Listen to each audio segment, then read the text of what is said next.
Shock and Awe. Lantern Beach Guardians Book 2. Written by Christy Barritt. Narrated by Patricia Santamasso. Chapter 1.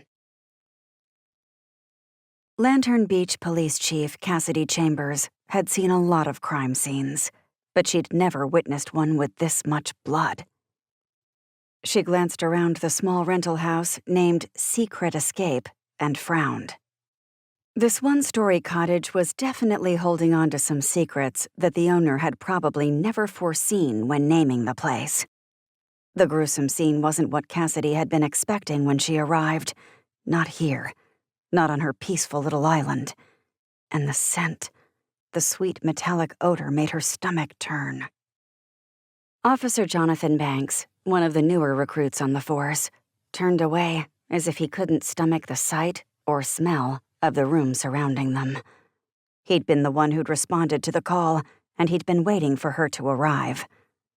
"What happened here, Chief?" His voice sounded thinner, more fragile than usual.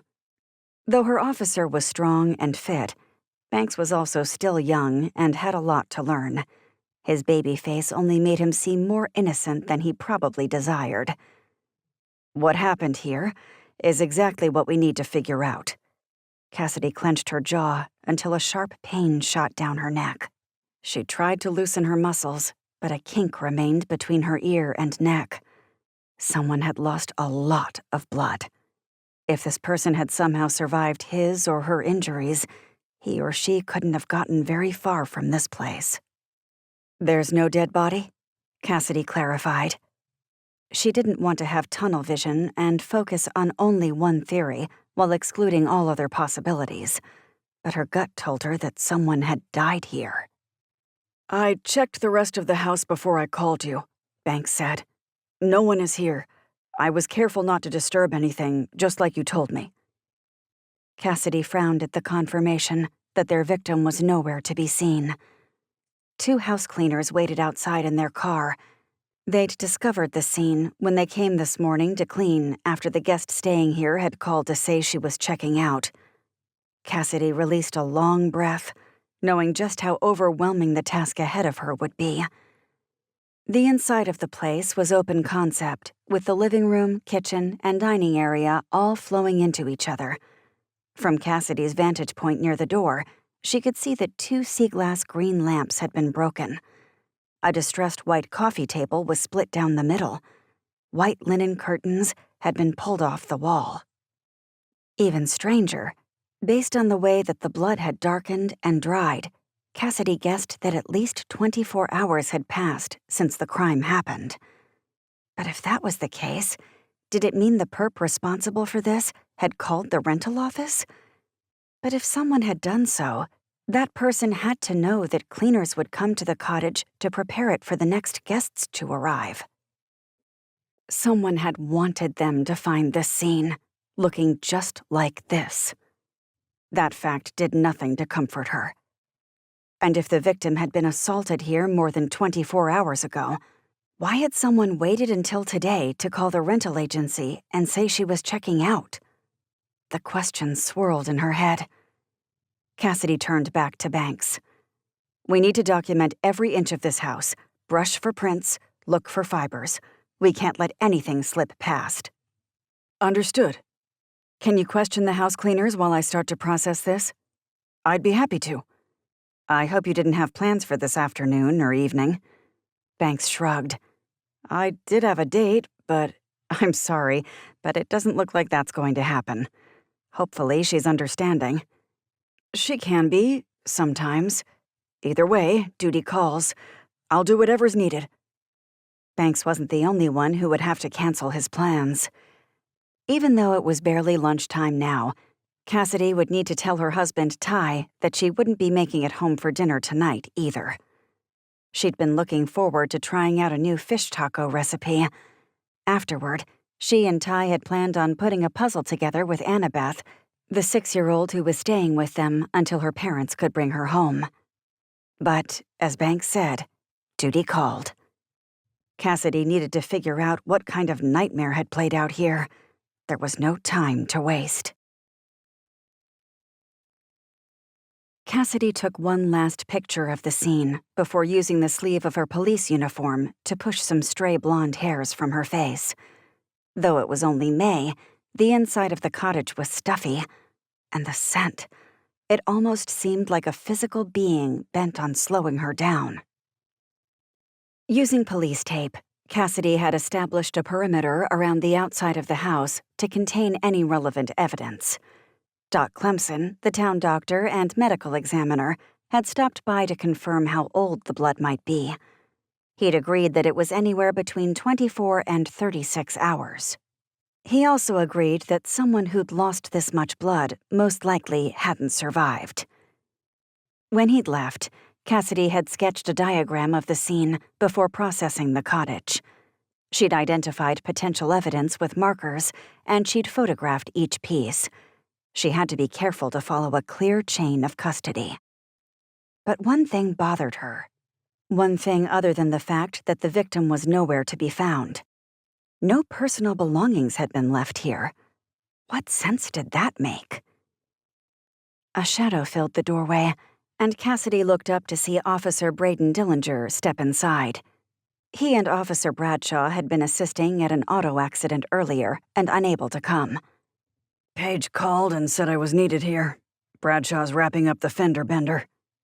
Dillinger flinched as he glanced around the room. Wow. For a former sniper to be nearly speechless only drove home the point that this scene was grisly. Wow is right. Cassidy surveyed the space again, feeling like she'd missed something. Her eyes stopped on the fireplace. She hadn't checked that yet, mostly because people didn't generally use them this time of year. Those who did, more often than not, had gas, and this one was wood-burning. She hurried across the room and leaned down to look into it. Based on the fresh ashes, someone had used this recently. Chief? Dillinger asked. Take a look. She motioned for him to come closer. But put booties on first. Her officers hadn't been confronted with many crime scenes like this. Though they knew the protocol, reminders never hurt. Cassidy pulled a pen from her toolkit and lifted something from the ashes. What's that? Dillinger paused beside her, blue Tyvek covering his black shoes. It looks like a leather purse strap to me, Cassidy murmured. Dillinger squinted. What? Why? My guess is that the person who did this burned the victim's personal belongings. That's extreme. It seems like someone didn't want us to know the victim's identity, Cassidy said. And he or she is playing a game with us. A game? It's the only reason this person would have called the vacation management company to say the guest had checked out, especially considering when the crime occurred. He wanted us to find this scene before too much time had passed. Cassidy nudged something else. This looks like a piece of upholstery, maybe from an overnight bag. We're going to need to collect all this. I can help. Dillinger knelt beside her. But where's the body? The knot in Cassidy's neck twisted tighter. That's the question of the day. Doc Clemson and I both believe there's no way someone could have survived losing this much blood. This wasn't a crime of passion. Based on what Cassidy was seeing, this crime had been carefully planned and executed. Her blood went cold at the thought. Two people came to Cassidy's mind when she thought about who might be capable of something like this. Two people who were capable of leaving such a clean crime scene. Two people who'd made sure that Cassidy had found the things they'd wanted her to find. Even the blood left behind had been untouched, except for one area on the living room rug.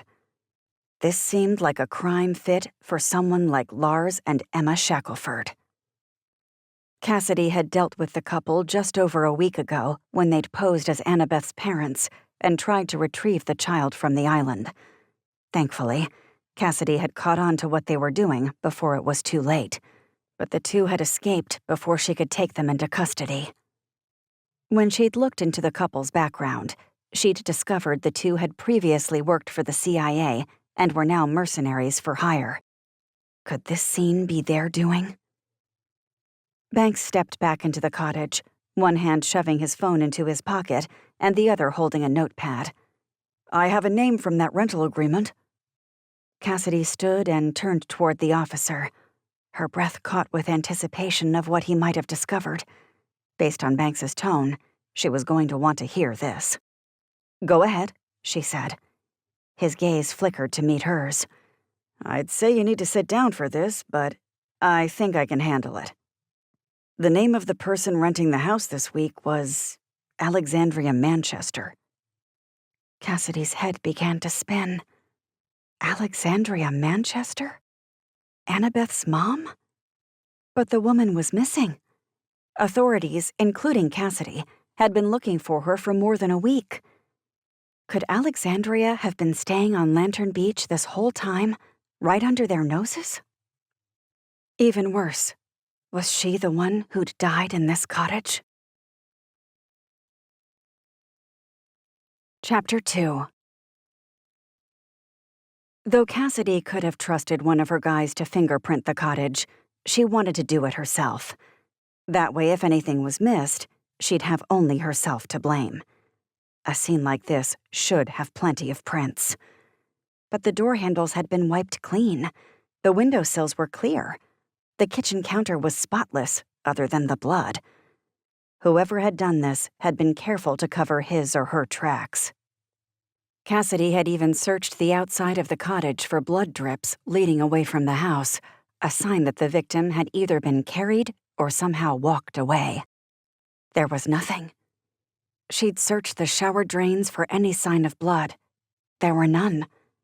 That made Cassidy think about the Shacklefords again. A chill traveled up her spine. Cassidy had desperately prayed Alexandria Manchester would be found unharmed. She'd prayed that Joe Manchester would awaken from his coma. She prayed that Annabeth would be reunited with them again soon. But none of those things had happened yet, and the possibilities seemed further away all the time. Grief clutched at her chest. Cassidy couldn't tell Annabeth that her mom was dead. She couldn't. She wouldn't until she knew with absolute certainty. Despite Annabeth's inability to speak, the girl was delightful. Cassidy and Ty had bonded with her quickly, maybe too quickly. Cassidy already knew a hole would remain in her heart when the girl left them one day. Doc Clemson called Annabeth's condition traumatic mutism. Cassidy didn't know what the girl had been through before she and Ty had found her, but Cassidy could only imagine it was horrible. Annabeth and her parents had been abducted and held on a boat. With the help of a few friends, Ty and Cassidy made sure that Annabeth was safe here on the island after they'd discovered her washed up on shore, cold and alone. Though the person behind the crimes against Annabeth's family had been apprehended, Cassidy knew others were involved. Ty's colleagues rotated shifts and stationed themselves outside the house each night to ensure the bad guys didn't return. She wasn't sure what these people's endgame was, or what they hoped to get out of the situation. But something was going on here. Something dark. Something twisted. Cassidy stepped outside to get some fresh air. It was spring, and the weather was as moody as a woman going through menopause. One moment, the skies were nice and the temperature balmy. The next, the atmosphere turned stormy and the breeze cool. Dark clouds could pop up at any moment, as could the sun. Right now, it was bright outside, but the breeze felt unseasonably sharp. No doubt, a new weather system was brewing in the distance. They always did around Lantern Beach. She paced to Banks, who was combing the exterior of Secret Escape for footprints. But the landscape was mostly sand, and today's wind had likely blown any evidence away. Still, they needed to be certain. Banks stood from where he'd been crouching near the ground beneath a window. Nothing yet. Cassidy frowned, though the news didn't surprise her. Keep looking. We need to figure out if there was any forced entry into the house. Will do. If there's anything out here, I'll find it. Her gaze went to the driveway where her SUV and 2 patrol cars were parked, and a new question slammed into her mind. Where's the victim's car? she murmured. I was wondering that myself. Had the killer used it for his getaway? If that was the case, how had the killer gotten here? Had he walked? Had two people worked together on this crime? That would give more credence to Cassidy's theory about the Shacklefords. I need to leave for a moment, Cassidy said. In the meantime, stay here and guard the scene. Absolutely no one can come or go, do you understand? Yes, Chief. Banks offered a curt nod. With that said, Cassidy climbed into her SUV. Had Alexandria Manchester really been staying here? That's what Cassidy needed to figure out. Cassidy drove to the office of Dream Beach Vacation Home Rentals. The owner, a woman named Rebecca Marks, whom Cassidy considered a casual friend, agreed to meet her there. The building wasn't far from the police station and had been designed to look like an old-school beach cottage with its dormers and cedar siding. An ample parking lot allowed vacationers to pull in and wait until their beach house was sanitized and ready for occupancy. Rebecca met Cassidy at the front door. The woman, a pretty blonde, was dressed business casual in linen pants and a white top. The office was nearly empty right now, but in 3 days, when vacation day turnover took place, it would be bustling. Florence and Noreen called me. Rebecca frowned as she pushed the door open. They were so upset. Cassidy remembered the shock still gripping the house cleaners when she'd spoken to them after pulling up to the scene. One of them, the crew leader, had trembled all over. The other, a younger woman, looked so pale that Cassidy had almost called an ambulance for her. It was a horrible scene. Cassidy stepped into the lobby area where the scent of sea salt and clean cotton surrounded her, offering a brief moment of comfort and normalcy. I'm sorry they had to experience that. I feel so badly for them. Rebecca drew in a heavy breath as she turned to Cassidy in the lobby area. Now, what do you need from me? Whatever I can do to help you get to the bottom of this. I'm so tired of crimes marring the wholesomeness of this island. Cassidy snapped into business mode. When someone rents a cottage from your company, what kind of information do they have to give you? They fill out a form and give us their credit card for any incidentals. We also scan their driver's license. Would you like to see the paperwork of the woman who rented Secret Escape? That would be great. Cassidy followed Rebecca into her office and waited as the woman looked through several files. Finally, she handed one to Cassidy, a wrinkle of worry between her eyes. Should I be concerned? Rebecca pressed her lips together and frowned. Not just about the mental health of my 2 house cleaners, but about what's happening on the island? Just a week ago, the North Carolina governor had nearly been assassinated here. Tension had remained in the air since then. It was no wonder Rebecca was worried. Who in their right mind wouldn't be?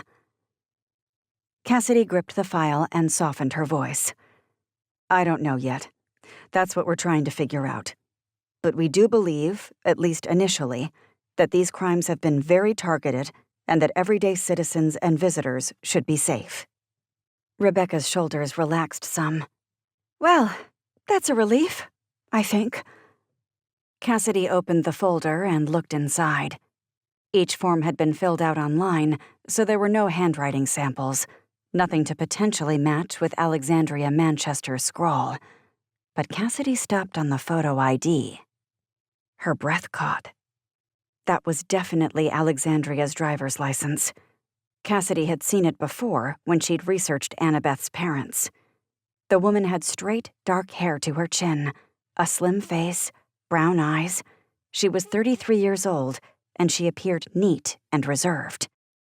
But was the person who'd checked in here at the agency the real Alexandria?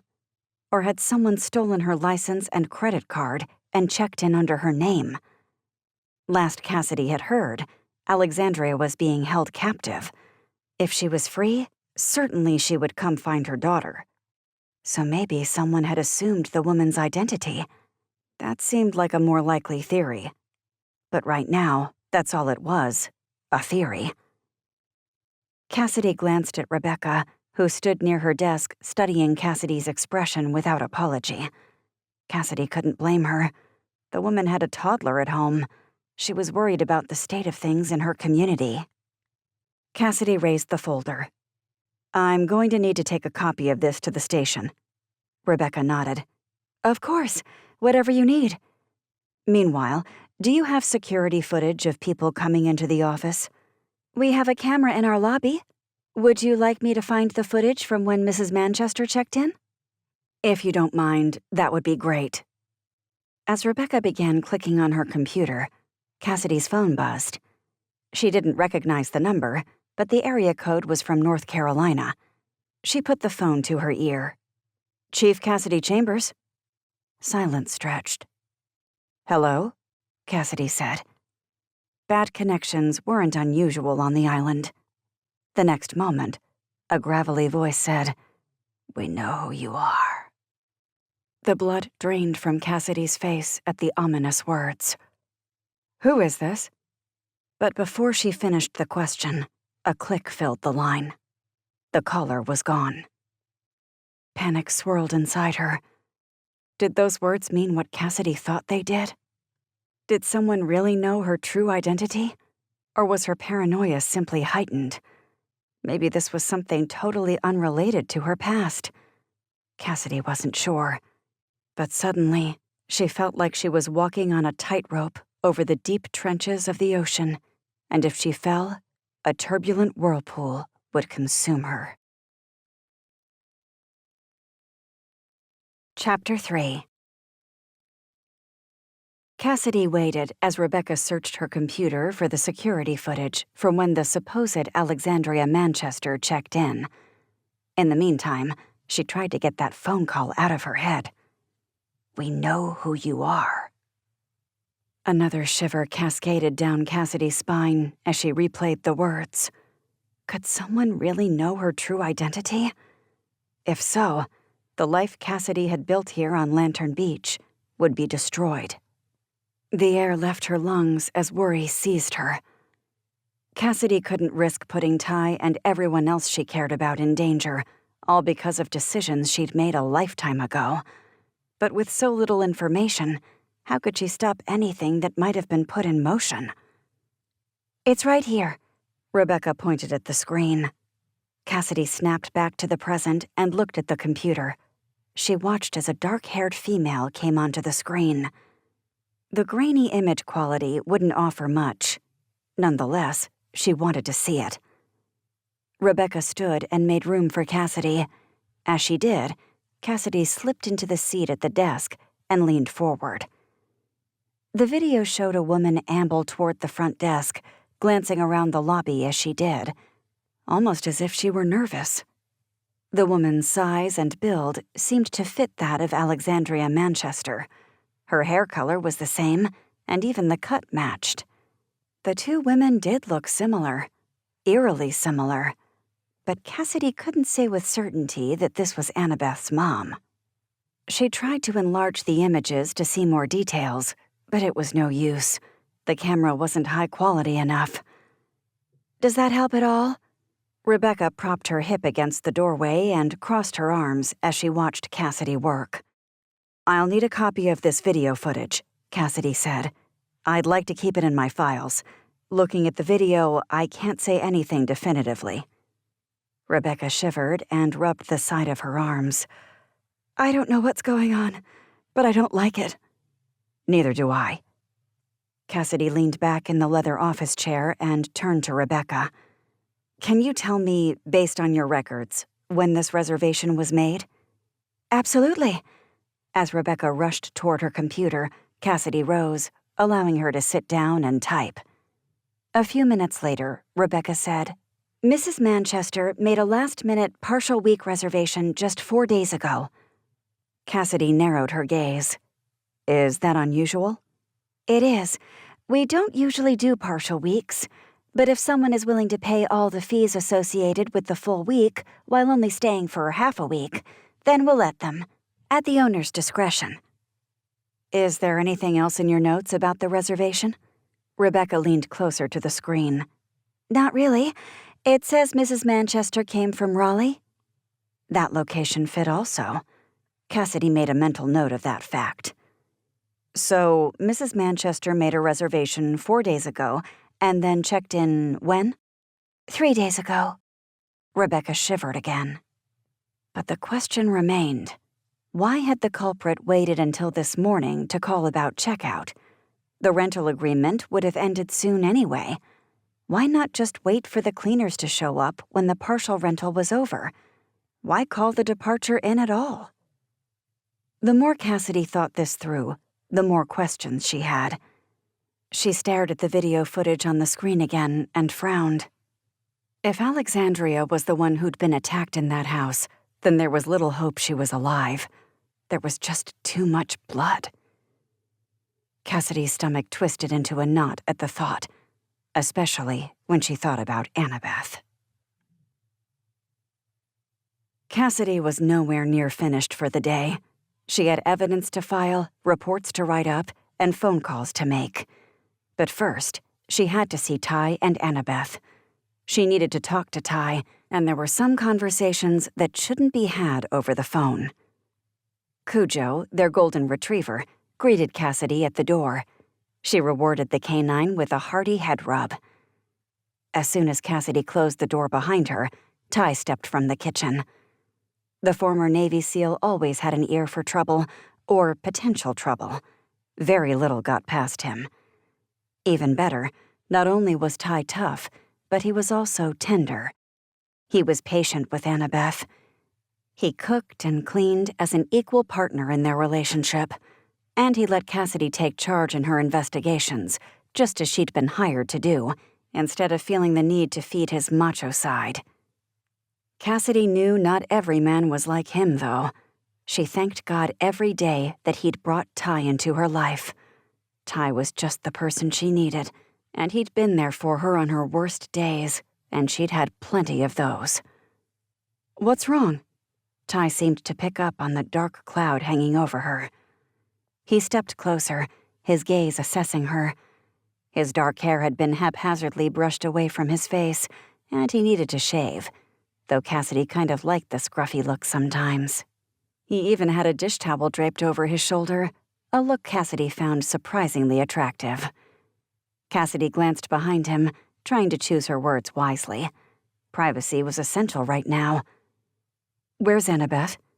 "She fell asleep while watching cartoons in the bedroom. What's going on?"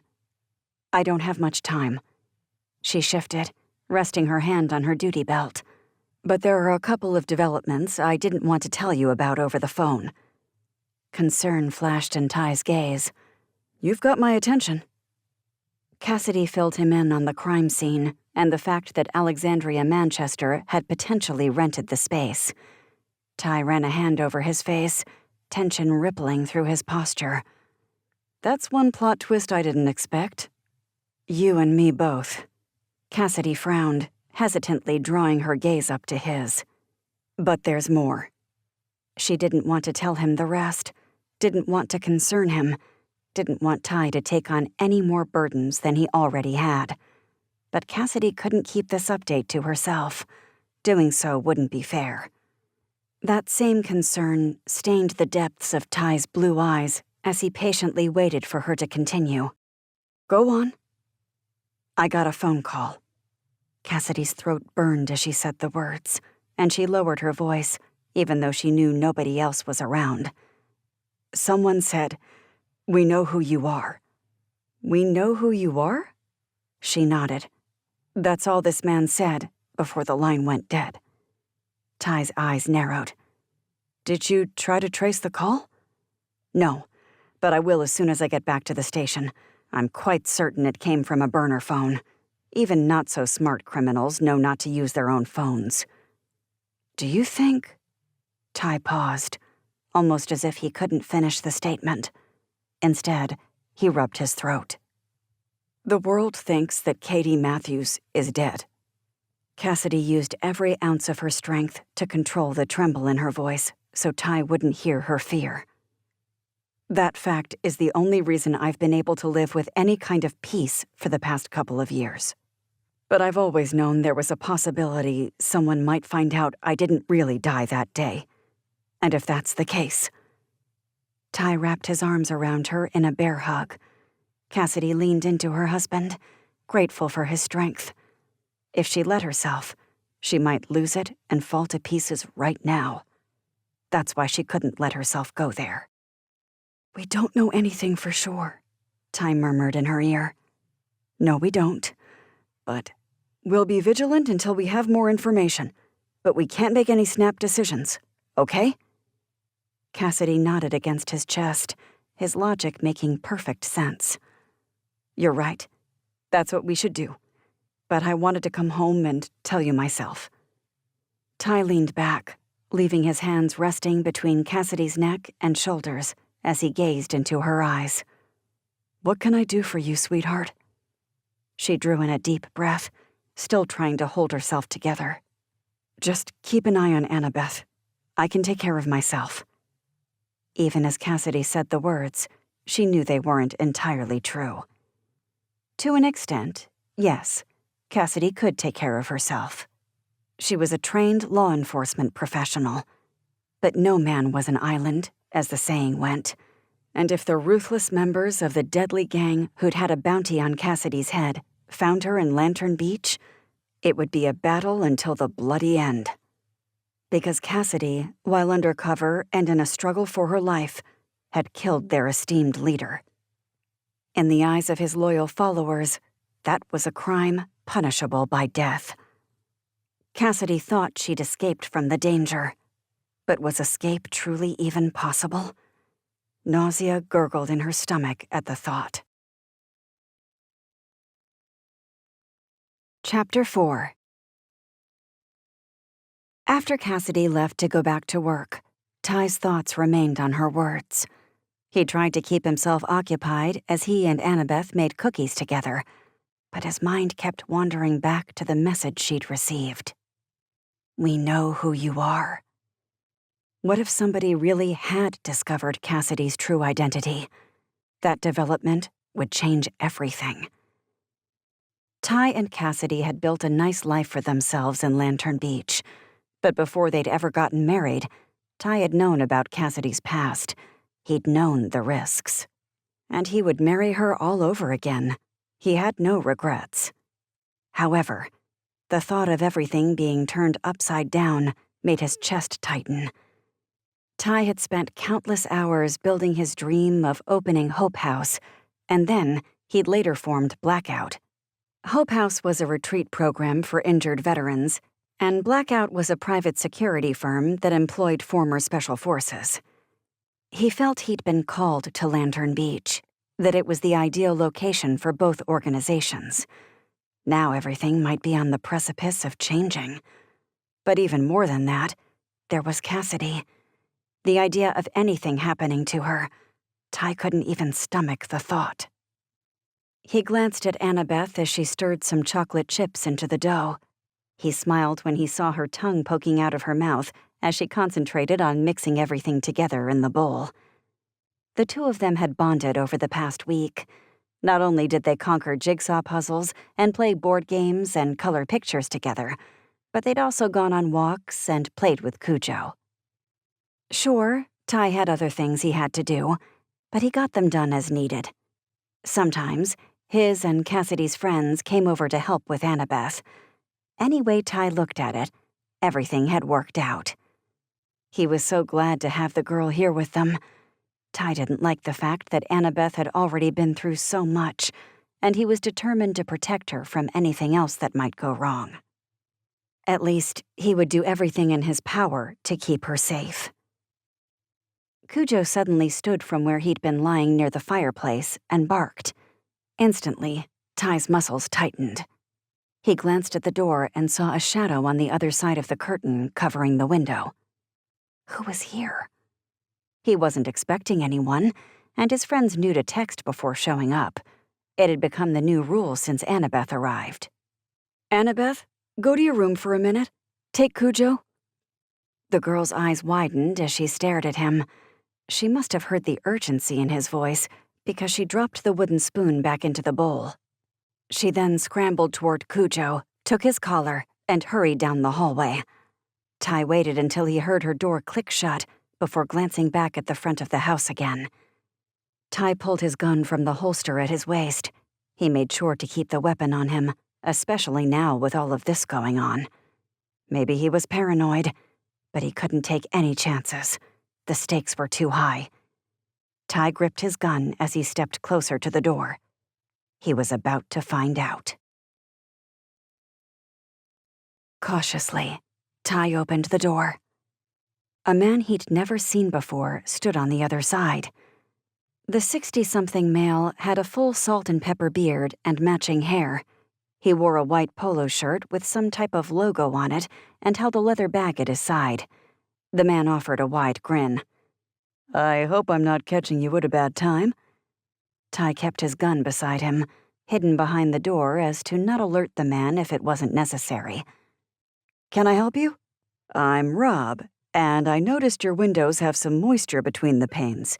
Have you ever thought about replacing them?" This guy was a salesman? That's when the words on the logo of the man's polo shirt came into focus. True View Windows.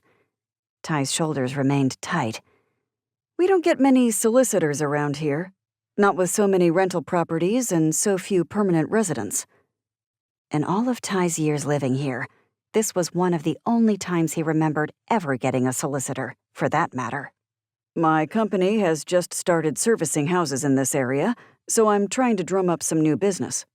The man shrugged. "What can I say? I've always been a go-getter." Ty shook his head. This man's timing couldn't be worse. "We're not interested in new windows at this time. Sorry." "I understand, but here's a brochure just in case you change your mind." The man handed him something. Ty glanced at the trifold a moment before taking it from the man. Then he watched the man walk away before closing the door and locking it. Ty walked to the window and peered outside. Rob got into a truck with the same logo from his t-shirt plastered on the side of the door. As the man pulled away, Ty looked down at the advertisement. It appeared that was all the glossy trifold was. A piece of paper. Information. No hidden dangers.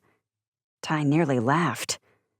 There he went, looking for something suspicious even in the most innocent moment. He tucked away the brochure before going to get Annabeth. He needed to make sure the girl knew everything was okay.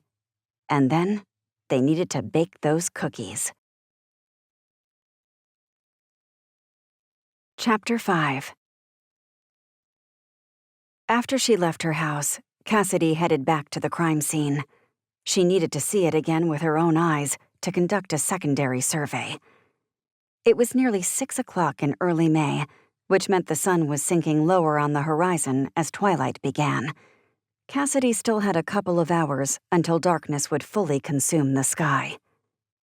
Cassidy stood at the back of the living room and took several deep breaths, willing herself to relax. She hadn't felt this worked up in a long time, like her insides were a frenzied mess that she couldn't tame. That caller had really thrown her off kilter. Banks still stood guard outside, providing an extra layer of protection as she gave all her time and energy to piecing together the story of what had happened here. Cassidy closed her eyes. "I could use your help right now, God. Someone needs justice here. Help me find these answers." When she opened her eyes again, a focused sense of calm washed over her. Her gaze went to the kitchen wall. The blood pattern indicated cast-off rather than gunshot spatter. If Cassidy had to guess, the victim had been stabbed. Cassidy imagined Alexandria in the kitchen. Had she been cooking or getting her morning coffee when a stranger surprised her? She studied the kitchen counter. It was clear, with no signs of coffee or any other beverages or food. She sucked on her bottom lip, still trying to visualize the scene. The crime had probably taken place in the dark. In the daytime, too many people would have been around. Maybe the victim had been making a phone call and staring out the window when she'd heard a footstep behind her. The blood all over the front section of the house indicated a fight had ensued. If Cassidy had to guess, the struggle had started in the kitchen but had moved into the living room. That was where the victim had most likely spent his or her final moments. A large pool of blood had dried there on the floor. Based on the relatively clean area rug, the victim had been carried away from the scene from that spot. Cassidy closed her eyes again. She imagined the killer pulling out a tarp. Did he run out to the car to get it? Maybe. She pictured him laying the blue plastic on the floor near the victim, lifting her, placing her on it, wrapping her up tight. The murderer had then carried the victim out to his vehicle. That would explain why there was no blood evidence to follow outside of these 4 walls. He would have taken her somewhere to dispose of her. But why? Why not leave her here? Unless this person didn't want people to know who she was. Was that because the woman who'd been staying here wasn't Alexandria Manchester? Had someone set this up to make people think it was her? Or maybe the victim really was Alexandria, but someone didn't want people to discover her true identity. But someone that meticulous would have known that Alexandria's name was on record at the rental agency. The questions whirled in Cassidy's head. She didn't have any more answers now than she'd had before, but at least she had a theory about what had happened here. Right now, she was going to talk to some neighbors. Maybe someone had seen or heard something. Cassidy stepped from the cottage and locked the door behind her. Banks looked rigid as he kept guard on the small wooden deck outside. He barely glanced at her, instead keeping his gaze focused on his surroundings as he addressed her. "Everything okay?" "I was just trying to get a feel for what happened in there." "It's stuff like that I don't want to think about." His jaw twitched. "Scenes like that, you never forget, do you?" "Unfortunately, no." Cassidy scanned the outside of the cottage again. Most of the ground was sandy, dotted with clumps of coarse grass. They'd already gone through the trash can and looked for any evidence that could have been left outside. They hadn't found anything of note. Cassidy had left a few tasks for Banks also. "Did you check for tire prints?" she asked. "I examined the driveway, looking for anything that might have been left. I took a couple of photos. However, the tracks could be from the victim's car. Either way, I documented them." She glanced around again. "I'm going to question the neighbors and find out if anyone saw or heard anything. But I'd like you to remain here and guard the scene. Whatever you need, Chief." "Thanks, Banks." She patted his arm as she walked past. No one was home at the first house, so Cassidy headed across the street to a cottage with a sedan in the driveway. A man in his 50s answered the door. He was short and overweight and reminded Cassidy somewhat of George Costanza from Seinfeld. The scents of fried fish and overbearing flowery candles drifted through the open door as he stared at her, his eyes twitching as if he were nervous. Sometimes cops had that effect on people. "I'm sorry to bother you," Cassidy started. "I'm Police Chief Cassidy Chambers." He nodded. "Chief, I'm Steve Ricks. Is everything okay?" "I'm conducting an investigation concerning a crime in this area. I wondered if you'd seen anything strange at the house across the street." He followed her gaze and pushed his wire-framed glasses up higher on his nose. "That one?" Cassidy glanced back at the cottage where Banks stood. "Yes, that's the one." He pursed his lips in thought, his actions jerky and quick. "I saw a woman pull up a few days ago. She grabbed her bag and headed inside. I didn't see her after that." "Can you describe her car?" He shrugged. "I think it was a blue sedan. I wasn't paying much attention. I'm sorry." "Did anybody else pull up while you were here? Were there any other signs of life at the house?" His shoulders lurched up before softening again.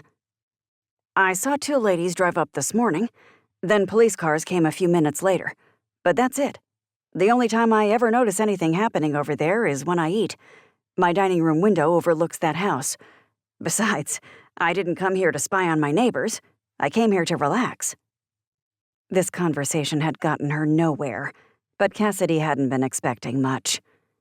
"Thank you for your help." Cassidy handed him her card. If you think of anything else, give me a call." Cassidy made her way to the other houses, but she only heard more of the same. It looked like the woman who'd been staying at the house had mostly remained inside and to herself. Interviewing the neighbors had only led to a dead end. Cassidy paused at her SUV and frowned. Someone, somewhere, had to have some answers. But the tricky part was finding that person. Just then, imaginary spiders crawled up Cassidy's spine. She slowly scanned the area around her. Was someone watching her? Her instincts told her they were. She continued looking around. Banks still stood by the door, but he stared straight ahead, reminding Cassidy of one of the guards at Kensington Palace. It wasn't him. She looked at the house beside this one and the woods surrounding it, then the road, and the next house, and the next. And then, as Cassidy turned toward the house where Steve was staying, the curtain dropped. She sucked in a breath. Was the man hiding something? Was he nervous? Or just nosy? Cassidy didn't know, but she'd need to keep that question in the back of her mind. Chapter 6. Back at the crime scene, Cassidy called Officer Dane Bradshaw and asked him to meet her with his canine. Ranger was a German Shepherd mix and a great police dog, the first one they'd had in the Lantern Beach Police Department. The two of them showed up 10 minutes later, and Cassidy met them in the driveway. Bradshaw was tall, with broad shoulders, an olive complexion, and a friendly smile. He'd been one of Cassidy's first hires when she'd taken over as police chief, and he'd proven himself to be an asset here in Lantern Beach. Cassidy turned away from the breeze, which had picked up over the past hour. She pushed a few stray hairs from her face as she addressed her officer. "I worked a case back in..." Cassidy had almost said Seattle, but stopped herself. I read about a case in Virginia where a police dog was able to follow the scent of a body all the way down the road. How had she almost made that slip up? Cassidy was more careful than that. That phone call today had thrown her off her game. She had to be more on guard. "Dogs have amazing noses," Bradshaw confirmed. Cassidy explained what she'd like for them to do. "What do you think?" Bradshaw rubbed his dog's head as the canine sat at attention beside him. "I say it's worth a shot, but it's getting dark, so we probably need to work fast." Cassidy wasted no time letting Banks know what was going on, and then bringing out a pillow from inside. She'd placed it in a plastic bag, careful to use gloves so she wouldn't contaminate the scent. Ranger sniffed the fabric, and then Bradshaw bent low, talking in quiet tones to the canine. A moment later, Ranger's nose went to the driveway. Bradshaw kept hold of the dog's leash and followed behind as the canine started to lead them away from the cottage. Her heart skipped a beat. Did they actually have a lead? She hadn't expected Ranger to act so quickly. Was she ready for the possible outcome? The desire to find answers and the fear of where those answers might lead battled inside her. Because if Alexandria was dead, Cassidy didn't know how she would break that news to Annabeth. She didn't even want to think about it. Cassidy had no choice but to proceed. She had to figure out what had happened in the cottage. It was her sworn duty.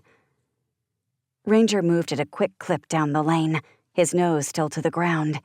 He was obviously on the trail of something. But exactly where would the dog lead them? Cassidy quickened her steps to keep up with them. The canine continued until he reached the highway cutting through the center of the island. Traffic wasn't heavy at this time of year, but the trio would still need to be careful. As they headed down the road, Cassidy put a call in to Officer Dillinger and asked him to meet them. For safety purposes, they needed someone to trail behind them. Dillinger had been working at the station scanning security videos from the ferry to see if he could identify anyone who looked like Alexandria Manchester arriving. No bridges led to the island. Only the ferry or private charters allowed people to come and go from this secluded stretch of sand. "Good job, boy," Bradshaw muttered in front of her. "Keep going." Ranger didn't need encouragement. His nose remained to the ground, and he kept following the scent. But as Cassidy turned around, she spotted a car coming toward them. She waved her hands in the air, urging the driver to slow. Instead, the vehicle almost seemed to pick up speed. She drew in a quick breath as her adrenaline kicked in. "Bradshaw?" Cassidy's voice held an edge of warning. "What's wrong?" Bradshaw continued forward, not looking back. "The car coming toward us isn't slowing." Cassidy held her breath, preparing herself to act. She waved her hands in the air again, hoping to get the driver's attention. But nothing changed. Was the driver charging at them on purpose? That was the only explanation that made sense. "Chief?" Bradshaw called over his shoulder. Cassidy quickly glanced back at her officer and his canine. She didn't want Ranger to lose the scent. But when she looked at the oncoming car again, it continued to barrel toward them. If they didn't act soon, the vehicle would collide into them in less than 20 seconds. "Bradshaw!" Cassidy yelled. "Look out!" She darted from the asphalt and launched across a ditch. Cassidy landed hard on her knees and elbows as the driver accelerated and sped past them. Cassidy's heart pounded against her chest as she watched the fleeing vehicle. The windows were tinted. She couldn't see who was inside, but she was able to get a partial plate. She glanced across the grass at Bradshaw and Ranger.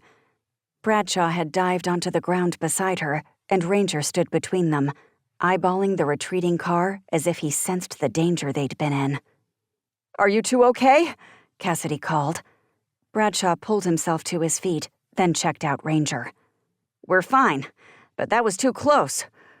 His gaze narrowed with anger as he glanced at the road. As the vehicle disappeared from sight, Cassidy pulled out her phone and called Dillinger to find out his approximate location. He was still a few minutes away.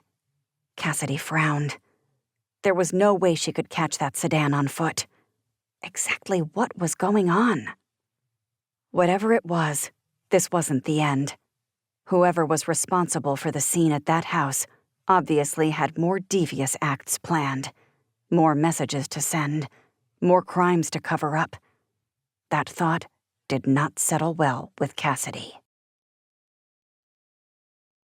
Cassidy followed behind Bradshaw and Ranger as they headed down the highway again. She'd opened the bag with the pillowcase and let Ranger sniff inside. He'd picked up right where he'd left off. Dillinger had pulled behind them and now escorted them as Ranger followed the scent. No one should try to run them off the road again. Cassidy ignored the ache in her elbows and knees, but she couldn't ignore what had just almost happened. Someone had wanted to send a clear message, a message that danger still lurked here on the island. Anger turned Cassidy's blood hot when she thought about it. Most likely, the person behind the steering wheel was the same person who was responsible for whatever had happened at that crime scene. He was still on this island, and Cassidy planned on finding him. Ranger barked before pausing by a gravel road. "What is it, boy?" Bradshaw asked in soothing tones. Cassidy held her breath as she waited to see what the canine would do. After another moment of sniffing, Ranger turned down the lane. The narrow street led away from the ocean and toward the Pamlico Sound. Cassidy had been down this way before and knew there were clusters of aging fishing cabins in this area. The dog slowed halfway down the road. Was the scent growing fainter? Cassidy's steps faltered also. After a moment, the dog continued down the secluded road. Dillinger remained behind them. "You're doing good, boy," Bradshaw murmured. As they got closer to the end of the lane, Cassidy saw the sparkling water in the distance. The Pamlico Sound. The setting sun cast an orange glow over everything around it, practically making the water look as if it were on fire. A one-story cottage rose near the water's edge. The place was one of the older ones on the island, rugged and weathered, not well kept.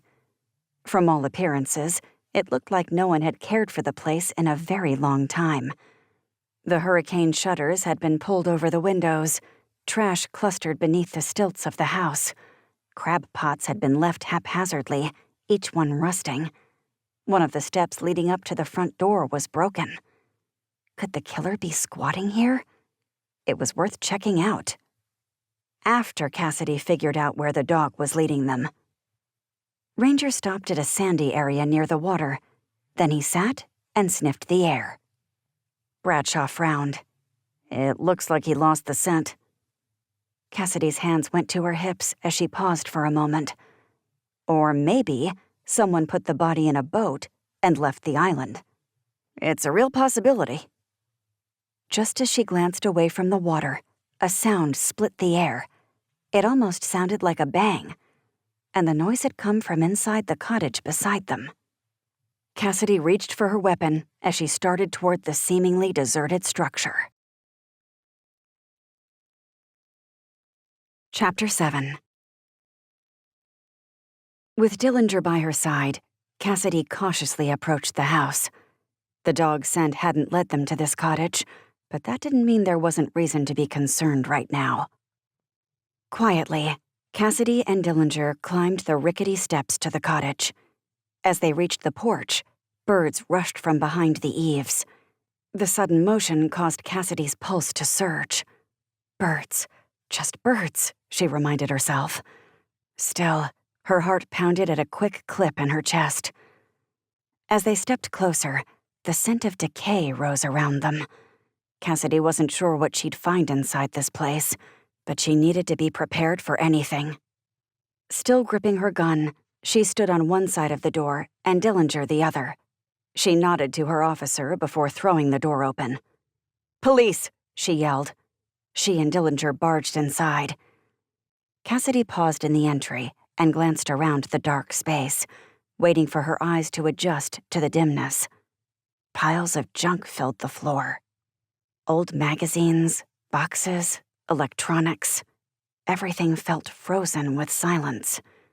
The only movement was the disturbed dust particles floating through the air. The scent of rot became stronger as Cassidy stepped deeper into the house. As she glanced across the room, she spotted a hole in the wall. Pine straw and dry grass protruded from it.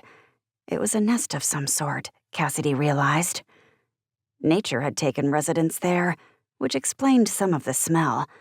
This place would be perfect shelter for birds, raccoons, and mice. She kept that detail in the back of her mind.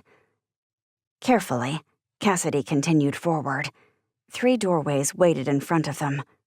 If someone was inside this place, they could be behind any one of those doors. She and Dillinger headed toward the hallway together, weapons ready for action if necessary.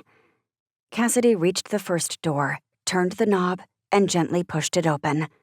Cautiously, she stepped inside and glanced around. An old bedroom stared back. The room was stacked full of junk, just like the rest of the place. The closet doors were gone and revealed a wall of boxes. Nobody was in here. Dillinger checked the room across the hall and gave her a nod to indicate it was clear also. Together, they headed toward the room at the end of the hallway. When they both lined either side, Cassidy nodded at Dillinger. He threw the door open. An avocado-colored bathroom greeted them. An empty avocado-colored bathroom. Looks like no one's been here in a long time, Cassidy muttered, feeling a strange mix of disappointment and relief. That's how it appears. Placing her gun back into her holster, Cassidy turned to Dillinger. You heard it too, right? The bang? Dillinger nodded, his face still tense, as if he didn't want to let down his guard. I did. I don't know what it could have been. As they walked back into the living area, Cassidy glanced around. She was missing something. But what? Just as that thought crossed her mind, something, or someone, sprang in front of her. Cassidy reached for her weapon, ready to act. But instead, a cat arched his back and sent Cassidy an annoyed hiss. The black feline regarded Cassidy a moment before letting out a loud meow and sashaying away. Cassidy released her breath and holstered her weapon. A cat. Dillinger chuckled and shook his head. Better than an armed man. I can't disagree with that, Cassidy muttered. Now I understand the smell. The cat's probably feral. Where there's one feral cat, there's usually a whole colony. As if the cats had understood what Dillinger said, 2 more suddenly appeared. The felines must have been hiding behind some boxes or in a cabinet. Cassidy stepped into the kitchen. When she did, she spotted a box of books on the floor and a rectangular outline in the dust on the table. Realization dawned on her. One of the cats must have knocked a box onto the floor. That was the sound they'd heard. It looks like we found our culprit. Cassidy picked up an old Stephen King hardback and showed her officer. Dillinger shook his head again. I guess this has led us nowhere? Cassidy thought about the dog and about the water. In some ways, the clues hadn't given them answers, but at least now they knew that the perp had most likely put his victim on a boat. Cassidy remembered when the Shacklefords had been on the island and she'd been pursuing them. At one point, the couple had abandoned their vehicle for a boat. Could those 2 really be behind this? And if that was the case, where was their vehicle now? They obviously hadn't left it here near this fishing cottage. Could one of them be staying behind? Had either Lars or Emma been in that car that had tried to run them down? It was a good possibility that at least one of them remained here on the island. If so, Cassidy was going to find them. Everything that was important to her depended on it. Chapter 8. Chief, you're going to want to see this. Bradshaw stood outside the cottage, waiting for her with Ranger at his side. Cassidy's curiosity spiked as she and Dillinger followed Bradshaw down the lane. He paused near the edge of the woods and pointed to the ground. Tread marks. Cassidy squatted to get a better look. Sure enough, Bradshaw was right. Tires had left a distinct pattern on some wet dirt at the edge of the trees. We're going to need to take an impression of these and see if they match the treads found at the cottage. Even as Cassidy said the words, she knew that the 2 would most likely match. Ranger hadn't let them down before, and he wasn't going to let them down today. I can do that, Dillinger volunteered. I have a kit in my car. As Dillinger walked away, Cassidy rubbed Ranger's head again. You're a smart boy. The dog leaned into her touch, his tongue happily hanging from his mouth as if he were proud of himself, too. Cassidy glanced up at her officer. You too, Bradshaw. Good job. I know who the star of the show is. Bradshaw grinned. I'm happy we could help. I just want to catch the person who's behind this and find our victim. Do you think there's any hope this person is still alive? Cassidy wished she could be optimistic in this situation, but she shook her head. Based on the amount of blood at that scene, I don't see how. Any amusement left Bradshaw's gaze. So, as far as you're concerned, this is a murder we're investigating, not a missing person? That's correct. I'm going to let other law enforcement offices in this area know what's going on here. Although I suspect whoever did this is still on the island, or at least one of them is, they could be long gone by now. Until we know for sure, we need to spread the word. Understood. If there's anything else Ranger can help with, let me know. Cassidy nodded and waited for Dillinger to finish taking a cast of that tire tread. Then she needed him to drive them back to the cottage to pick up their vehicles, because they still had a lot of work to do. Ty tucked Annabeth into bed before heading back into the living room. What a day. After making a fire to ward away the slight chill in the air, Ty lowered himself onto the couch and rubbed Cujo's head. Benjamin James, one of the blackout agents, stood guard outside of the house tonight. It brought Ty a measure of comfort to know he had extra sets of eyes around, but there was no way he could relax, not with everything that was going on. For Annabeth's sake, Ty tried to make sure things remained normal here at the house, but his mind had been on everything Cassidy had told him. Trouble seemed to be attracted to this island. Not just trouble, but trouble and good times both. The dichotomy could be dizzying at times. So many people came to Lantern Beach to be refreshed, to spend time with family, to get away from everyday life. But on the other side of the coin, there were also people who came to this island because it was isolated, secluded, off the beaten path. Then there were those who came here for a purpose, purposes like hunting down people as a matter of vengeance. Ty's stomach clenched at the thought of it. He picked up a cookie he and Annabeth had made. The place still smelled like vanilla, sea salt, and a crackling fireplace. They were normally some of Ty's favorite scents, but enjoying himself at a time like this seemed irreverent. Ty had spent his summers on the island as a child, and he'd always thought of this as a little slice of heaven. As he'd gotten older, he realized this place was far from perfect, but it was special. His phone buzzed, and he glanced at the screen, hoping to see a message from Cassidy. Though she worked late sometimes, Ty still hoped that she might come home at a relatively decent hour tonight. But he didn't recognize the number on his screen. He clicked on the message anyway. When he did, his eyes widened. Someone had sent him photos. He clicked on one, noticing the beach in the background on the thumbnail. But it wasn't until Ty enlarged the image that he noticed that he, Annabeth, and Cujo were also in that picture. Based on the shirt that Ty wore, the photo had been taken earlier today when the three of them had taken a walk. His gut tightened. Someone had been watching them. Ty had been careful, had looked around to make sure danger wasn't lurking nearby, yet it had been. Lava filled his veins at the thought of it. He studied the angles of the photos. They appeared to have been taken from far away using a telephoto lens. Someone wanted to make it known who was calling the shots, who was in charge. But Ty wouldn't let this person get the best of him. There was no way he would let someone else win, especially not when Cassidy and Annabeth were the ones in the crosshairs. Chapter 9. Cassidy escaped to her office bright and early the next morning. It was just as well that she'd given up on rest and gone into work. She couldn't sleep last night anyway, not with all the thoughts rushing through her head, starting with the fact that Ty had been sent those photos. Someone was clearly sending a message, and Cassidy didn't like it.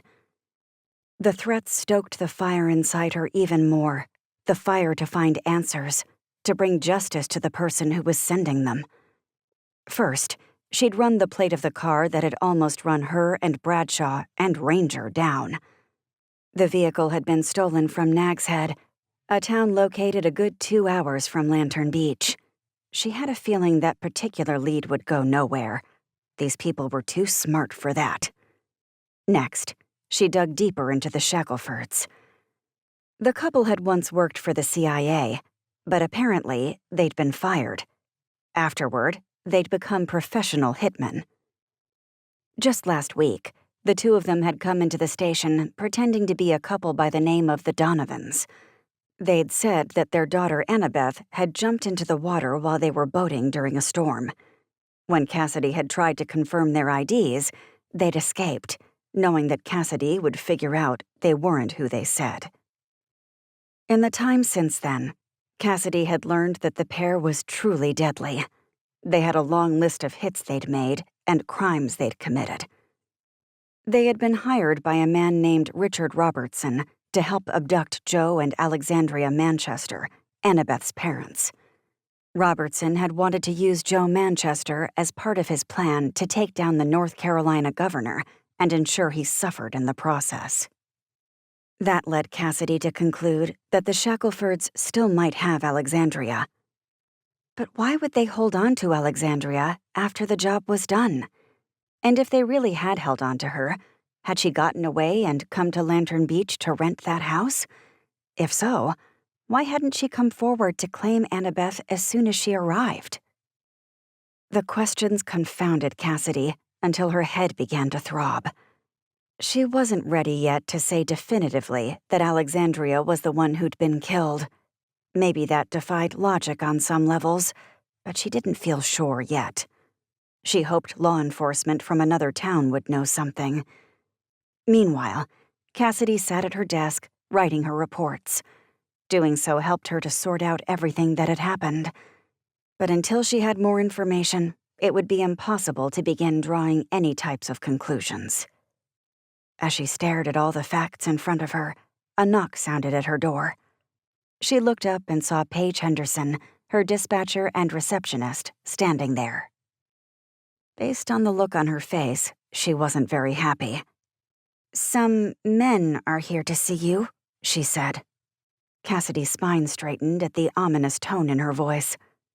"Who?" Paige frowned before saying, "The FBI." "What can I help you with?" Cassidy stared at the FBI agent sitting across from her in her office. He'd introduced himself as Special Agent Donald Watkins from the Raleigh field office. Two of his colleagues stood stiffly behind him. Watkins had a square face, light brown hair cut short, and intense blue eyes. Cassidy would guess him to be in his early 40s. He wore cologne so strong that it nearly created a hedge of protection around him. "Let me get straight to the point," he started. "We heard you have a crime scene with no victim." "We do." She was surprised that word of that had reached the FBI, however. "We monitor what's going on at various police precincts in our district," he explained, as if he had anticipated her unspoken question. "So, what has you interested about this case?" Cassidy laced her fingers together as she waited to hear his answer. The FBI didn't usually get involved in situations like these. "I'm afraid I can't discuss all the details, but we need to see the scene." "Of course. It sounds like this could be a matter of a federal investigation," Cassidy said, but she couldn't imagine why. She wasn't sure what kind of information she was going to get from this man, but if 3 FBI agents had come all the way out here to see the scene, this must be a big deal. "We aren't saying that this will become our case," Watkins said each of his words slowly, carefully. "We're still looking into things." She knew they wouldn't answer any more of her questions right now, so she nodded. "I can take you to see it." "Perfect. We'll follow you there." "Sounds like a plan." Cassidy grabbed her keys and stood. She remained calm on the outside, but inside, her thoughts rushed and churned like the ocean during a hurricane. She desperately wanted to know what this was about. Clearly, she was missing something. She and Watkins made small talk as they walked outside and climbed into their respective vehicles. The other 2 agents followed Watkins without comment. As Cassidy headed down the road, she called Mac MacArthur. Mac was the mayor, but he'd been the police chief here before she came. Today, he was also a mentor and friend.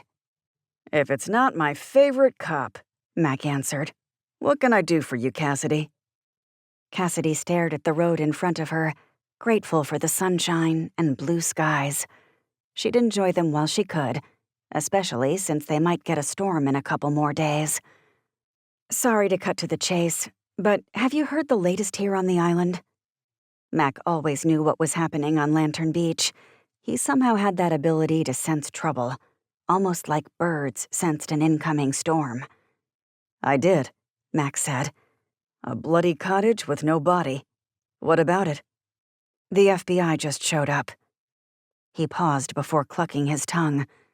"Is that right? Well, it sounds like things are about to get interesting." "I have no idea why the feds would come here for a case like this."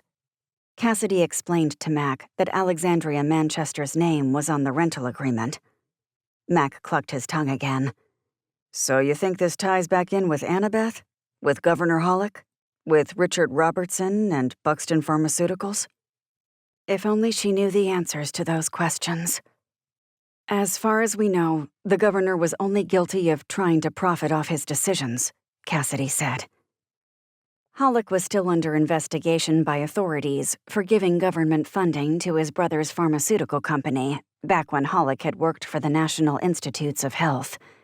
Hollick remained in office during the process. When Hollick had made the call to help his brother's company, he'd taken away funding for a similar project from Buxton Pharmaceuticals. As a result, the president of that company had tried to exact revenge on Hollick. Richard Robertson, the president of Buxton Farm, is now behind bars for his attempt on Hollick's life. Cassidy rehashed the details. And Ty and I have Annabeth. "This is connected somehow," Max said. "You know that, right? It has to be." Cassidy frowned as she gripped the steering wheel. "That's what my gut's telling me. I just don't know what the connection could be." "You'll figure it out. Give it time. And if there's one piece of advice I can give you, it's this. Play nice with the FBI, at least to their faces. Behind their backs, it's a fair fight to find answers." Cassidy smiled. Mac always had the best advice.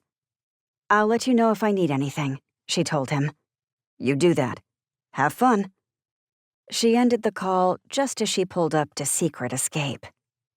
Cassidy needed to read between the lines and figure out what was going on here. Chapter 10. "So this is where it happened?" Watkins muttered. His partners flanked either side of him and stared at the bloody mess inside Secret Escape. "It is." Cassidy kept her voice even and professional. Even though she'd seen this place already, the amount of blood still left her uneasy. Watkins glanced at her. "Do you know who was staying here?" Alexandria Manchester's name was on the rental agreement. Watkins nodded slowly. "Yet you didn't use her name when you reported this crime." "I'm not certain she's the one who was involved with this." He narrowed his gaze, obviously thinking deeply about his next words. "I'm going to need you to explain that a little more." Funny how Cassidy had to explain things, but he didn't. But she remembered Mac's advice to play nice. Cassidy told him about Annabeth, Annabeth's parents, and Governor Hollick. Watkins nodded at each new reveal, but his gaze remained strangely aloof and guarded.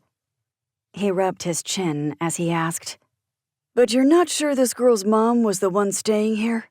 Why?" "It's a long story, but I believe someone might still be holding Alexandria Manchester captive. From all accounts, she's a great mother. If she was free to move about, she would have come to get her daughter. I have no doubt about that." His gaze narrowed even more. "So why would someone else use her name on the rental agreement? Maybe to send a message? To throw us off their trail?"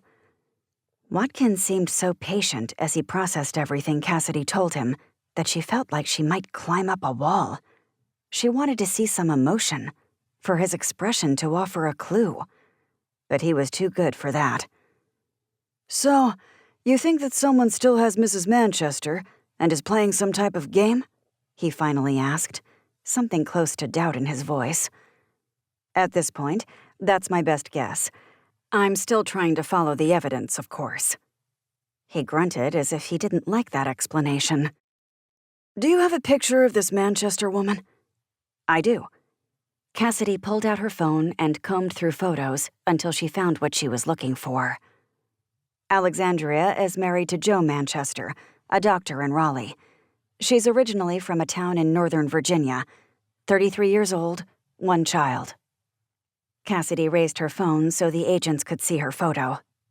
"Do you mind?" Watkins reached for her phone. "Not at all." Cassidy gave him the phone and watched him carefully as he stared at the picture. She didn't get bad vibes from this man, but she was curious. Watkins was obviously processing something, formulating ideas. Most likely, he knew something that she didn't. After studying the photo a moment, he handed her phone back to her. "I'm going to need a copy of this." "Whatever you need." Cassidy wished that courtesy would be returned to her, but she knew that it wouldn't be. "Were any personal belongings left behind?" he asked. "It appears that any personal belongings were burned," Cassidy said. "I collected samples of what I could and sent them off to be tested, along with fingerprints. The challenge with these rental houses is that a lot of people come and go. So I'm not sure what the fingerprints will turn up. I think whoever is responsible for this crime was very careful. The scene was messy, but the cleanup and the removal of the body was meticulous. Watkins let out another grunt and stared at her a moment before nodding. I see. Are you sure I can't help with anything? Cassidy already knew what the answer would be. Not this time. We'll be taking over this case for you.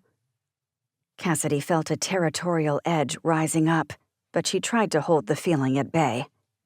What does that mean for me? Something flashed in his gaze. Was that dismissal? Because Cassidy hated being dismissed.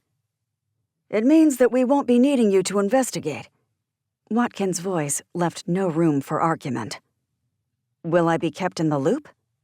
He frowned and barely shook his head.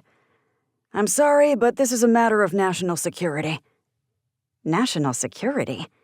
What in the world was going on? Cassidy didn't know, and she didn't like it. As he heard the front door open, Ty Chambers glanced up from the game of Uno he'd been playing with Annabeth on the coffee table.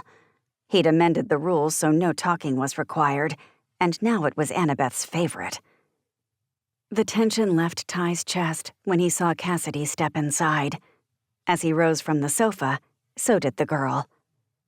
Annabeth's eyes lit up every time she saw Cassidy, and Cassidy's did the same. The two already had quite the bond. Ty sometimes feared what Cassidy's recovery would look like when Annabeth left them one day. As Cassidy walked across the room, Annabeth hurried toward her and threw her arms around Cassidy's waist. A smile spread across Cassidy's face, and her skin practically glowed as she hugged the girl back. She would be a great mom one day. At the thought, emotion clogged Ty's throat. He prayed Cassidy had that opportunity. They were going through their own little firestorm right now as they tried to handle the news of their infertility. Cassidy reached up and kissed his cheek. Hey, hon, how are you? I'd be better if I didn't keep losing the card games we've been playing. He shot Annabeth a knowing look. The girl smiled. Annabeth was making progress. When they'd found her just under 2 weeks ago, not only was the girl mute, but she'd shown very little emotion. Finally, she was at least nodding and giving nonverbal answers. Ty could only imagine what the girl had been through. He still hoped and prayed that, with time, Annabeth would find her voice again, that she'd be able to tell them the answers they hadn't been able to find on their own, that they'd be able to get her the help she needed. Ty nodded toward the kitchen. I wasn't expecting to see you. Can I get you something to eat or drink? A sandwich sounds good, Cassidy said. Actually, anything sounds good right about now. You didn't get much sleep again last night. Ty wasn't trying to lecture Cassidy, but her doctor had stressed how important it was that she take care of herself, and Cassidy always put others in front of herself. If a case demanded Cassidy's time, then she gave that case her time. Not because she was a workaholic, but because she knew what it was like to need answers, to need closure. She didn't want family and friends of the victims to suffer while not knowing what happened. That trait made her good at her job, but it also might be what ultimately led to her demise. Ty's jaw clenched at the thought. He snapped his attention back to Cassidy as she sat at the breakfast bar. Name what you want and I'll make it for you. Really? She raised her eyebrows. Anything? As long as we have the ingredients, or as long as you can wait until I run to the store to get the ingredients. I'm craving a Philly cheesesteak, she said. Craving? That isn't a word you use very often. I don't know why, she said, but a nice crusty hoagie roll with tender beef and gooey cheese is all I've been thinking about. I'll see what I can put together for you. Ty knew he had some steak he could slice thin, along with some peppers and onions. He'd do his best to make a sandwich that would make Cassidy proud. Annabeth climbed up beside her, and Cassidy put an arm around her. The sight of the two of them together warmed his heart. But Ty also sensed that Cassidy had something she wanted to talk to him about. She tried to be careful not to talk shop too much in front of the girl. Annabeth didn't need to hear about everything going on here. "Annabeth, can you go look in the upstairs room and see if you can find Cujo's ball?" Ty asked, as he pulled out some ingredients. "I think he's ready to play a game of fetch." The girl nodded, pulled away from Cassidy, and trotted toward the steps. In some ways, Annabeth seemed so carefree and happy. Then, in other ways, she seemed haunted. The contrast was jarring. "What's going on?" Ty turned toward Cassidy, knowing they didn't have a lot of time. Cassidy lowered her voice. "The FBI is taking over the case." Ty flinched. "What?" She filled him in on today's events. "National security?"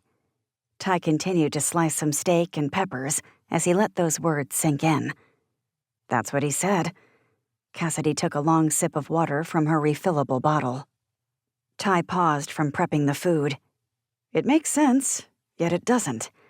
Does this have something to do with the governor?" Cassidy's eyebrows flickered upward.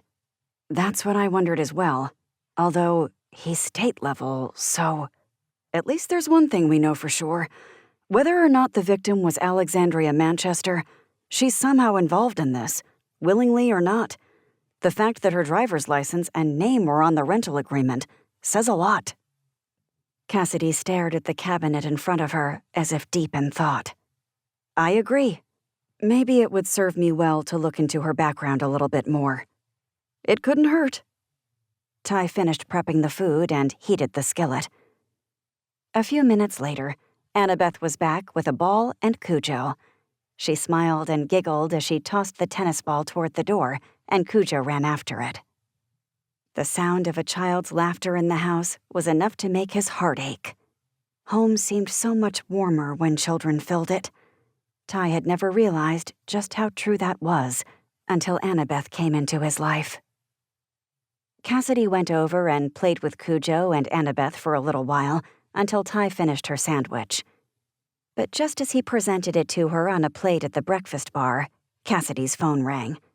Her eyes lit with a subtle grin when she looked at the screen. "I know that look," Ty said. "You're up to something." "I'll explain in a minute." She hit a button on her phone and brought it to her ear. Ty couldn't wait to hear what was going on. Chapter 11. "They're here," Lisa Dillinger whispered over the phone line. "Just like you thought they might be." Cassidy tried to ignore the surge of satisfaction she felt. "How many are there?" "3. That was the whole group. At least, it was all Cassidy had seen. "I seated them near the drink station, and I plan on spending a lot of time there doing refills," Lisa continued, speaking in low tones. "I thought you'd want to know." Cassidy straightened, things suddenly seeming a little brighter. "You did great, Lisa. I'll come by in a little while." "Sounds good. In the meantime, I'll keep my ears open." As Cassidy ended the call, she saw Ty staring at her, curiosity dancing in his eyes. "What was that about?" Ty leaned with his palms against the counter. Cassidy plucked a chip from the pile on the plate Ty had set in front of her, but she didn't take a bite. There aren't a ton of restaurants open here on the island at this time of year, but Lisa's is one of them. Ty crossed his arms. "So, you figured that the FBI agents might go there for lunch?" Cassidy crunched down on the chip and swallowed before nodding. "Out of the 3 of them, at least one probably considers himself a foodie, and foodies like Lisa's." Stereotyping? Yes. But Cassidy had been around enough feds to know their type and be able to peg them more often than not. Today, that had paid off. Lisa Dillinger owned the Crazy Chefette, a restaurant known for its unique food combinations. It was popular among people looking for food experiences or who liked to try different taste fusions. "So, now you have Lisa doing your dirty work." Ty tilted his head as he waited for Cassidy's response. "Dirty work is a bit of an overstatement, don't you think?" Cassidy cast him a skeptical glance. "But I did ask Lisa to keep her ears open. You know how people like to get chatty in there. Food does that to people." "Yes, they do like to get chatty," Ty winked. "Brilliant plan, honey. Just brilliant." Cassidy grinned. "I try. Now, I'm going to eat my sandwich. Then I need to get to the crazy chefette before I miss anything important." His smile faded. "You do that. But watch your step. Until we know what's going on, everybody needs to be on guard. And we trust no one." His gaze trailed to Annabeth. Cassidy glanced at the girl also. She was distracted playing tug-of-war with Cujo. But Ty's warning pulsed with each of Cassidy's heartbeats. Cassidy wasn't the only one who needed to be careful. So did Ty and Annabeth. It was anyone's guess at this point what was going on. But if Alexandria Manchester was involved, then there was a good chance that Annabeth was also involved. Cassidy took the last bite of her sandwich and wiped her mouth. "This was delicious, but I need to go be nosy." Ty kissed her cheek. "Find some answers. If anyone can figure this out, you can." Cassidy stepped inside the crazy chefette and paused a moment as the aroma of fried chicken and sautéed garlic surrounded her. It was a good thing she'd just eaten, because the scents teased her taste buds and made her salivate. A moment later, she spotted the FBI agents in the corner booth and strode toward them. She paused at the front of their table. "Fancy seeing you here." As Special Agent Watkins looked up at her, something flickered in his gaze. Was that displeasure? The man wasn't happy to see her. "Small island," he shrugged. "Not many places where we can eat." "Well, you chose wisely." Cassidy kept her voice friendly. "I hope you got the grilled cheese with peaches. It's a favorite around here." "Maybe another time." Watkins nodded at his plate. "I decided to get the crab cake instead." "Another good choice." Cassidy stepped back. "I'll let you all enjoy your food. And, like I said earlier, you let me know if you need anything while you're in town." "Of course." But Watkins' words sounded stiff and unconvincing. Cassidy wandered to an empty table on the other side of the restaurant. She wanted to go straight to the back and pepper Lisa with questions, but she knew that might make these guys scrutinize her friend. She didn't want that. So she would order some lemonade, probably lemonade with jalapeno, another one of Lisa's specialties. And then Cassidy would wait for these guys to leave. Based on what she'd seen of their plates, they were finishing up their meals already. When she went back to the station, Cassidy needed to look into Alexandria Manchester's background more. There might not be anything there. This might all be a waste of time, but she had to know for certain. As she watched everyone around her, a man stepped inside, someone she'd never seen before. The man with the salt and pepper beard didn't stop and wait to be seated.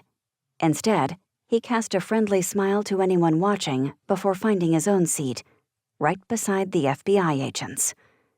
Without a hint of self-consciousness, he picked up the menu and began browsing it. Cassidy tried to read the logo on his shirt. The man appeared to be a salesman, maybe replacement windows. Watkins glanced behind him and scowled, obviously not liking the lack of privacy. Finally, the FBI agents dropped some cash onto the table and stood. Watkins glanced back at Cassidy as if confirming she was still there. He offered another cordial nod before heading with his crew to the door. Cassidy waited until their SUV had pulled away before she rose. She wasted no time in finding Lisa. She hoped her friend might have overheard something, and she felt absolutely no shame in her eavesdropping plot. Chapter 12. The feds were a little tight-lipped. Lisa bounced her baby girl, Julia, on her hip as she and Cassidy stood in the kitchen speaking in low tones. In the distance, one of Lisa's sous chefs whistled a tune as he prepared some vegetables. Cassidy gently ran her thumb over Julia's soft arm before turning her attention back to Lisa. She couldn't allow herself to lose her focus right now, and Julia was an easy distraction. The girl's chubby thighs were positively adorable. Cassidy looked at Lisa, forcing herself not to look at the baby in her friend's arms. "So you didn't hear anything?" Satisfaction gleamed in Lisa's eyes. "I didn't say that." Cassidy leaned against the counter. She couldn't wait to hear what her friend had to tell her. "Just as you said, they were talking shop," Lisa started. "They spoke quietly, but I made out a few snippets of their conversation. They kept saying the name Sandra. Does that mean anything to you?" "Sandra?" Cassidy shook her head. "No, it doesn't ring any bells." "They said something about Sandra taking off and how they'd pinged her cell phone." Lisa shrugged. "I know it's not much, but I hope that might help you some." "No, that's great. I don't know exactly where that information will lead, but at least I have a vague idea of what they were talking about." Maybe this crime scene didn't have anything to do with Alexandria Manchester at all. But how exactly was Cassidy going to figure out who Sandra was? Without a last name, it would be nearly impossible. What was the governor's wife's name again? Cassidy thought it was Shirley. So they weren't talking about the governor. Cassidy would double-check to make sure that nobody else in Hollick's family or on his staff had that name. It could be a possibility. Cassidy shook her head as the mystery continued to deepen. She was going to get to the bottom of things if it was the last thing she did. First up on her list, look into Alexandria's background. Next, figure out who Sandra was. Cassidy leaned back in her desk chair and rubbed her eyes. She'd been staring at the computer screen for the past 2 hours, trying to learn everything she could about Alexandria Manchester. Most of what she'd discovered had been exemplary. The woman was married to a doctor, involved in the community, had her own successful career as a paralegal.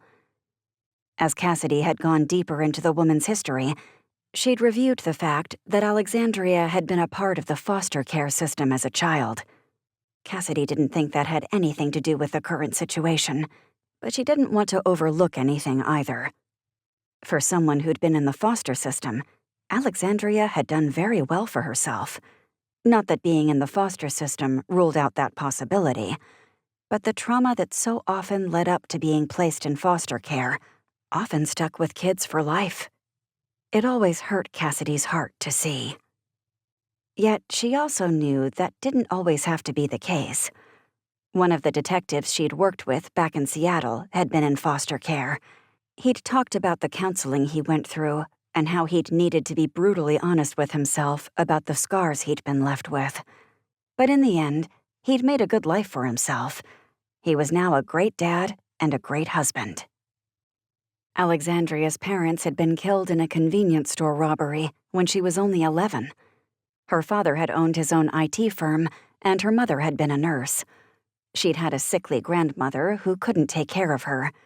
Because of that, she'd been placed in foster care. Just as Cassidy stood to get herself a cup of coffee, someone knocked at the door. Paige. "Chief, I wanted to tell you this in person," Paige said. "We just got a call from Florence, one of the housekeepers with Dream Beach Vacation. She said someone broke into her home and assaulted her." Cassidy's lungs froze. Assaulted her? "A man burst inside her home to steal some jewelry, and he got rough with her. She's okay, but shaken." Cassidy let that sink in before shaking her head, trying to get her thoughts straight. Wait, is this the same Florence that was cleaning the house yesterday where the blood was found? Paige's gaze met Cassidy's. "The one and only." Chapter 13. Cassidy sat with Florence at the woman's dining room table. Florence was a trembling mess. Cassidy had gotten her some water and now waited for her to calm down some so she could tell Cassidy exactly what happened. Florence Abram was in her 50s, with a round face and short hair that didn't necessarily flatter her features. She wore an oversized blouse and light blue jeans. Her cheeks, which always seemed rosy, were now red and splotchy with tears.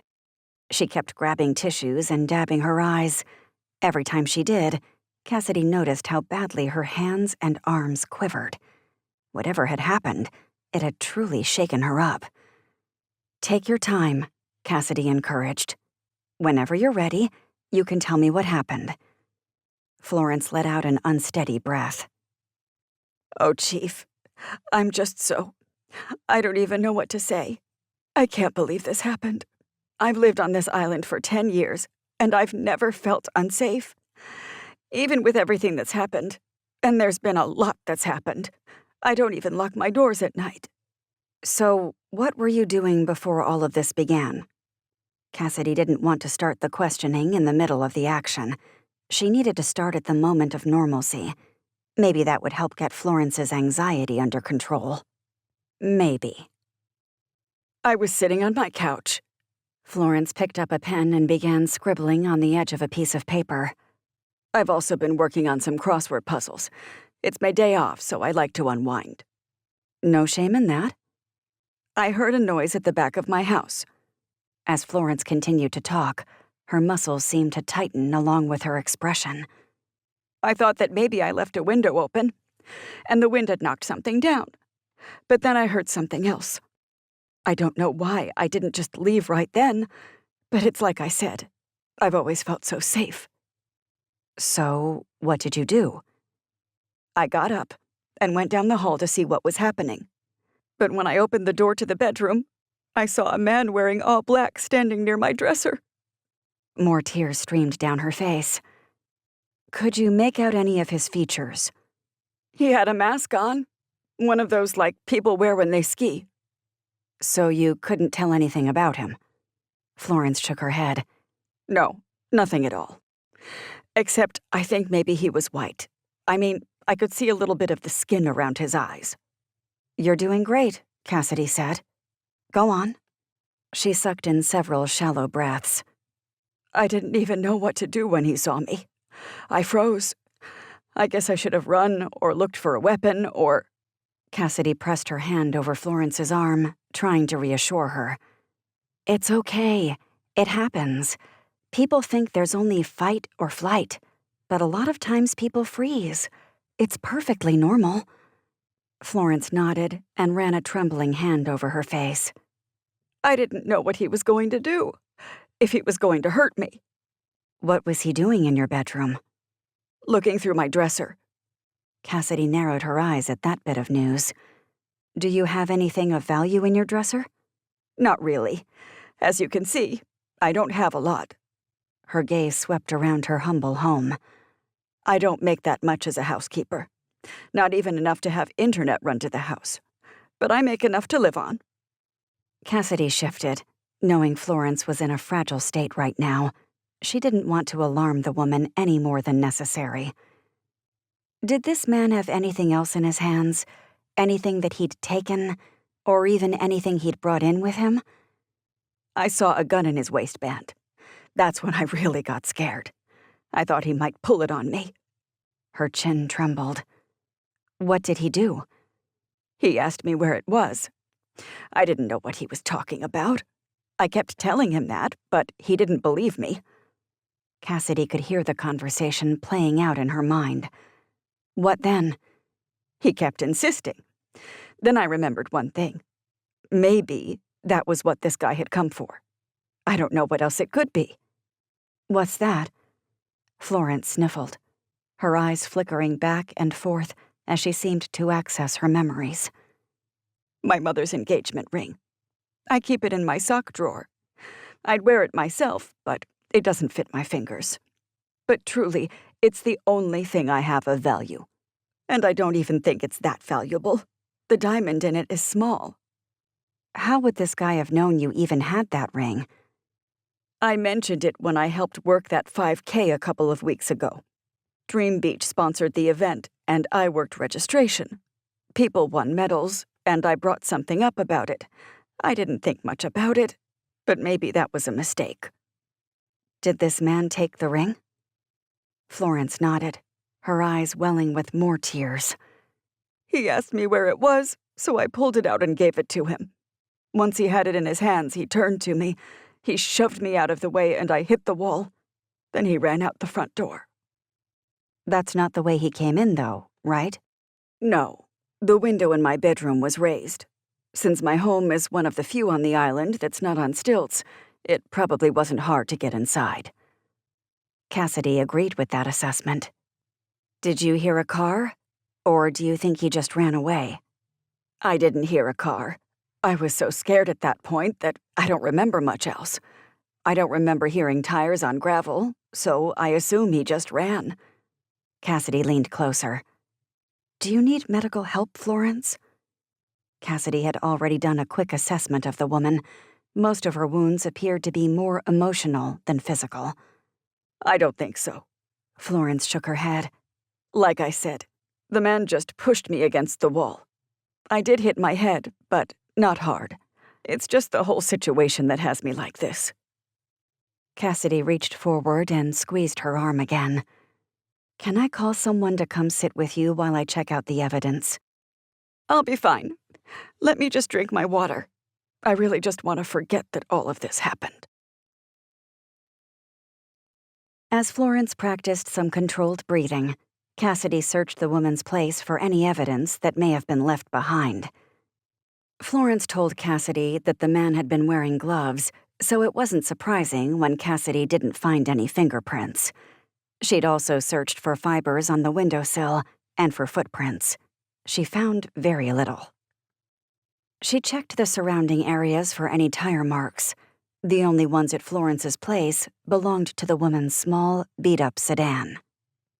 Cassidy ventured into the area surrounding Florence's home and found a small tire print near the woods. She documented that as well, knowing it was a possibility that someone had parked there and then quickly escaped. She'd match it against the prints they'd collected. Cassidy paused as she stepped back inside Florence's house, taking a deep breath as Florence worked on a crossword puzzle at the table. Cassidy's thoughts raced. Florence had been one of the people who'd first arrived at the bloody crime scene a couple of days ago. But even if these two crimes were connected, why would someone come to Florence's? Had she seen something before Cassidy had arrived? Was there more to Florence's story? Cassidy couldn't be certain. 2 hours after the incident, Cassidy was done. Again, Cassidy volunteered to call someone for Florence, but her offer was refused. Florence was still shaken, but she insisted she wanted to be alone. With one more glance at Florence, Cassidy departed. As she stepped outside, she checked her watch and saw it was already after dinner time. Though part of her wanted to keep working, Cassidy knew the best thing she could do was to get home. She hadn't slept well last night, and she needed to rest in order to give her best to this case. And because that's what the doctor had told her she needed to do. As she paused near her SUV, Cassidy's hand went to her stomach. She used to imagine her hand resting there because a baby was growing inside, but her doctor had all but dashed their hopes during her last visit. Now she and Ty had some decisions to make, and now these new crimes had popped up, along with that threat someone had sent her. We know who you are. Cassidy still wasn't sure what that was about, but eventually, she and Ty needed to figure things out. With that thought in mind, she decided to stop back at the station, drop off the evidence she'd collected, and then get home to spend some time with Ty and Annabeth. Chapter 14. Ty, Cassidy, and Annabeth ate a late dinner together, some spaghetti with a salad and garlic bread, before playing another game of Uno. At 8 o'clock, Annabeth went to bed, giving Ty and Cassidy the chance to speak privately. Ty treasured any time the two of them had alone, especially in circumstances like these. After Cassidy double-checked the front door, she picked up a paper from the nearby table and looked at it. "What's this?" Ty strode closer and shrugged. "Some guy came by selling replacement windows the other day." "Door-to-door solicitor? They don't usually come here." "That's what I said, but I guess everyone is trying to make a living." Was this guy suspicious? Ty figured Cassidy might ask something like that. Not really. He seemed unassuming enough. That's good to know, at least. She deposited the brochure back on the table before hitting the lights. Ty and Cassidy escaped to their bedroom and closed the door. Ty listened as Cassidy updated him about everything that had happened since they'd last spoken. Worry continued to knot in Ty's chest. I can't stop thinking about that phone call. Ty stood near the window, unable to sit and relax. The one where someone said, "We know who you are."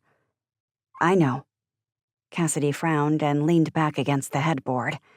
I keep thinking about that as well. I'm not sure what that's about. Have you felt anybody watching you? Ty asked. Or any inklings that you're being followed? Cassidy thought about his question before shaking her head. Not really. One of the men I questioned, someone staying in a house near Secret Escape, was watching me from his window, but that's not entirely unusual after a situation like this. I think he was just being nosy. Ty rubbed his jaw. That might be true, but he still didn't like it. Cassidy pulled her legs toward her chest, the picture of beautiful, as the moonlight streamed through the window and illuminated her blonde hair. But she wasn't just beautiful on the outside. Ty admired her on so many levels. Cassidy cleared her throat. We never talked about what we wanted to do. Ty knew what she was getting at. He could hear the strain in Cassidy's voice. In vitro fertilization. It wasn't something that Ty ever thought he'd have to consider, but there were so many variables to contemplate about this treatment. Health, time, money, the future. Some might even question the ethics of it. I know it's a lot of money, Cassidy said, as if reading his mind. He turned toward her, wanting to let her know he cared about every aspect of her well-being. That was his main concern. I'm worried that it would be a lot of stress on you. She nodded, almost sadly. I know. And there's never going to be a great time for the treatments. We would have to go to Raleigh to see the doctors for this. That's going to mean taking time off work. I thought about that too. He reached across the bed and grabbed her hand. You know that every time you leave this island, it puts you at risk. Cassidy's head hung a little lower before she raised her gaze to meet his. There's a lot of risk. The question is the risk worth the reward? Cassidy's doctor had told her that her ovaries weren't producing enough eggs, and they'd probably not be able to get pregnant on their own. Ty knew that more than anything, Cassidy wanted a baby of her own, and he wanted to give that to her. In fact, even though the issue wasn't on his end, part of him still felt like a failure in some way. He knew the logic didn't make sense, but that didn't stop him from feeling the way he did. His job was supposed to be to protect her. Even though Cassidy could defend herself, Ty's instincts were to put himself between Cassidy and harm. Yet this was a situation he couldn't fix. Cassidy let out a long breath and played with a strand of hair. I guess the truth is, I still don't know. I wish I did. I wish the solutions were easy and the answers were clear. They're not. Ty squeezed her hand again. We still have time. But even as he said the words, the threat floated through his mind again. We know who you are. If the wrong person discovered Cassidy's true identity, then nothing would be okay. Bringing a child into a situation like that would only be foolish. In fact, if they had a baby, then one day that very child could be in the exact same situation as Annabeth was in right now. People with vile, hardened hearts could want to use that child to teach Cassidy a lesson. Ty also. He'd made a lot of enemies in his time as a Navy SEAL. Ty's jaw clenched at that thought. He wanted to fix this. But how? Because there didn't seem to be a solution that would keep everyone safe. When Cassidy arrived at the office the next morning, 2 men wearing suits waited outside the station. They weren't with the FBI. In fact, she'd never seen these people before. But with their designer suits and shiny shoes, the men looked completely out of place on the island.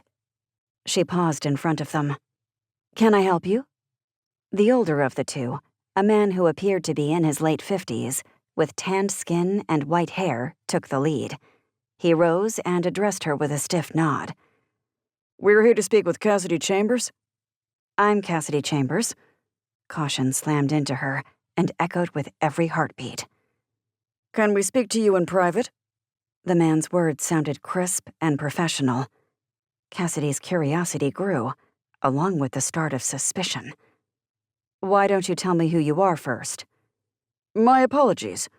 The man's lips flickered down in a quick frown. "My name is Will Pender, and this is Timothy Gilbert.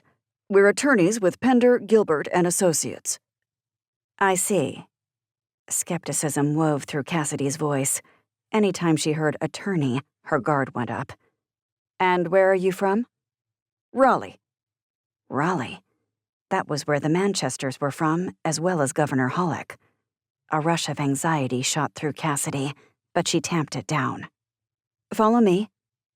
She led the two into the station and turned to them as they stepped inside.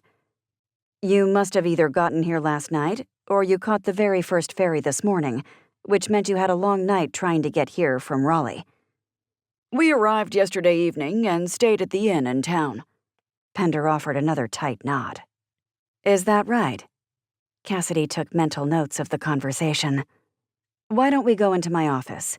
I'd offer you some coffee, but I haven't had time to brew any yet." "We'll be fine," Pender said. These two guys were uptight. They hadn't cracked a smile since she met them. Cassidy's curiosity continued to grow. She directed them to the seats across from her desk before taking her place on the other side. "Now, what can I help you with?" Pender reached into his leather briefcase and pulled out some papers. "We're here pertaining to Annabeth Manchester." Cassidy's breath caught, though she tried to keep her expression placid. "What about her?"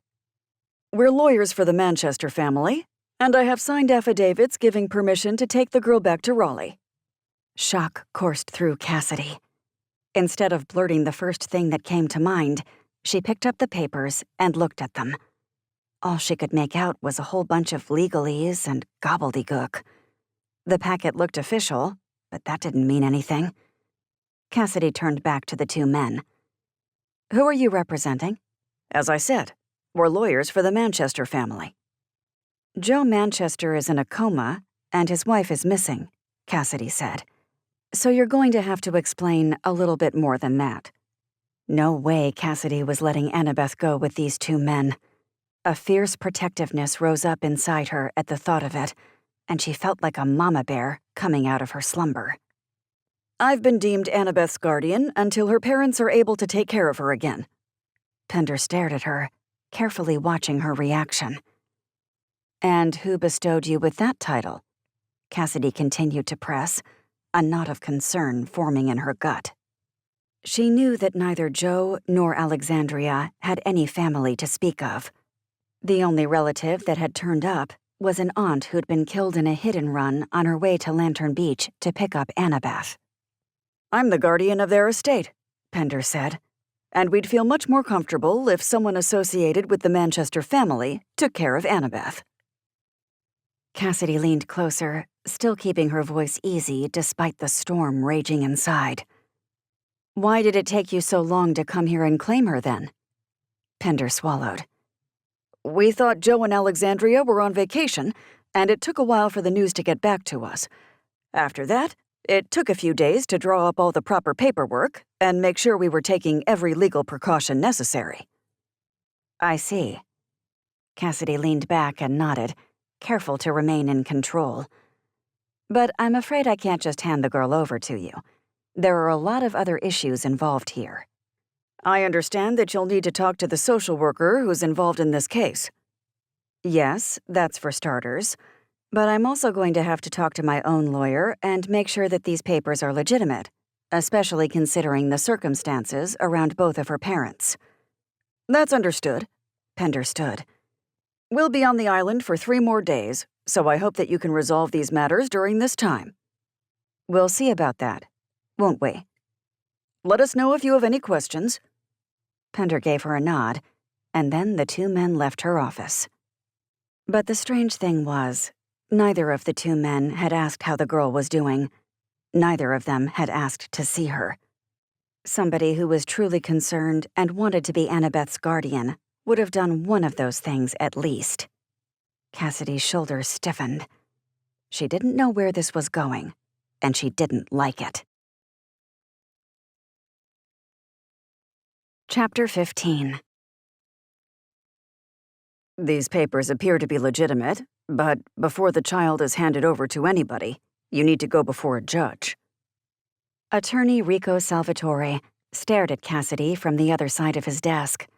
The man had been quite the legal shark back in his day, but he'd given all that up to move to Lantern Beach and set up a small private practice. He was in his 60s and wiry thin, but his actions and his mind were sharp. That's what I thought too.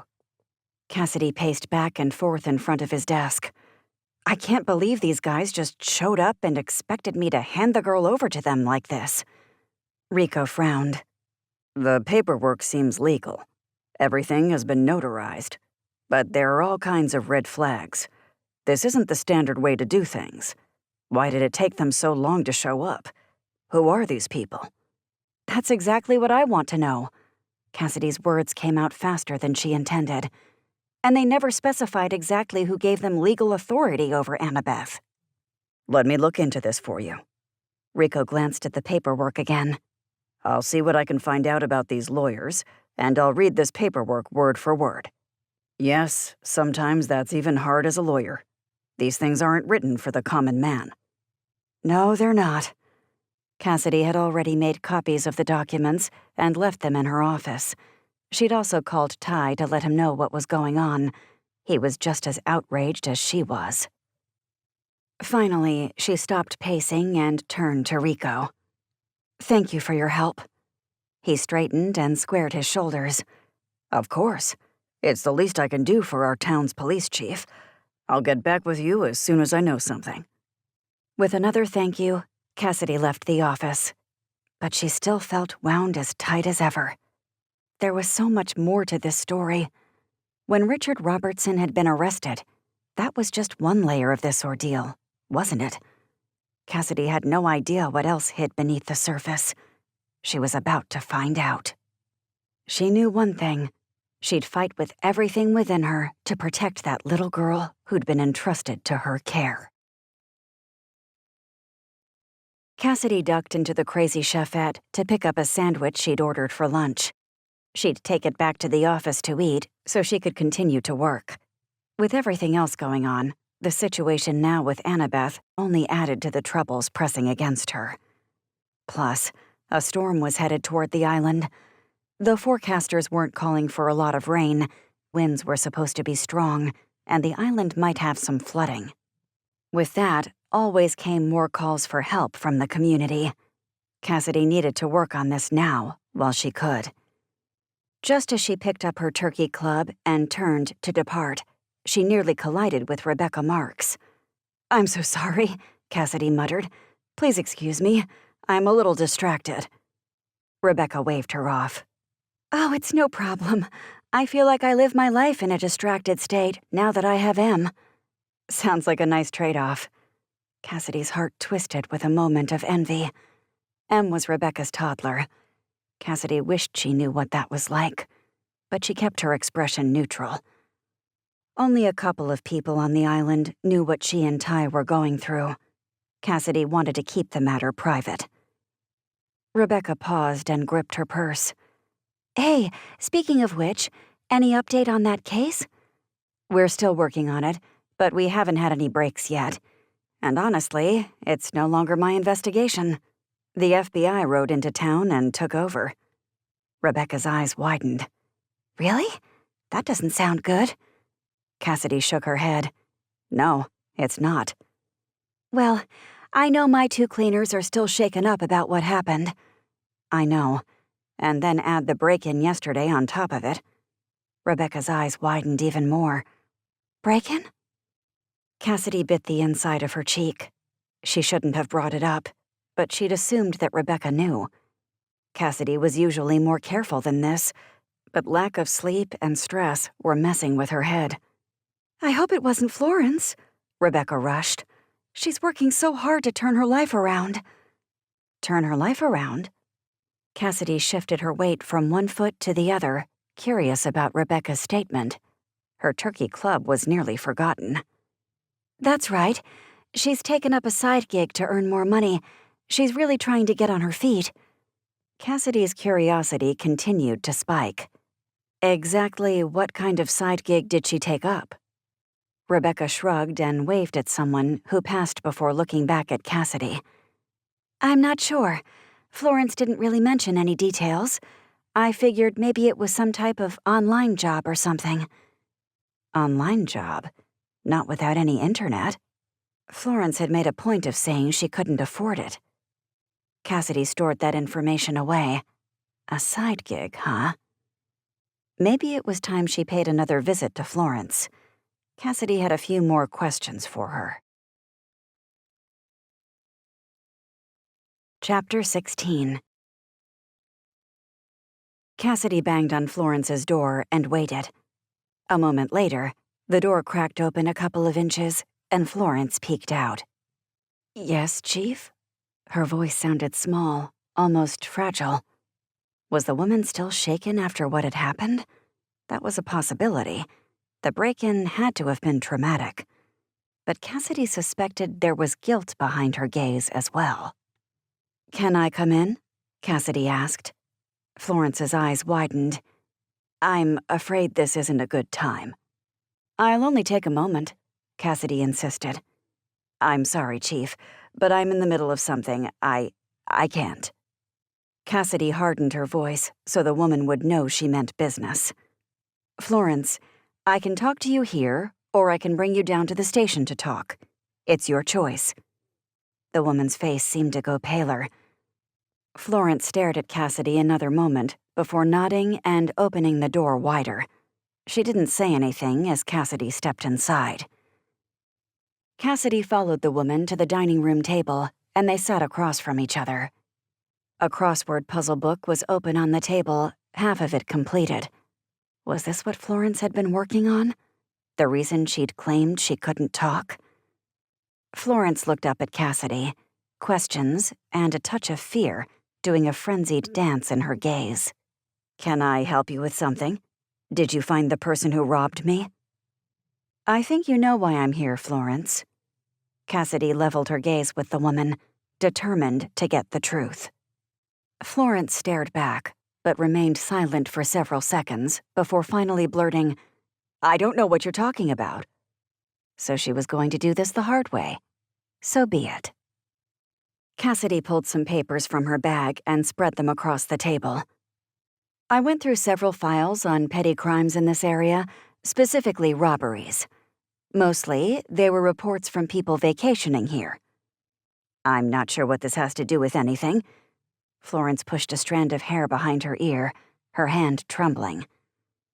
On each occasion, these vacationers went out as a family to the beach or to eat, leaving their house. When these families came back, they discovered something was missing from their rental. Usually it was jewelry, sometimes electronics, other times cash. I heard about that. That's terrible. I can't believe how low some people sink, Florence said in a near whisper. Cassidy's back muscles tightened as the conversation veered into even more uncomfortable territory. But she couldn't back off from this, no matter how awkward it got. I thought maybe it was a druggie in the area trying to get money for another hit. In fact, we were never able to track down the person responsible. That's too bad. A touch of optimism remained in the woman's eyes. Cassidy leaned closer, ready to make her case. Then I cross-referenced these homes to the rental agencies they were associated with.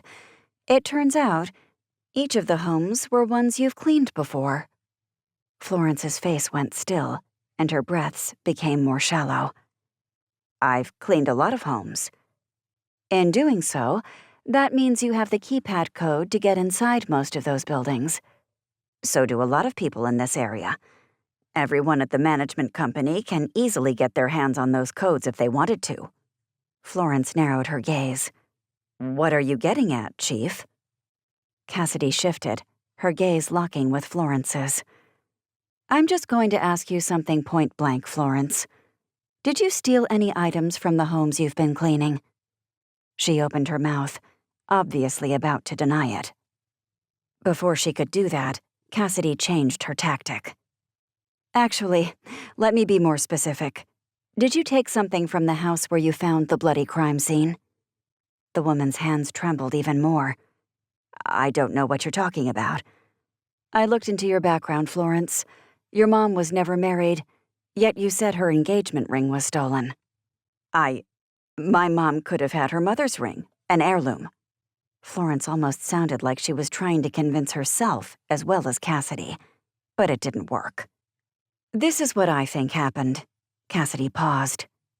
I think when you were in that house, you took something that didn't belong to you. Probably a ring, based on your cover story.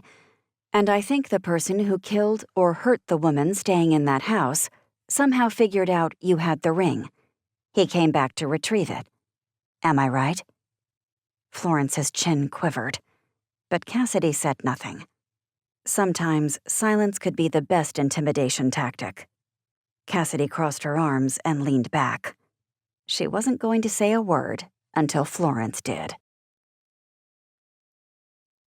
Cassidy continued to wait, even as the seconds slowly, painfully ticked past. As Florence grew more and more apprehensive, sweat covered her fair complexion, and her eyes continued to twitch. A moment later, the woman burst into tears and buried her face in her hands. Yes, I did it, okay? A sob escaped. I don't even know why I did it. I just can't stand seeing these people who have all this money to burn coming here and having such a good time. Why is that so hard for you? Cassidy needed to understand what Florence was thinking. Using her sleeve, Florence wiped her eyes and looked up. I hurt my back a few years ago, but I'm not skilled enough to do anything except clean houses. I don't have any extra money. Yet other people don't even think anything about dropping thousands on a vacation. So you resent them. Why don't you find a new job? Like I said, I have no skills. I'd give this job up, but then I'd have no place to live and nothing to eat. Life seems so unfair. Compassion panged inside her, but that still didn't excuse what Florence had done. It might be unfair, but that doesn't give you the right to steal other people's belongings. Florence swung her head back and forth, her shoulders slumped as if she struggled to hold back a sob. I know. You're right. The first time I stole something, I didn't sleep for a week. I kept waiting for you to knock on my door and arrest me. But that never happened. No. So then I started getting a little braver. So I did it again. It was so easy, really. And the money, I thought I was going to lose this place. Florence glanced around. Then I'd be out in the street. They already have so much. It seemed harmless. Now that Florence had admitted that, Cassidy had more questions for her. We can talk about those other crimes a little bit later. Right now, I need to know what happened at Secret Escape. Florence's gaze darted back and forth as she mentally considered her options. Finally, she shrugged. The woman who was staying there. I saw her when she came into the management company to check in.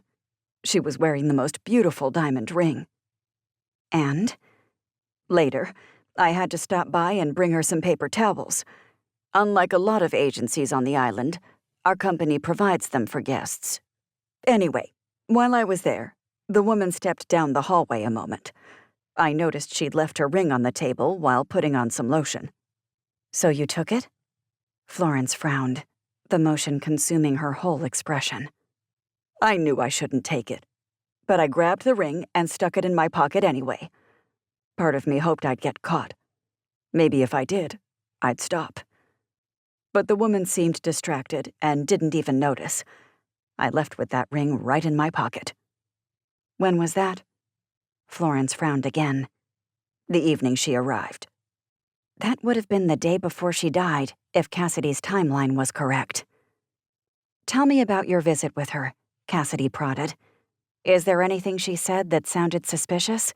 Or did she act strangely?" Florence thought about it before letting out a long, resigned sigh. "She seemed jumpy.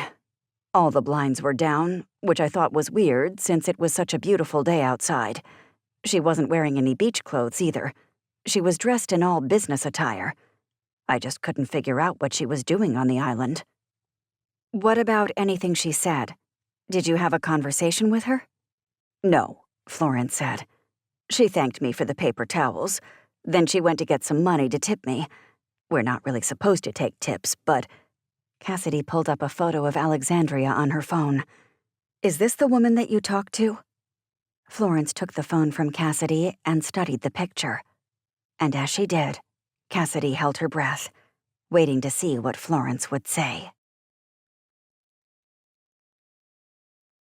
Chapter 17. I don't know." Disappointment filled Cassidy. "Are you sure? Look again." Florence stared at the photo another moment before adamantly shaking her head back and forth.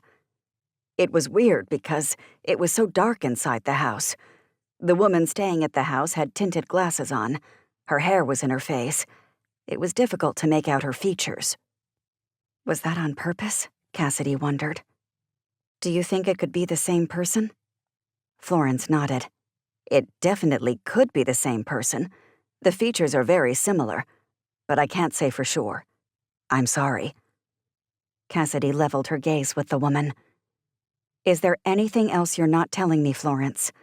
It's better that you just lay it all out there now." She remained silent for a moment before shaking her head. "No, that's it. I mean, she kind of seemed nervous. She kept looking at her phone, but I wasn't there long enough to see anything else." "You're sure?" Florence nodded. "I promise. I'll never steal again. Am I going to spend the rest of my life in jail?" Cassidy pressed her lips together. This woman had admitted to stealing. Cassidy couldn't simply leave her here without any repercussions. It would be a bad example to set for the rest of the island when they found out, and they would find out. That was how small towns worked. "I'm going to need to take you in," Cassidy said. Florence burst into sobs again, throwing herself over the table as tears racked her body. "I don't want to go to jail." "Florence," Cassidy kept her voice calm. "I didn't say you were going to jail, but I do need to take you down to the station because we will press charges against you. That's how the law works, and that's what I'm obligated to do." "I have no money. People like me, we stay in jail for a long time." "I have somebody I might be able to connect you with who can help," Cassidy said. "We don't have to make a big show of it. I won't even handcuff you if you promise to behave." Florence slowly sat up, as if resigned to the fact of what was about to happen. She stood and wiped the tears from her eyes. A moment later, she nodded. "Okay, let's go." Cassidy took her arm and led her to the police car. At this point, Cassidy almost didn't even care about those robberies. What she cared about was that another puzzle piece had fallen into place. But she still had a lot more pieces to go before she got the complete picture. Cassidy's thoughts raced as she headed down the road until Florence's voice cut into the silence. "There's one other thing I just thought of," the woman said. Cassidy glanced in the rearview mirror. "What's that?" "The diamond ring. I don't know much about diamonds, but I would guess it to be at least a carat. It was beautiful." Usually, people with rings like that didn't just take them off and walk away and forget about them. Cassidy made a mental note to check a photo of Alexandria to see what her engagement ring looked like. Was there anything else distinguishing about it? There was one thing that I thought was interesting. Cassidy looked in the rearview mirror again, trying to read Florence's expression. The woman kept wavering between bursting into tears and pulling herself together. The pattern seemed to repeat every 5 minutes. Honestly, Cassidy felt sorry for the woman. She'd already given her a box of tissues. Now crumpled, moist Kleenexes were scattered across her back seat. There was a name engraved inside the ring. Cassidy's breath caught, and she gripped the steering wheel more firmly. What name? This is what I thought was weird, because the name that was engraved inside was Sandra. Cassidy's heart continued to thrum in her ears. Sandra. The same name that the FBI agents had thrown out. It couldn't be a coincidence.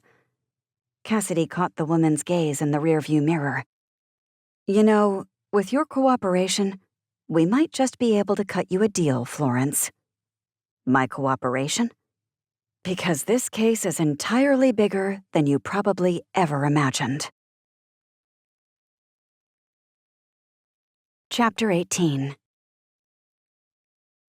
10 minutes after Cassidy called, Special Agent Watkins and his 2 wingmen showed up at the station, almost as if they had been waiting for her. Cassidy hadn't been able to get any additional information out of them about the investigation, but they did let her listen in on their interrogation with Florence. Unfortunately, no new information had been yielded. The good news, however, was that these guys seemed extremely interested in that ring and in the name Sandra. There was obviously something else going on here. Cassidy just needed to figure out who this Sandra woman was. Cassidy had already cross-referenced the name with some of the governor's family, friends, and staff. She hadn't found any matches. She'd also checked that name with the friends list on Alexandria's social media pages, but that hadn't turned up anything either. Rico had come to the station to act as Florence's representation. The woman would be held until her arraignment. In the middle of everything, Ty had called and asked Cassidy to meet him at the Blackout headquarters. Cassidy gripped the phone, trying unsuccessfully to read his tone. If he was asking this in the middle of her investigation, he had a good reason for it. Sure, I can do that. Is everything okay? It's fine. I'll explain when you get here. Cassidy's curiosity piqued. What was so urgent that she needed to stop what she was doing to go down there? She knew Ty well enough to know he wouldn't ask unless it was important. She left Florence in Bradshaw's care at the station before jumping in her SUV and heading down the road. As she did, her phone rang. She glanced at the number that appeared on the screen on her dash.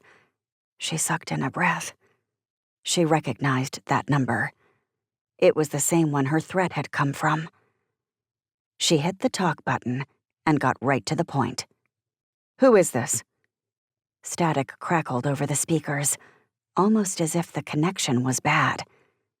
Instructions are coming, a gravelly voice finally said. What kind of instructions? Cassidy tensed as she waited for the man's answer. You'll see. You'll see. As before, the line went dead, but Cassidy's blood had gone ice cold. She didn't want to see. She just wanted this person to go away. Ty and Annabeth met Cassidy at the front door of the main building at the Blackout headquarters. Cassidy drew on every bit of her inner strength as she plastered on a smile. She didn't want to concern Annabeth. Instead, she leaned toward the girl and ran a hand over the top of her head. "How are you doing today, sweetie?" she murmured. Annabeth smiled in return. The girl had come so far even in this short amount of time, but Cassidy knew she still had a long way to go. Cassidy looked up, and her gaze met Ty's. She was still curious as to why he'd asked her to come. Ty took Cassidy's arm with one hand and slipped his other hand on Annabeth's back as he led them down the hallway. "The guys are going to let us use the conference room." Conference room? What was going on here? Did this have to do with those lawyers who'd come to claim legal guardianship of Annabeth? A bad feeling brewed in her stomach. As they walked into the administrative area, Bethany waited there, along with her 3-year-old daughter, Ada. Bethany was married to Griff, another Blackout member. Annabeth and Ada had quickly bonded, and the two got together every chance they could. As the two girls disappeared into another room to play with a kitchen set, Cassidy turned to Ty. She didn't bother to hide the questions in her eyes. "What's going on?" she murmured. "I'm sorry I couldn't share very many details, but there's someone I want you to meet. This wasn't a decision that I wanted to make on my own, so that's why I asked you to come." Before he could explain any more, two women walked in the door. Cassidy knew one of them, Elise Locke. She was a psychologist and married to Colton, the man who headed up Blackout with Ty. But she didn't recognize the woman beside her. The woman had bright brown eyes, a wide smile, long brown hair, and a figure so petite she almost looked like a teenager. "Cassidy," Elise smiled warmly. "I'm glad you were able to make it. This is my friend Samantha." Everyone calls me Sammy. The woman extended her arm and offered a surprisingly hearty handshake for such a petite woman. "Police Chief Cassidy Chambers." Even though Cassidy trusted Elise's judgment, this meeting still made her feel cautious, especially in light of the lawyers who'd shown up today. "Sammy and I go way back," Elise continued to explain. "We were actually in college together, all the way from grad school until we got our doctorates. Sammy called a couple of days ago and asked if she could come visit for a while." Sammy shrugged. I can't exactly do the very thing I tell the people I'm counseling not to do, and that would be letting my life get off balance. I didn't take any vacations last year, and I have 6 weeks saved up to take this year. Why not do it here on this beautiful island with one of my best friends? Cassidy still wasn't sure where this was going, even though the woman seemed pleasant enough. Elise's expression turned more serious. "Sammy has an extensive background in child psychology, and she's even done some work for several police departments. I know you've been having some trouble getting the county child psychologist over here." "I have," Cassidy said. Things were beginning to make more sense. Elise lowered her voice. "I hope I'm not overstepping, but I talked to Sammy about it, and she said she'd be more than happy to talk to you and Annabeth and see if she can offer anything to help with her recovery." "You wouldn't mind doing that?" Cassidy turned towards Sammy. "I know you said you're here on vacation." Sammy shrugged. Honestly, I have trouble not working because I absolutely love my job. It doesn't even feel like work sometimes. That's how much I enjoy what I do. In some ways, Cassidy understood that. If Elise trusted this woman, Cassidy knew that she could also. Elise had proven herself to be nothing less than exemplary. "Okay then," Cassidy said, after getting an approving nod from Ty. "When should we set something up?" Elise and Ty exchanged a glance. I can do it now. Sammy shrugged, making it clear she wasn't putting pressure on anyone. Ty turned to Cassidy. "With everything that happened today, I figured there was no time to waste." Cassidy remembered the lawyers who'd shown up, wanting to take Annabeth away. That's when she was reminded again of the urgency of the situation. She looked at Sammy and nodded. "Just let me know what you need." Chapter 19. Ty stood beside Cassidy at the back of the room as Sammy sat cross-legged on the floor in front of Annabeth. The woman was certainly friendly enough. Her eyes were warm, and she had a wide smile that put people at ease. Plus, her small size wasn't intimidating, which probably won her points with the kids she spoke with. Annabeth didn't seem to mind the woman, even though he'd seen a spark of caution in her gaze. Sammy talked to the girl as they played with some blocks together. Some paper and crayons rested on the floor beside Sammy. Maybe Annabeth could draw something that would shine more light on what had happened to her. "I got another phone call from that same number." Cassidy said the words so quietly, Ty wasn't sure he understood her. "What?" Cassidy continued to stare at Annabeth and Sammy, her features tight and threaded with tension. "The man on the other end said I needed to wait for instructions." Instructions about what? Ty had a feeling he knew that answer, but he didn't want to acknowledge it. Your guess is as good as mine, but I can only imagine this has something to do with his earlier statement that he knew who I was. The tension he saw on Cassidy seemed to transfer to him. Ty's jaw tightened, and his hands fisted at his side. Someone's playing a game, and I don't like it. Cassidy frowned. Believe me, I don't either. Do you really think someone discovered your real identity? He kept his voice low so nobody would hear. I can't rule out the possibility. We've always known it could happen. Maybe they had, but that didn't make this any easier. Cassidy turned to him, her eyes wide. The vulnerability in their depths caused Ty's heart to lurch. I don't know what to do, Cassidy murmured. It wasn't something Ty heard Cassidy say very often. What Ty wanted was to pull his wife into his arms and let her know that everything would be okay. But he couldn't do that. He didn't know that everything would be okay.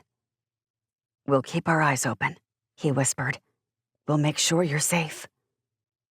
Even if someone doesn't try to hurt me, what if this person does know my real name and they tell the wrong people? Ty's jaw flexed, but he forced himself to loosen it. He didn't want to concern Cassidy even more. We'll cross that bridge when we get there, Ty said. And what about Annabeth? What if these lawyers get their way? What if they're able to take her from us? Cassidy's voice cracked. Did you call Gail? Gail was the social worker with the county who'd handled Annabeth's case.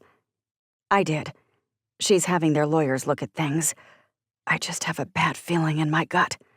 I'm trying not to worry, trying to trust God that he's going to work all of this out. But despite that, I'm still afraid. Ty reached down and laced his fingers through Cassidy's before squeezing. This is a lot, he whispered, but we're going to get through it. Quickly, Cassidy pulled herself together and wiped beneath her eyes. She glanced at Annabeth, and Ty could see her thoughts shift. We can talk more later, she murmured. Right now, I want to see what kind of progress Sammy makes with Annabeth. While Ada and Annabeth went off to play, Sammy approached Ty and Cassidy. She held a paper to her side. Annabeth is a very bright little girl, Sammy said. I was very impressed by her. I agree. Cassidy's gaze wandered over to where the two girls played. I just hate that she's going through this. A lot of times, traumatic mutism happens when someone is unable to fully process a traumatic event, Sammy said. The good news is that she doesn't seem depressed or withdrawn. If that was the case, I'd be more concerned. It would be labeled post-traumatic mutism, and then Annabeth would definitely need to be examined by a medical doctor. That's good news, at least. Ty crossed his arms as he waited to hear the rest of what she had to say. Tell me, has she spoken at all since you guys found her? Sammy asked. Cassidy and Ty exchanged a glance. Finally, Ty spoke. 2 weeks ago, give or take, there was a confrontation here on the island. Annabeth was supposed to stay inside, to stay away, but she snuck out. She yelled no when she saw what was happening. Sammy narrowed her gaze as she listened. What did she see? Ty released a long, burdened breath. It's hard to say for certain. I don't believe she was able to see her dad. The angle was bad, but she may have seen Cassidy. Someone had a gun and was holding it on Cassidy and Annabeth's father. Sammy let out a long breath before frowning. That's a lot. Cassidy frowned. I agree. It is a lot. I tried to see if Annabeth would repeat some words with me, Sammy continued. At first she showed no interest, but toward the end of our time, her lips twitched. Almost like she wanted to speak, but was afraid to. Afraid because of us? Ty's voice trailed with uncertainty. Sammy quickly shook her head. No, not because she's afraid of you. I believe that she trusts the two of you and is very comfortable with you both. Honestly, once she speaks, she probably fears she'll have to recount the whole horrible ordeal that she went through. It would be like opening a floodgate. Most likely, that's what's causing her to remain in this state. We still have a little bit more time before we become too concerned. What's that in your hands? Cassidy nodded at the paper there. This is one reason that I believe she is comfortable with you two. Sammy lifted the paper to show them. I asked Annabeth to draw a picture of her family. As you can see with the drawing at the top, she scribbled the image of a tall man with dark hair, a woman with short dark hair, and then the girl in the dress is most likely Annabeth. I thought she was going to stop, but she kept going. Cassidy's gaze wandered to the bottom drawing. Clearly, this picture at the bottom is you and Ty. Sammy pointed at the stick figures. She's already begun to think of you like family. Warmth spread through Cassidy's chest. It scared her how quickly she felt like she was bonding with the girl. She had to remind herself that this wasn't permanent. She swallowed hard before asking, "Is that a good thing or a bad thing? We've gone into this knowing that it's not forever. Don't get me wrong, I'd never send Annabeth away. But I know when her father wakes up from his coma—" If he wakes up from his coma, Sammy added with a pointed yet compassionate look. If he wakes up from his coma, and if her mother is found, Annabeth will have no reason not to go back to them, Cassidy finished, trying to hold any sadness from her voice. It's healthy that you have that mindset. Sammy glanced back at the girls. Though attachment is good and often necessary, it can also be hard on all of the parties involved. I would like to spend more time with her in a couple of days, if that's okay with you. Cassidy and Ty glanced at each other. I don't see why not, Cassidy finally said. Great. Sammy glanced at Annabeth one more time. She's one of those girls I just want to help. Even though she doesn't say anything, I can see her personality. I can sense the things that she's holding inside her. I just hope that you have answers for her soon. We all do, Ty said. Believe me, we all do. Just as they wrapped up the conversation, Cassidy's phone rang. It was the state crime lab. She excused herself to answer. Chief Cassidy Chambers? She paced to the corner for privacy. Chief, this is Louisa with the crime lab. I wanted to let you know we have a blood type from the samples that were brought to us from your crime scene. I know this matter is urgent, so I wanted to call you instead of simply emailing you the results. Okay. The blood type is O negative. Since you haven't discovered the victim or the victim's body, I thought this might help you narrow things down. It does, Cassidy said. Thank you for calling to let me know. As Cassidy ended the conversation, she searched her phone for a document she'd saved. A judge had authorized her to access Alexandria's medical records. That meant Cassidy should be able to find the woman's blood type. It took a few minutes to locate the forms she was looking for, but Cassidy finally found the information through her cloud drive. She held her breath as she processed what she was seeing. Alexandra was B positive. That meant that whoever had been involved with the crime that took place inside that beach cottage was not Alexandria. Chapter 20. An hour later, Cassidy knew she had to get back to work. As much as she would like to stay at the Blackout complex with Ty and Annabeth, that wasn't an option right now, considering everything that was going on. Bethany offered to keep Annabeth with Ada so the two girls could have more playtime. That freed up Ty to go to the station with her. Guilt pressed on Cassidy because she knew she was taking him away from his own work. He'd sacrificed so much lately in order to take care of Annabeth, and Cassidy knew the timing wasn't great. Ty and Colton had 4 new members coming to join Blackout soon. Before they arrived, Ty and Colton had a lot of preparations to make. She was thrilled that her husband's vision for this organization was coming to life. He deserved all the good things in this world. She wished she could give all those good things to him. If only it were that easy. Cassidy had grown up in a wealthy family where she'd wanted for nothing. She knew that having everything wasn't the recipe for happiness, no matter how it might seem sometimes. There was a lot more satisfaction found in working for the things you desired. She and Ty walked outside. The sun shone above them, but the wind was gusty today, so much so that it was hard to speak over it. Instead, they waited until they'd climbed into Cassidy's SUV. Before she could put it into drive, Ty's hand covered hers. "Are you okay?" This was finally a place they could talk without worrying about any listening ears. But Cassidy couldn't afford to let her emotions take over right now. If she did, she might not find the strength to do everything needed back at the station. "I just need to check in with Rico and see if he's found out anything," she said. "These guys came from Raleigh and are staying in the area for 3 days. Based on how they acted, they're fully expecting to take Annabeth with them when they leave." Ty's jaw tightened, and he glanced out the window at the fence surrounding the Blackout property. "We can't let that happen." "I know, but if this truly is legal, it's going to be hard to stop the process. Rico said we'll need to go before a judge.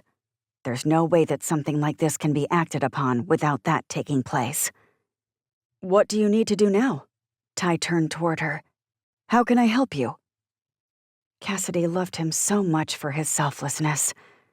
Before coming here, the quality was one she'd rarely encountered. So many in today's society only looked out for themselves.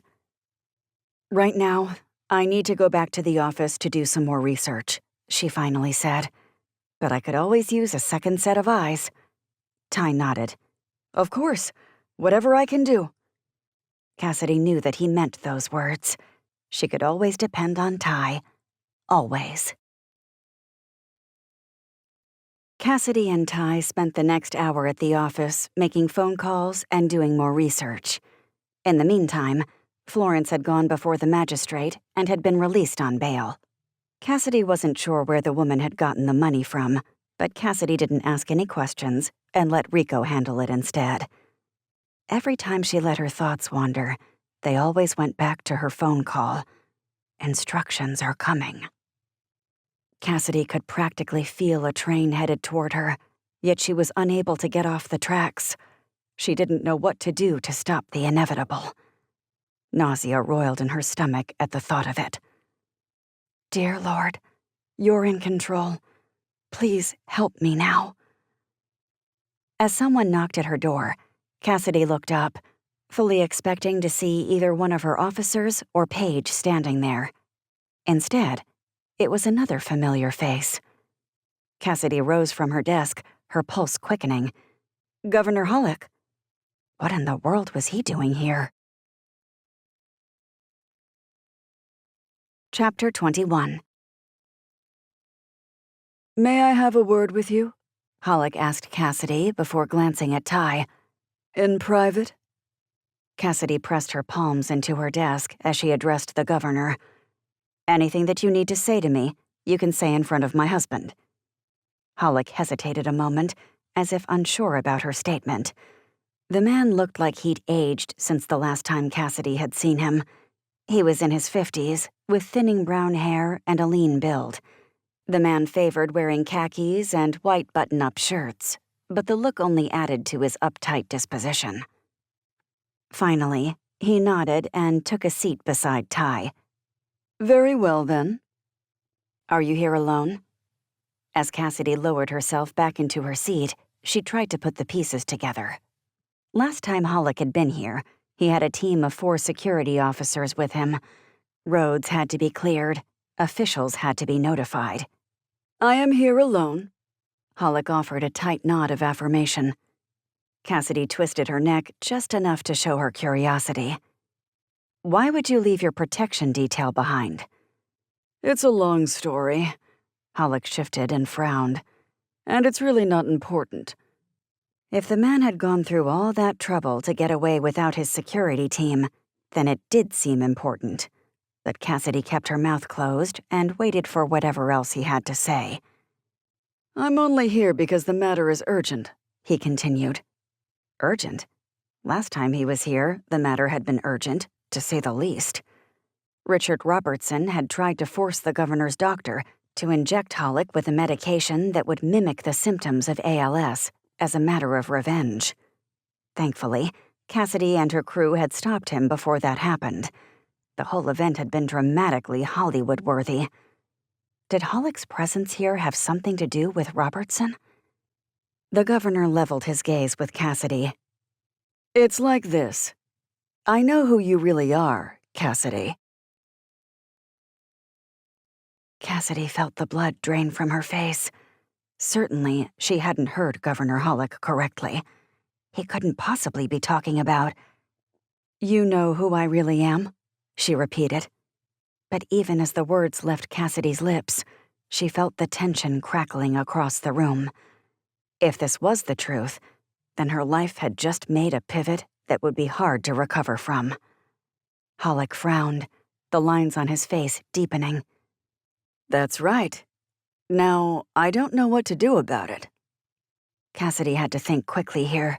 Her life and future depended on her response. She couldn't admit anything, not unless she absolutely had to. The man could be bluffing, or she could have misunderstood. Cassidy forced herself to look unflustered on the outside, even if her insides felt like a ball of stress. "I'm afraid I don't know what you're talking about, Governor." Hollick leaned forward, his elbows perched on his legs as he stared her in the eye. I have the news articles. Katie Matthews. When Cassidy heard him say her name, everything went still around her. Hollick wasn't joking. He really did know about her past. There'd been no misunderstandings. Cassidy swallowed hard, knowing she still needed to play this safe. "Who is Katie Matthews?" An unreadable emotion flickered in Hollick's gaze. You don't have to play dumb. I've seen the proof, and I know that you two are the same person. Cassidy wasn't ready to admit anything. Not yet. Instead, she decided to shift the focus of the conversation.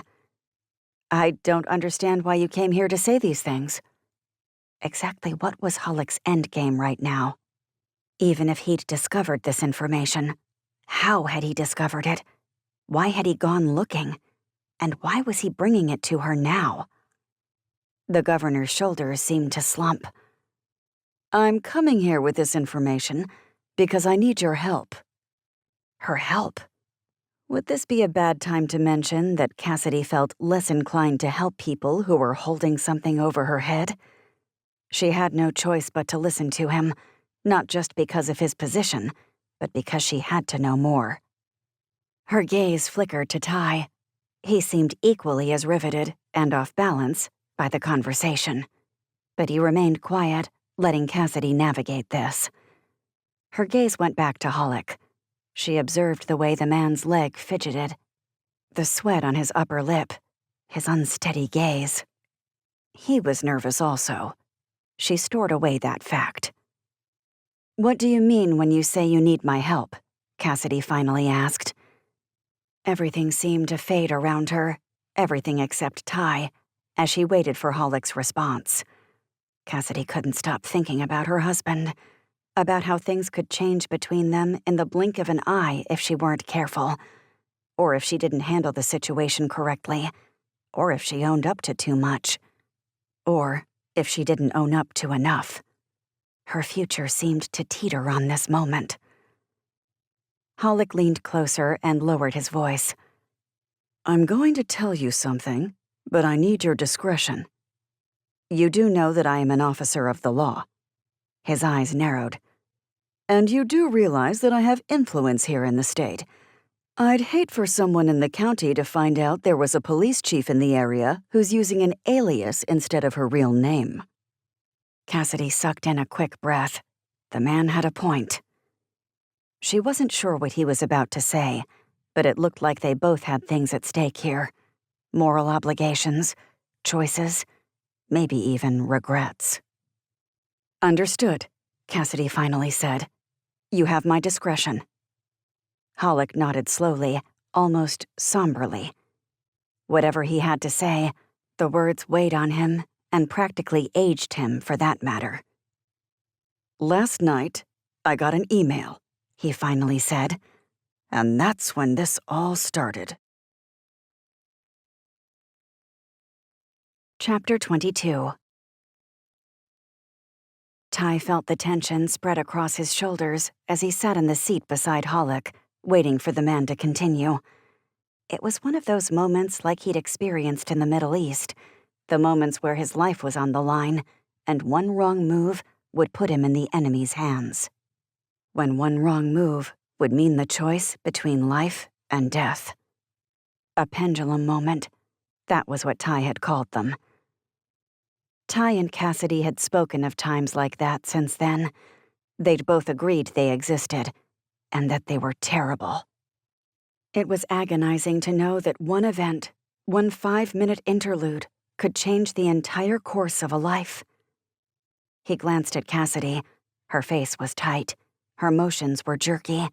Her eyes almost seemed unsteady. To him, at least. Most people looking at her would think she was calm and in control, but Ty knew her well enough to know better. This whole conversation had shaken her to the core, and it wasn't over yet. Ty had a feeling this could get worse before it got better. Cassidy remained cool as she asked, "What kind of email did you get last night?" "The email contained 2 different voice recordings," Hollick said. "What were these recordings about?" Ty sensed the governor hesitating.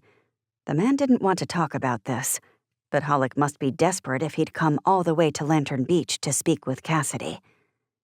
Hollick licked his lips, a certain sense of defeat capturing him. "The audio was recorded in secret.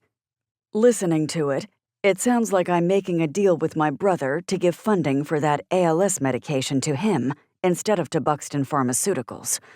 But it was a casual conversation. That's all." Ty sucked in a quick breath. He wasn't so sure about that, but he'd give the governor the benefit of the doubt, for now. "Are you sure that's not what you did?"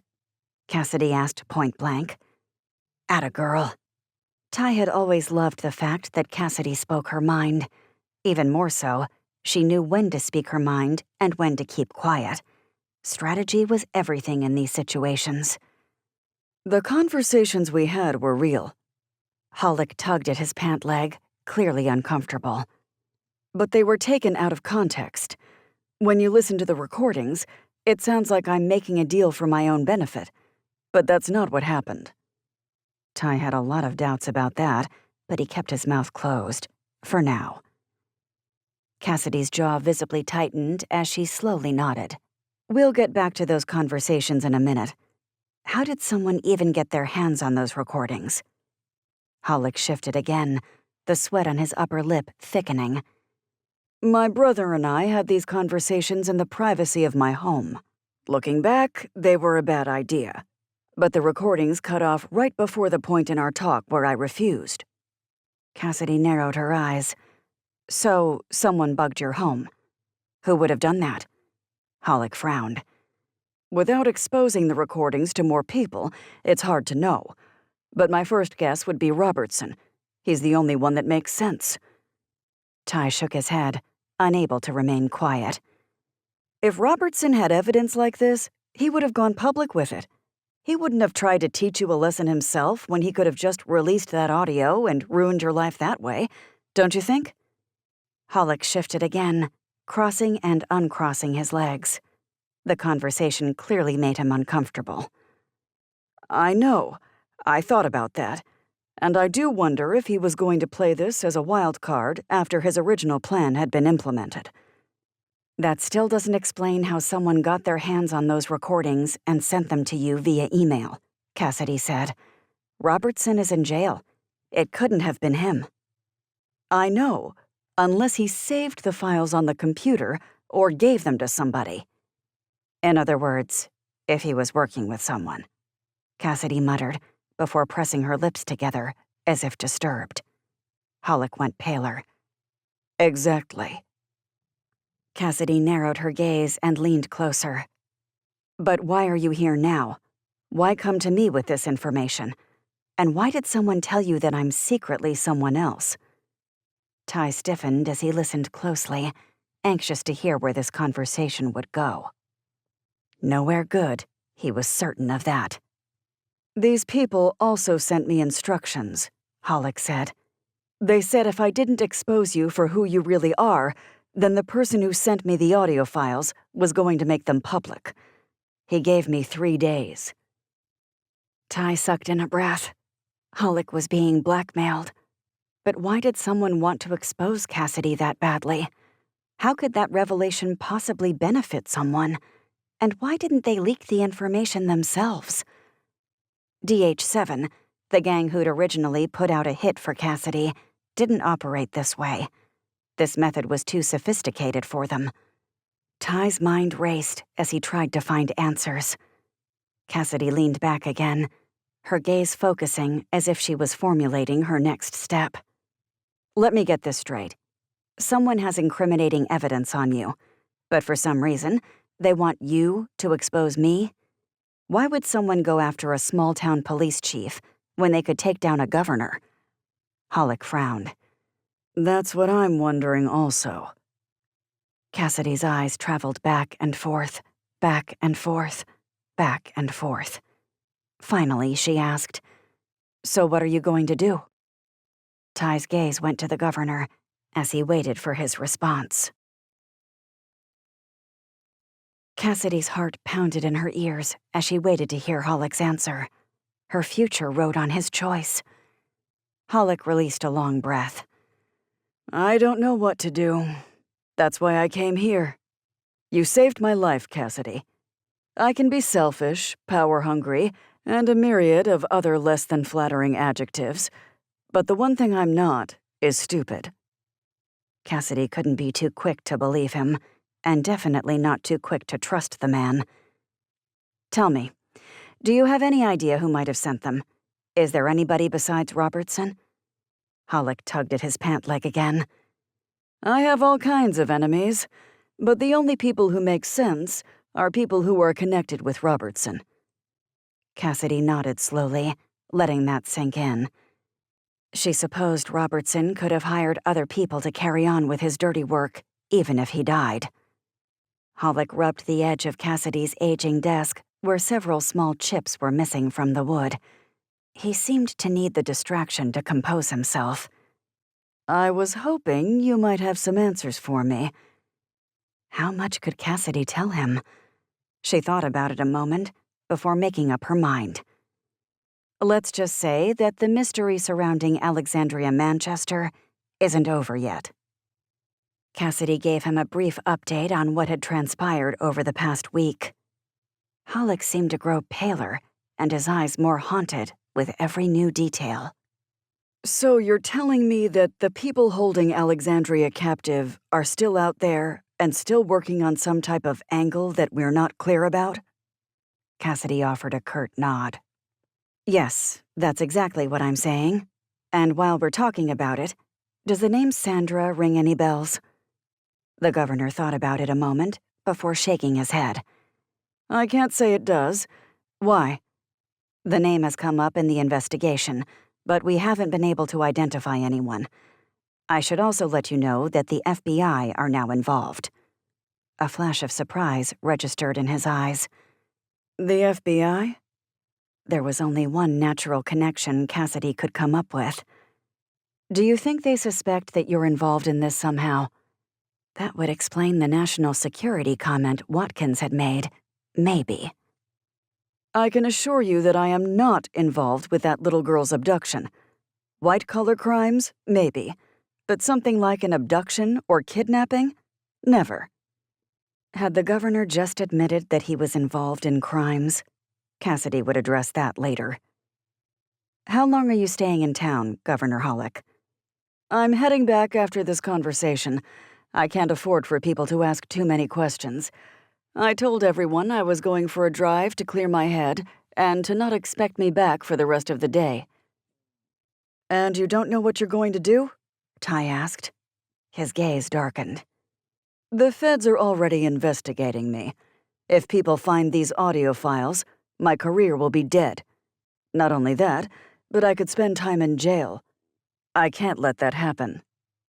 Cassidy read between the lines. Hollick wouldn't sacrifice himself to save Cassidy. It didn't matter what she'd done for him, even if that meant she'd risked her own life for his. His response didn't surprise her. But this wasn't a done deal yet. "I need you to do me a favor," Cassidy said. "I need you to give me some time to figure this out before you do anything." "How much time are you talking?" "The person threatening you gave you 3 days?" "That's right." "Then give me 2. Is it a deal?" The governor stared at her, and as Cassidy waited for his answer, she realized how much she hated putting her future in this man's hands. Chapter 23.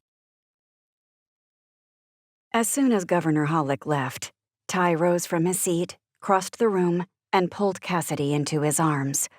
She didn't resist the embrace. In fact, she buried herself in her husband's arms. "The noose is tightening," Cassidy murmured into Ty's chest. "The governor knows who I am. Someone told him. That means there are people out there who know my true identity. If word leaks, don't talk like that. It's hard not to, especially with so much on the line." Cassidy pulled away just enough to glance up at Ty. "What if my identity is leaked? I won't be able to stay here on Lantern Beach, and you have Hope House and Blackout and—" He gently shushed her.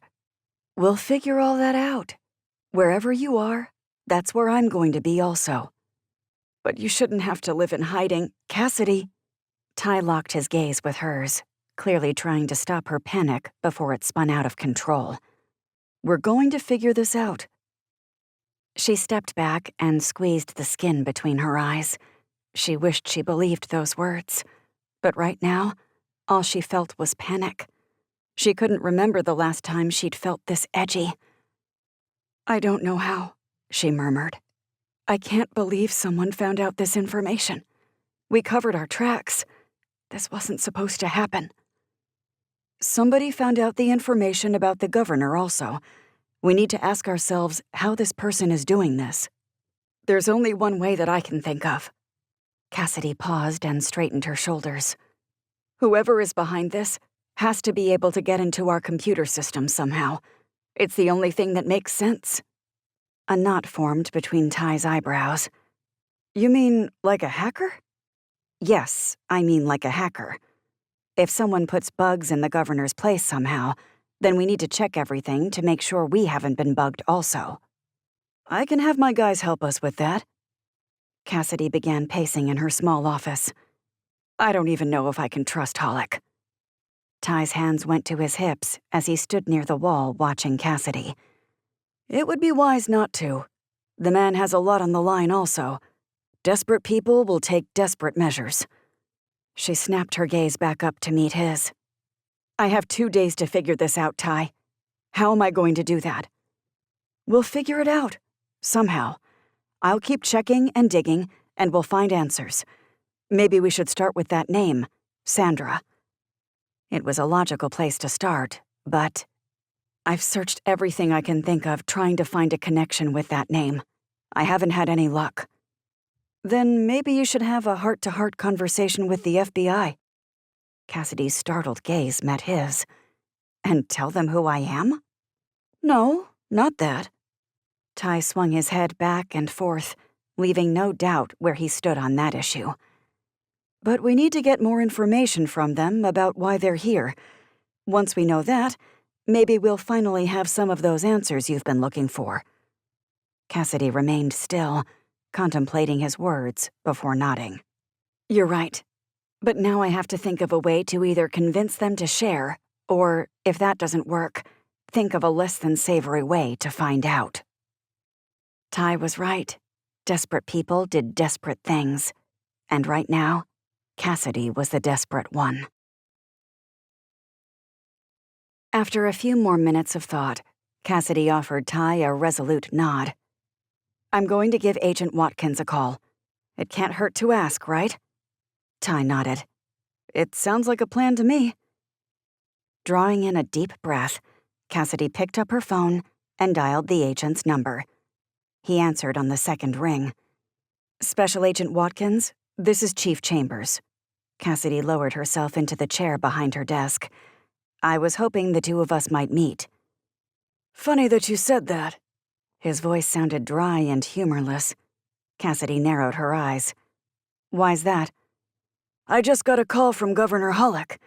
He requested that I let you help out on this case as a personal favor." Cassidy drew in a breath. She hadn't been expecting that, but she was thankful the governor had put in a good word for her. "So, what do you think?" Cassidy knew she had to use every angle possible. Watkins hesitated a moment before answering. "I can be at your station in 10 minutes, but you're not a part of this investigation." "I understand." At least he was meeting with her. It was a good start. Right now, Cassidy just had to concentrate on finding answers. She'd worry about everything else later. As she ended the call, she turned to Ty and gave him the update. "The governor actually pulled through, huh?" Surprise washed through Ty's gaze. "I wish I could say I wasn't surprised, but I am." "Me too. I'm still on the fence about how I feel about the man." "It would be wise to keep Hullock at arm's length. He only thinks about one person, himself." "I know." Cassidy wasn't naive. Part of her work involved knowing when to and when not to trust people. Choosing unwisely could mean life or death. "I know the only reason Hullock put in a good word was to help his own cause, but maybe I can use his desperation to help us as well." "Let's hope." Cassidy needed to get her thoughts together and prepare herself for the conversation with Watkins. As she glanced at Ty, she realized he couldn't be here for the meeting. He seemed to read her mind. "I'm going to call a friend to give me a ride back to Blackout so I can pick up Annabeth and my truck. If you need me, call." "I will." Cassidy stood and kissed Ty's cheek. Now she had to get ready for her talk with Watkins. She hoped it was fruitful, because so much depended on it. Chapter 24. Right on time, Watkins arrived. As usual, he looked stiff and formal as he sat across from Cassidy in her office. "I'm not obligated to tell you anything." An edge of defensiveness crept into his voice. Cassidy had figured he might respond like that. "I realize that. But this is also my island, and it's my job to keep the people here safe. Any cooperation we could have with each other in this case would be appreciated. Plus, maybe there's some way I can help without getting involved." He grunted, but remained otherwise silent. Finally, he wiped his hands on his dress slacks, straightening the legs as he readjusted his seating position. 3 days before your crime scene was discovered, one of our agents who works out of the Raleigh field office suddenly disappeared," Watkins finally said, a sigh-like quality to his words. "Her name was Sandra Myers." That explained the name, at least. "What do you mean when you say disappeared?" Cassidy was curious about the details. "She didn't come into work that morning. She called in sick, but Sandra was never sick. Nor had she indicated the night before that she was getting sick. It was very unlike her." "It's not a crime to take a day off, right?" "No, it's not," Watkins said. "But she'd been acting suspiciously lately, and my boss asked me to keep an eye on her. We pinged her phone. It led to the island." Cassidy tried not to show the thrill she felt at the fact she was actually making progress. This was the information she'd been looking for. "So, Sandra was here on Lantern Beach?" "She was staying in that house where the blood was discovered." Cassidy drew in a quick breath upon hearing the confirmation. "So, you think that whatever she was involved with got her hurt?" Watkins offered a tight nod. "That's the theory we're working on. So far, we have no leads. We've followed several different theories, but we haven't had any success in finding concrete answers." "I'm sorry to hear that. Do you plan on staying here on the island until she's found?" "That hasn't been decided yet." Watkins rolled one of his meaty shoulders back, as if trying to loosen up. but we would like some conclusion before we leave." Understood. At least Cassidy had a better idea what was going on. Watson focused his laser-like eyes on Cassidy. "Is there anything of note you'd like to share?" Several thoughts raced through Cassidy's mind. Annabeth, the threat against the girl, the information the governor had shared. But none of those things seemed relevant to what the feds were looking into. But Cassidy knew she should offer something to build rapport. "I found out earlier that the blood type from the crime scene, O-negative, didn't match the victim who was supposedly staying in the house. I wondered who'd really been staying there. May I see a picture of Sandra Myers?" A moment later, Watkins showed her a photo on his phone. Cassidy's eyes widened. The woman who stared back looked eerily similar to Alexandria Manchester, from the brown hair all the way down to her build. Had someone planned it that way? Was this all a ruse? And if so, why? Watkins narrowed his gaze at her. "You look like you're thinking about something." Special Agent Myers looks a lot like the woman whose name was on the rental agreement for that house. But I'm sure you know that. He nodded. "We've looked into this Alexandria Manchester woman. We believe that, for some reason, Special Agent Myers was able to obtain Mrs. Manchester's driver's license, and that she registered to rent the house under a fake identity. Why did she choose Mrs. Manchester's name? We're not sure. We don't believe there are any notable links between those two women." Cassidy repressed a shiver. She didn't know what was going on here, but it just kept getting stranger and stranger. Watkins shifted, as if ready to depart as soon as he could. "Is there anything else that could be helpful?" Cassidy shook her head, knowing she'd told him everything relevant. "I told you what I know." Too much was on the line, and Cassidy needed more answers. Her next moves could mean life or death, so she had to choose wisely. Watkins extended his arm, and the two exchanged a handshake. "If you discover anything, I'd appreciate hearing about it," Watkins said. "Of course, and I'd love that same courtesy in return." Watkins looked away, not promising that he would help. But he hadn't given her an outright no either. Before Watkins stepped away, Paige appeared at the door. "You're both probably going to want to know this." Paige's expression looked pinched. "Fred Idles just called. The storm that's churning offshore drew several feet of water out of the Pamlico Sound. When it did, Fred found a body, located about 25 yards or so from his place." "A body?"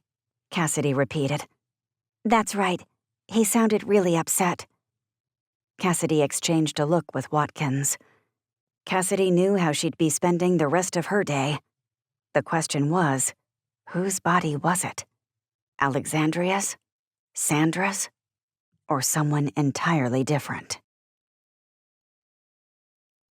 Cassidy pulled up to Fred Idle's place with Special Agent Watkins. Fred's bungalow was located at the end of a long gravel lane, not far from the cottage Cassidy had investigated with Bradshaw, Ranger, and Dillinger. Though Fred's house was small, the structure was raised up on stilts and had been painted a cheerful turquoise color. The island native was a fixture and someone Cassidy often talked to at church. He liked to share seafood recipes and tell stories about storms he'd lived through here on the island. As Cassidy and Watkins stepped out of her SUV, the wind brushed across them, tugging Cassidy's hair from her bun. Watkins' fellow agents were on their way, as were two of Cassidy's officers. "I've never seen anything like this," Agent Watkins muttered as he stared out at the Pamlico Sound. The front that was coming had pulled the water at least a half a mile out. Cassidy had seen the phenomenon a couple of times since she'd lived here on the island. All that remained where the water had once been was the wet sediment normally found on the seabed. The mucky sand was dotted with seagrass and clams and the occasional crab pot or broken cement brick, usually used to anchor small watercraft. Cassidy motioned for Watkins to follow her as she started toward the house in the distance. "We don't have much time." What do you mean? I mean, it only took about an hour for this water to go out. It will take less time for it to come back. Really? Watkins almost sounded alarmed. This isn't even a huge system, Cassidy explained. When hurricanes come through and cause a negative storm surge like this one, the water can rush back like a tidal wave. The Pamlico can stretch from one side of the island all the way to the ocean. It doesn't sound safe. That's life, living on a barrier island. Cassidy hid her smile. She liked seeing Watkins look a little off balance. They reached Fred, who stood at the base of the steps leading to his house. The man was in his 70s, and he walked with a hunched back and slow steps. But he never let that stop him from getting around. "Hi, Fred. This is Special Agent Watkins with the FBI. He'll be assisting me today." Cassidy hid another smile when the agent grunted. "We heard you discovered something we should see." When the water went out, I decided to go grab some clams. This is the best time to get them. They're just out there for anyone to see. The birds love them. Just look." Cassidy followed the line of his finger and spotted several seagulls diving at the wet sand. I just didn't expect to see what I saw. Fred's face looked pale. Cassidy squeezed his arm, sensing the trauma he was facing. "It's okay. Can you show us where you found the body?" He stretched his arm out again and pointed to something in the distance. It's right there. Can't miss it. Do I need to go with you? "I think we can manage. Why don't you just sit down and get yourself something to drink?" The last thing Cassidy wanted was for the man to have a medical emergency because of the stress of the situation. Fred nodded. I can do that. Watkins narrowed his gaze as he turned to Fred. You didn't touch anything, did you? No. Honestly, I thought it was an old trash bag or something someone had left out there. When I saw what it actually was, I definitely didn't want to touch anything. "You did great. Thank you." Cassidy nodded again before heading toward the sand. Watkins's tone irritated her. There was no need to talk to Fred as if he was somehow involved in this. Fred was an exemplary citizen. Cassidy glanced at Watkins as they started across the receded waterline. "I hope you don't like your shoes." My shoes? He glanced down. "The sand is mucky. It will feel like you're being suctioned to the bottom." She glanced at his glossy loafers. "I'm sure it'll wash out." He looked at her again before taking his first step into the waterlogged sand. As soon as his shoe began to sink into the sediment there, he quickly stepped back. He took his shoes and socks off, then rolled up the legs of his dress slacks. As he did, Cassidy continued toward the body. She meant it when she said they didn't have much time. The water could be back at any minute. It was anyone's guess how quickly the Pamlico would come back, or how deep it would be when it did. The rest of the crew was due to arrive any time to help retrieve the body. But first, Cassidy and Watkins needed to document as much about the body as possible. Cassidy heard sloppy steps behind her and saw Agent Watkins hurrying toward her through the wet sand. Again, she hid a smile. He was a fish out of water in this area, and it was nice to see him a little humbled. It smells like fish around here, he muttered as he caught up. "That's the scent of the sea." Cassidy didn't know what else to say to that remark. At first it had bothered her, but now the scent reminded her of home. Her smile dropped. Home. Cassidy hoped she was able to keep calling this place home, but she'd think about that later. Finally, they stopped beside the body. Any of Cassidy's remaining humor disappeared as she stared down at the corpse. A corpse now decomposing with the help of fish, crabs, and the sea. Chapter 25. Watkins knelt beside the body and used a pen from his pocket to lift strands of wet hair from the woman's face. Cassidy could only look at the woman for a few seconds before averting her gaze to Watkins. The agent closed his eyes, almost as if in reverence. "It's Sandra." His voice cracked. "I'm so sorry." Cassidy truly was. The man had obviously considered the woman a friend. In the least, she'd been a colleague. His jaw flexed as he opened his eyes and looked in the distance. His gaze then traveled back, and Watkins studied Sandra's remains a moment, a new determination in his gaze. "It looks like someone chained cement blocks to her foot and arm to keep her body from floating up." His voice sounded terse. "The water here is probably only 3 feet deep, at the most, on ordinary days," Cassidy told him. "Whoever dumped Sandra's body here probably thought they went out far enough to make sure she would remain underwater. They probably figured the elements would take care of her before anyone found her." "So it probably wasn't someone local behind this," Watkins muttered. "Or they would have known the water would recede with the approaching storm." "I agree." Cassidy looked at the water line in the distance, wondering if the Pamlico was getting closer or farther away. She couldn't afford to not think about it. She turned back to Watkins. "I'm going to have to guess, based on the amount of blood I saw at the scene, that this woman died there, and someone disposed of her body here." "I think you're right. I hope you are.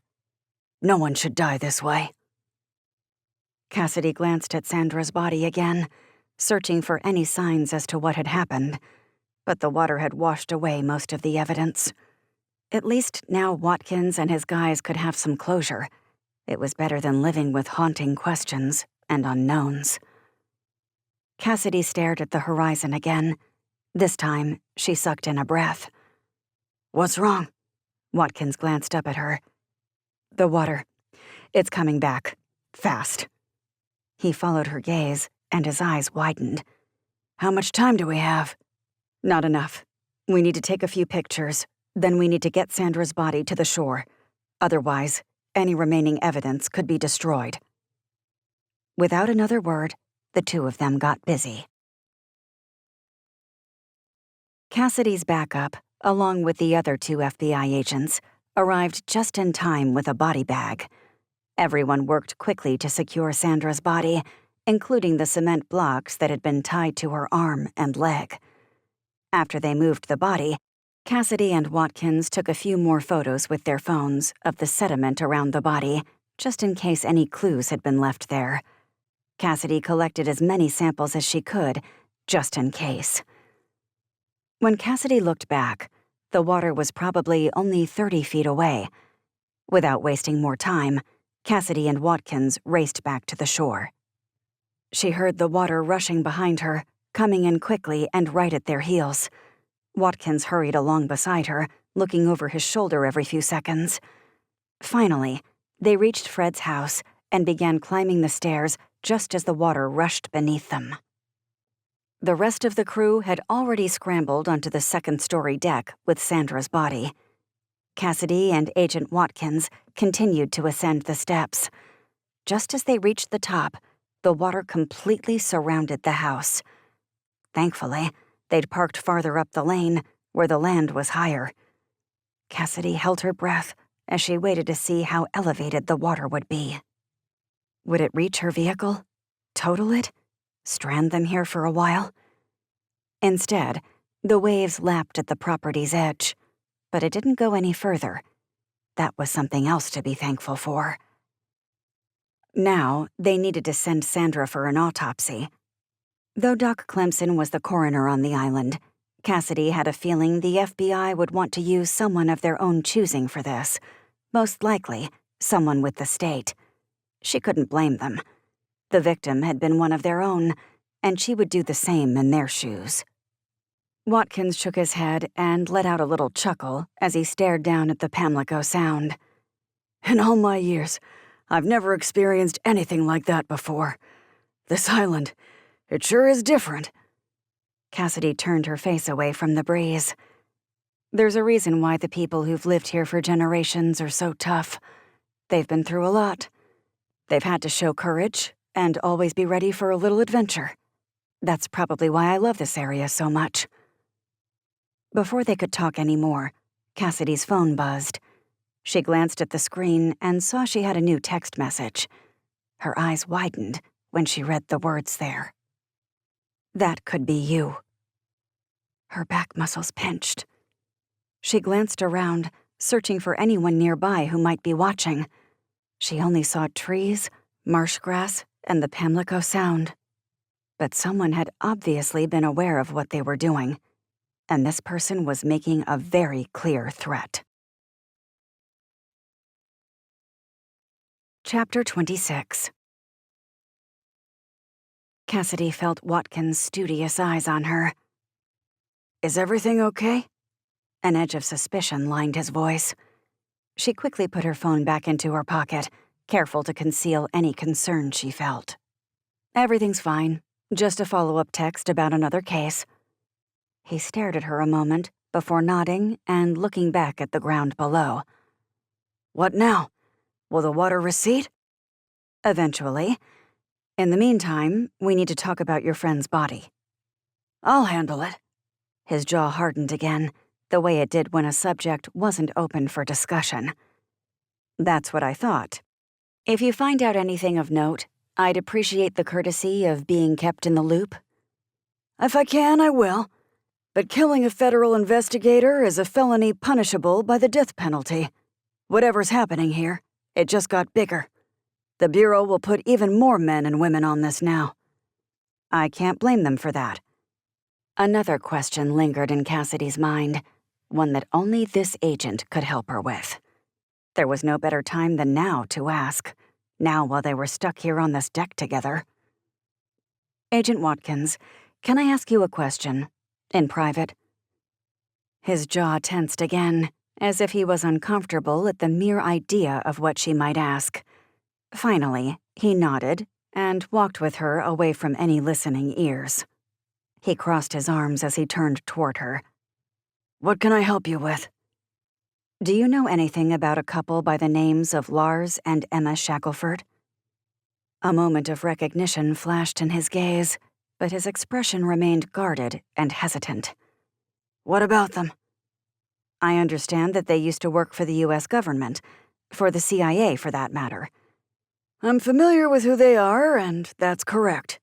They were with the CIA, but the two of them left on bad terms. They were fired." "They were accused of selling information to Russia. Is that right?" "Correct. They knew they were about to be arrested, and that's why they ran." Cassidy nodded, trying to keep her expression neutral. "I suppose that the evidence against them was pretty convincing." "You could say that. I'd call it irrefutable. They were both facing life in prison. The assistant director, Gerald Mecklenburg, found the evidence himself." "And since then, they've been on the run?" Cassidy's heart thrummed with eagerness as she waited for his response. "Yes, they've been stirring up trouble.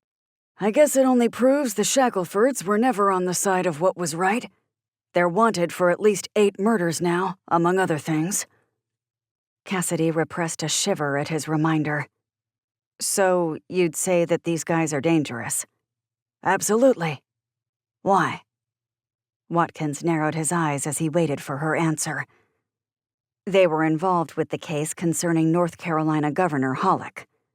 We believe a man by the name of Richard Robertson hired them. We also believe they still might be holding Manchester's wife, Alexandria, captive. By default, it seems as if they could be involved with this case also." Watkins' expression tightened. "I'm not sure what the two of them killing Sandra would prove." Cassidy crossed her arms. "I'm not sure either, but maybe that's what we need to figure out." The water receded as quickly as it came in. Enough for Cassidy and the rest of the gang to get back to their vehicles. With that situation now being out of her jurisdiction, Cassidy climbed into her SUV and went to visit Rico again.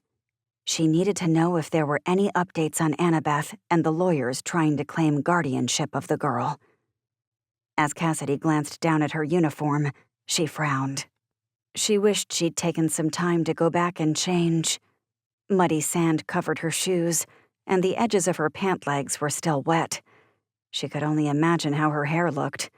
No doubt, Loose strands had spread out from her bun. But right now, there were too many other things to worry about. Chief? Rico paused from where he sorted files on his desk. I was hoping that you'd stop by. Cassidy didn't bother to sit down. She was too wired. Have you found out anything? He put his folders on his desk and gave her his full attention. As a matter of fact, I did. I spoke with a judge, and he's put a halt on these orders while he reviews the circumstances. Cassidy released her breath. That's a relief. Yes, it is. This isn't over. But I don't see how this paperwork is going to hold up in a court of law. I found some questionable wording in the depths of the document.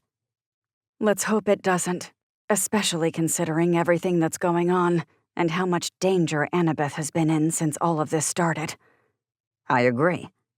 Rico tilted his head as he addressed Cassidy. There's something else that I thought you might want to know. Tension threaded across her chest as Cassidy anticipated what he might have to say.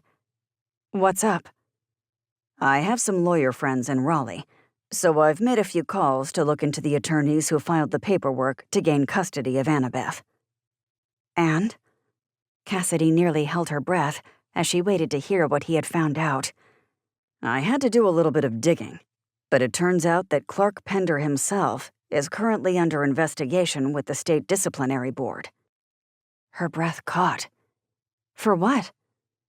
He supposedly broke a confidentiality agreement and blabbed some details about a case he was handling. He got drunk and then chatty with a woman he met at a bar. The problem was, this woman actually knew the prosecutor for the case and told him what had happened. Talk about a stroke of bad luck. Rico clucked his tongue and shook his head. Do you think that fact has something to do with all of this? Rico shrugged, obviously hesitating to say anything definitive, just like any good lawyer might. I'm not saying it does. I'm not saying it doesn't either. I just thought I'd mention it to you, just in case. All the pieces swirled in Cassidy's mind. Somebody was holding incriminating audio recordings over the governor, holding the truth about her past over Cassidy. They'd possibly been holding something over Sandra. It only made sense that somebody could be holding something over Pender also, something like evidence that might get him disbarred. Were the Shacklefords behind all these crimes? And if they were, what were they hoping to prove or accomplish? Cassidy didn't know. But at least she was making progress. Chapter 27. Ty felt a rush of relief when he saw Cassidy walk in the front door. The storm outside blew a gust of wind into the house, sending Cassidy's hair, which had been released from its bun, in a flurry through the air. Debris hit the house, and Ty knew a good 5 inches of water filled the lane leading to their cottage. But all in all, it could be a lot worse. It was getting late, and Ty had been worried about what might have transpired between Cassidy and Watkins. The fact he hadn't heard from her either meant she was onto something or that the FBI had been giving her a hard time. But this wasn't the time for them to talk about it either, not with Annabeth listening. At least, Ty found comfort in the fact that their home hadn't been bugged. He and his guys had checked it out, as well as Cassidy's office at the station. Both were clear. In situations like this, they had to be careful. "Hey, sweetheart," Cassidy told Annabeth. "Look at these pictures you drew. They're beautiful." Cassidy made more cheerful comments about the pictures Annabeth had been working on. Afterward, they all sat down to eat some baked salmon and potatoes Ty had put together for dinner. They made generic small talk, keeping things casual. It wasn't until they tucked the child into bed and went back into the living room and sat beside each other on the couch that they could really talk. Speaking in low tones, Cassidy told Ty what had transpired. He listened as Cassidy told him about finding Sandra Myers's body, and as she recounted what Watkins had revealed about Sandra's job with the FBI. When Cassidy finished, Ty let out a grunt. "I'm sorry to hear about Sandra. Let's just hope that she was already dead before she went in the water. I agree. Cassidy tucked her legs beneath her and frowned. It just goes to prove that whoever is behind this is calculated. They carefully planned where to place the body so it wouldn't be discovered. Not anticipating that we might have a storm that would mess up everything. Exactly. Cassidy swallowed hard and licked her lips. There's one more thing. She grabbed her phone and showed Ty the message there. That could be you. Ty sucked in a breath as concern ricocheted through him. The person who sent this? He was talking about Sandra? Grim lines pulled at Cassidy's lips as she frowned. I can only assume. We'd just found her body. A sense of foreboding pressed on Ty. This had just moved to the next level of hostile. Someone had basically threatened Cassidy's life. So, someone is watching you? I looked around and didn't see anybody, but that doesn't mean that someone didn't see us pull down the lane next to Fred's house and put everything together. Ty sighed. He didn't know what to say, only that he wanted to find the person who was responsible for this and make them pay. It wasn't a very Christian attitude, but he'd be lying to himself if he denied it. There's one other thing. Cassidy shifted, settling into the couch further. The judge halted the custody order for Annabeth, but we may have to appear before him. Appear before him? Normally that wouldn't be a problem, but... Where is this judge? I'm not sure, but he won't be here on Lantern Beach. That's for sure. We'll, at the very least, have to go to the mainland. Ty shook his head again, unseen burdens pressing on him. Every time you leave this island, you put yourself at risk. Cassidy leaned closer and rested her hands on his chest. I know. Believe me, I know. Ty ran a hand over his face. He wished things were easier, that the answers were clear. But that was hardly ever the case. What are we going to do? He finally asked. We'll cross that bridge when we get there. Cassidy's voice cracked, as if she tried to hold back her emotions. That's the only thing that I know to do. Ty let out a breath before pulling Cassidy into his arms. That was all he could do. Hold her, savor her embrace, love her. Because sometimes it felt like everything was crumbling around him, and he couldn't deal with that, nor could Ty deal with the thought that there was nothing he could do to fix it. Cassidy tossed and turned in bed, desperate to get some sleep, but her mind wouldn't seem to turn off. Instead, she reviewed everything that had happened.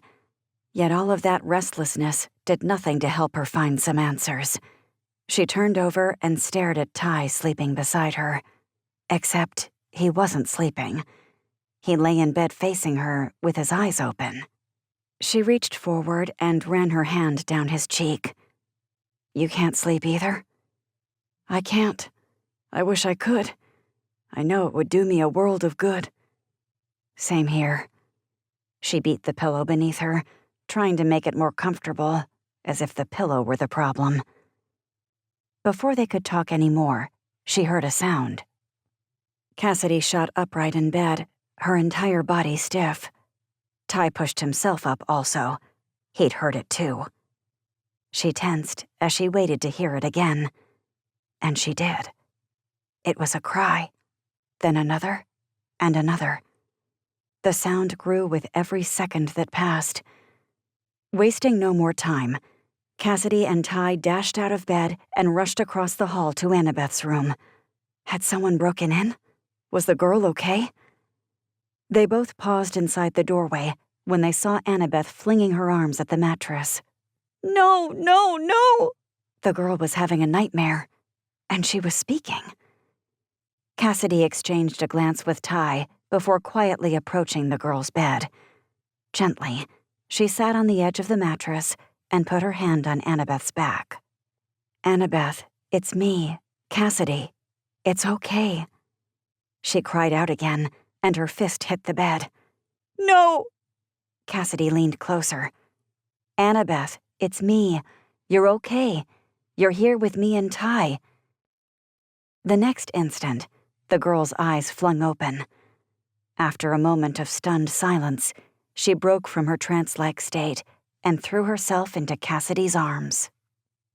Sobs escaped from her body, the sound seeming to leak from her very soul. Cassidy held her close, looking over at Ty. They didn't have to say a word to communicate unsaid conversations. Seeing the girl go through this nightmare was gut-wrenching. But maybe it was healthy for Annabeth to get this out. As Cassidy held the girl closer, the only thing she truly wished was that she could take away any pain Annabeth felt. Chapter 28. Cassidy stopped by the Crazy Chefette before work the next morning to grab some coffee and quickly catch up with her friends Lisa and Skye. She was also able to hold Julia and love on the little baby for a few minutes before heading into work. Those moments of normalcy were so important in order for Cassidy to keep her sanity, especially with the high-profile case she was dealing with now. But Cassidy also couldn't forget the fact that these people she loved and considered friends could possibly be in danger if the wrong person found out who Cassidy really was. If this continued to escalate, and she felt sure that it would, she wasn't sure how she would proceed. As Cassidy had lain in bed last night, she'd thought about what it would be like to pack a few things and leave without telling anyone. It would be the safest option for her friends. Safest physically, at least. Emotionally, it would be a different story. Cassidy knew she couldn't leave Ty like that, but she hated thinking about the threats he might be facing because of her. She certainly had a lot to consider. The decisions nagged at her until knots tightened her back and neck muscles. She shook her head. Right now, Cassidy needed to think about the crimes happening here on the island. They were a good distraction from her otherwise melancholy thoughts. She went to the station, muttered hello to several people, and then finally escaped into her office. She set her coffee down on the desk before reading the various notes and messages that had been left for her since she'd been gone overnight. There were apparently no updates on Sandra. The autopsy was still being performed. Based on what Cassidy had seen, the woman had died of blunt force trauma to the head. She was still waiting for a confirmation on that. The tire tracks from Secret Escape matched the ones found at the cottage where Ranger had let them. That came as no surprise. Just as she finished reviewing that report, Paige stuck her head through the doorway. "Chief, we just got a call from someone who said the distinct scent of weed is coming from his neighbor's house." "Can you get someone else to handle it?" "I thought you might want to do it yourself." Paige paused. "The house is located across the street from Secret Escape." Cassidy's breath caught. "Is that right?" Paige nodded, as if she understood that the pieces might connect. That's what made her so good at her job and a perfect match for their friend Wes. "It might not be anything, but it might be something." Cassidy stood. "I'll handle this one myself." Cassidy knocked at the door to Steve Rick's place. Even as she stood on his deck, she could smell the distinct scent of pot. In fact, she could smell it when she stepped out of her SUV. She was surprised she hadn't noticed it when she questioned him earlier in the week. Then again, she remembered smelling fish and candles. Those scents must have been intended to cover any other odors. Cassidy knocked again, but the man inside, Steve, still didn't answer. "Police," Cassidy yelled. "I know you're in there. Open up." Movement sounded inside, and Cassidy wondered if the man might run. She braced herself for either a confrontation or a chase. Instead, the door opened, and the man staying there peeked out, only a fourth of his face showing. "Can I help you?" Even though the door was only open by 2 inches, more earthy scents of marijuana drifted out. The scent was unmistakable. Police Chief Cassidy Chambers. We had a report about a suspicious smell coming from your house, and I'd like to come inside for a moment." Steve frowned, his eyes squinty and his words fast. "I'd prefer you didn't." Perhaps she'd been too nice. "Mr. Ricks, we received a complaint that you're doing drugs inside, and I'm going to need to check things out." He squinted again until his eyes were barely visible. "I'm minding my own business. That's all I'm doing. Quite frankly, other people would be better off if they adopted that same philosophy." "You do realize that marijuana is illegal in North Carolina, don't you?" He paused for a second. "Is it?" Cassidy resisted a sigh. This guy wasn't going to make this easy, was he? "Look, we can do things the easy way or the hard way. It's your choice." Steve stared at her another moment before finally opening the door. A rush of haze escaped, along with an overwhelmingly woodsy, herbal scent. Suddenly, some of the man's squirrely behavior when they'd first spoken made sense, in addition to the overwhelming floral and fish aromas. "I have a question for you," Cassidy started, "and it's not about your recreational habits." He eyed her suspiciously as he stood near the entryway, not budging a step farther into the house. "What do you need to know?" "You were trying to get rid of me the first time I came by. Now I know why. But I need to know if you saw anyone at the house across the street." He shrugged. "Who said I saw anything?" "You're the paranoid type," Cassidy said. "You knew I was coming here to question you. That's why you tried to cover up the scent before I got here. That's why you answered all of my questions as quickly as possible. You wanted to get rid of me. But that doesn't mean you didn't see anything." The man's eyes widened, and Cassidy knew she had him. "I was telling you the truth. Mostly," he shrugged. Cassidy crossed her arms as she stared the man down. "Tell me the part that you didn't tell me then." The man swallowed hard and rubbed his throat. "Are you going to press charges for my marijuana?" "That depends on how helpful you are." Okay. He raised his hands in the air as if begging for a little mercy. "I did see one person over there. I just didn't think it was significant. And you're right. I wanted to get rid of you." "Who was this person that you saw?" "I don't know." He shrugged again, his words coming out more quickly. "He drove a truck with some kind of logo on the side, and he carried a briefcase when he walked toward the door." "Could you describe him?" Steve let out a deep breath before rubbing his chin. "All I could tell from a distance was that the man had a thick black and white beard." Cassidy sucked in a breath. Like the man from the Crazy Chefette? Not that others on the island didn't have beards, but... Steve, could the logo on his truck have possibly read True View Windows? Steve thought about it for a moment before nodding. "You know, I think that's what it was." Cassidy's back muscles tensed. It sounded like the same man who'd come to her house and left that brochure. The same man Cassidy had seen in the Crazy Chefette, sitting near the FBI agents. Perhaps that had been on purpose. She didn't know. But she needed to talk to Ty. Because maybe the answers had been closer than she thought. Chapter 29. Ty could sense Annabeth was getting restless. She continuously peered out the window, something close to longing in her gaze. The day turned out to be beautiful, and it seemed like a shame not to enjoy it. Yesterday's storm had breezed by, leaving mild weather in its wake. "You want to go outside, don't you?" Ty asked Annabeth. She turned toward him, her eyes bright at his suggestion. He thought about it another moment, weighing the risks, before finally nodding. "Okay then," Ty finally said. "Put some shoes on."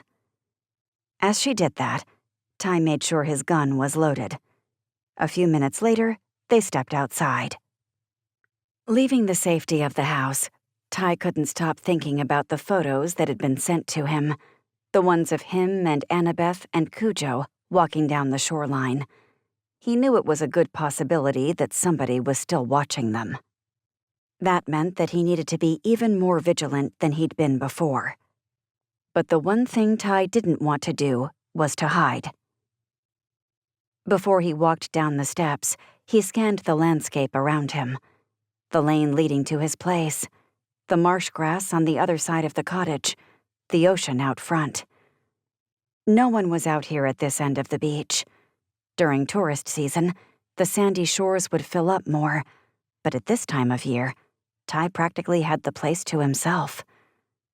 Cujo ran ahead of them to the beach, no doubt looking for birds or crabs to chase.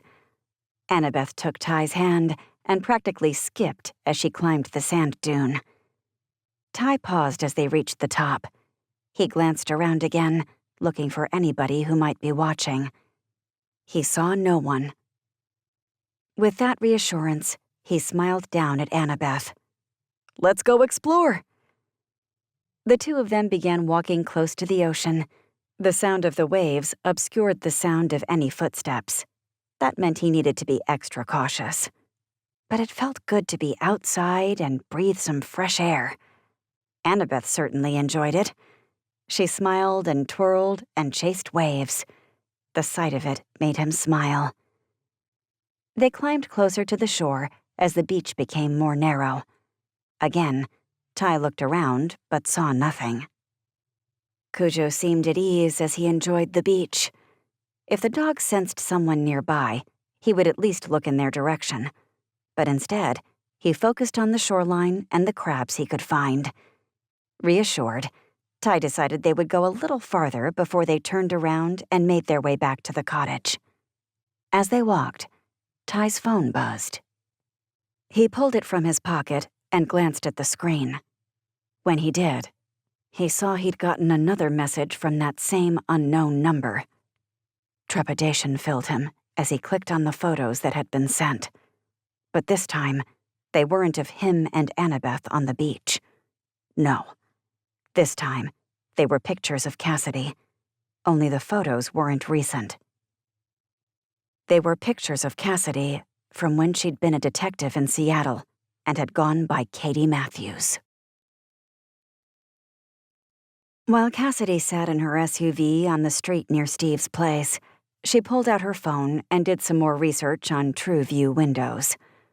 She was surprised when she pulled up the company's homepage to see a picture of a man with a full black and white beard on the front. He was listed as the founder and owner of the business, somebody named Rob Freeman. This was the same guy she'd seen in The Crazy Chefette. But why would the president and CEO of the company go door to door himself in a small town like Lantern Beach, trying to drum up business? Unless it was a startup company. Cassidy continued to research the business, only to discover that TrueView was a national company with multiple offices and locations. This was no small-time operation. That only made her questions grow even more. Something was wrong. Either this man wasn't who he said he was, or he was up to something. Cassidy hadn't gotten a good enough look at him to know for sure, but a bad feeling rumbled in her stomach. Right now, she wanted to talk to Ty, get his feedback, warn him. She put her SUV into drive. Something told her she didn't have any time to waste. Chapter 30. Ty pulled his gaze away from the picture, which had sent him into momentary shock. When he did, he noticed that Annabeth was no longer right beside him. A surge of panic rushed through him as he glanced around. Where had she gone?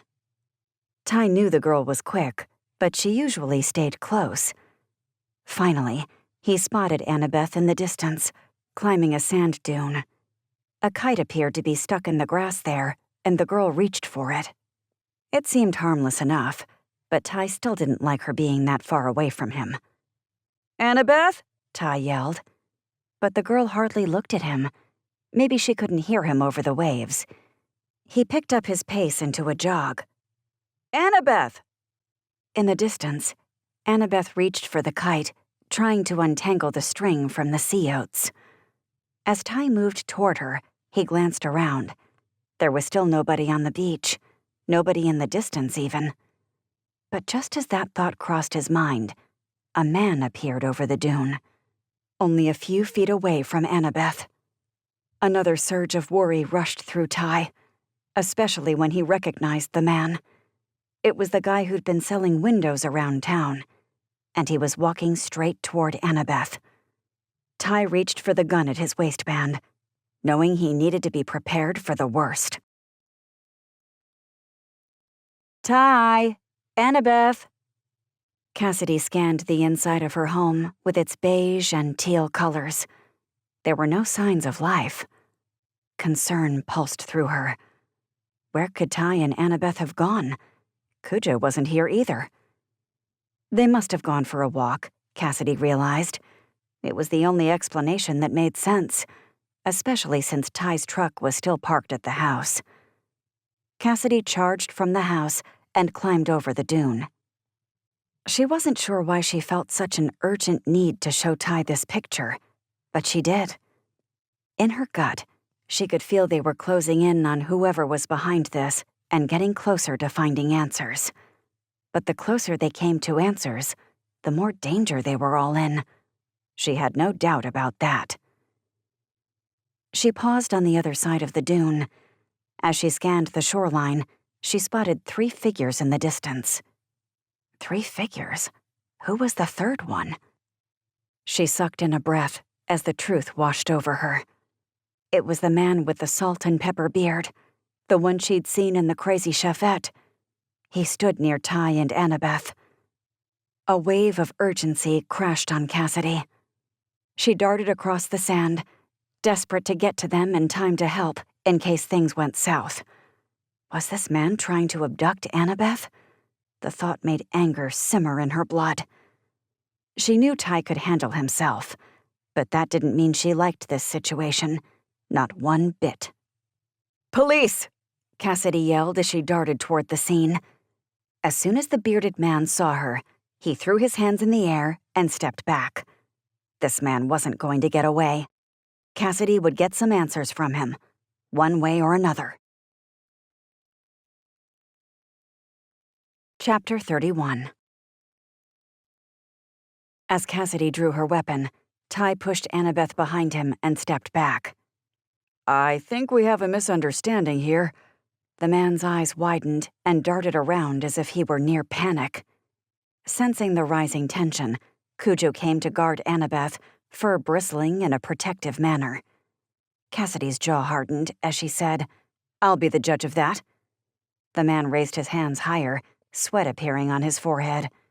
"I can explain. Really, please." "Why are you here?" Cassidy held her gun toward the man. "The girl needed help with her kite. I just happened to be nearby." His voice wavered. "Stop giving me excuses. What's your real name? And what are you really doing on this island?" Cassidy wasn't going to let him get away with this so easily. "My name is Rob, just like I've told people. I'm with True View Windows." "You're the president of the company." Cassidy paused 3 feet in front of him. "The president of a successful business like yours doesn't go door to door trying to drum up sales. So what are you really doing here?" His gaze shifted, as if he tried to think of an excuse now that he'd been caught. "I just wanted to get back to those grassroots efforts." "You went to the house of a woman who later turned up dead. No one else was seen going to see her. No one but you. Do you expect me to believe that was a coincidence?" "What?" The man's face went paler.